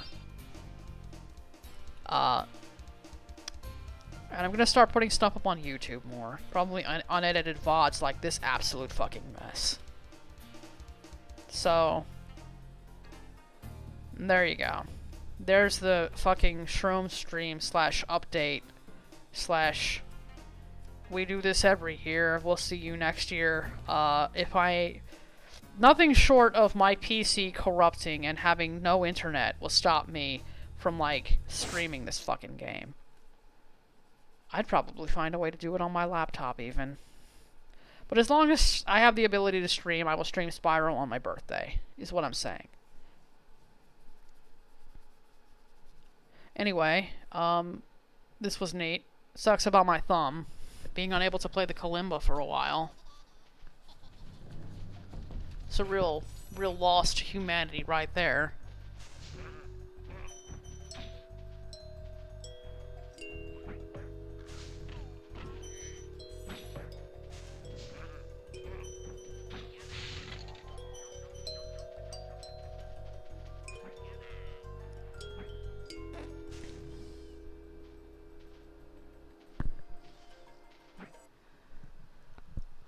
Well, maybe IDK. Yeah, anyway. That's it. I'm gonna go eat the rest of that eggplant tortellini I didn't eat for supper. Which has a lot of cheese on it, and I should definitely not be eating it, but I'm going to anyway. Thanks for tuning in. I hope everyone had fun. I'm excited for the future. And I hope everyone has a nice night.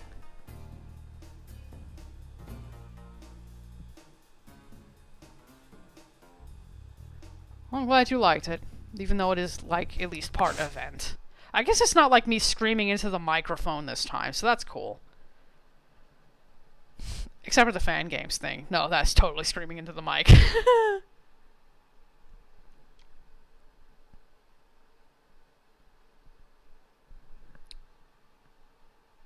Time to put this confused ADHD mess on YouTube. Good night.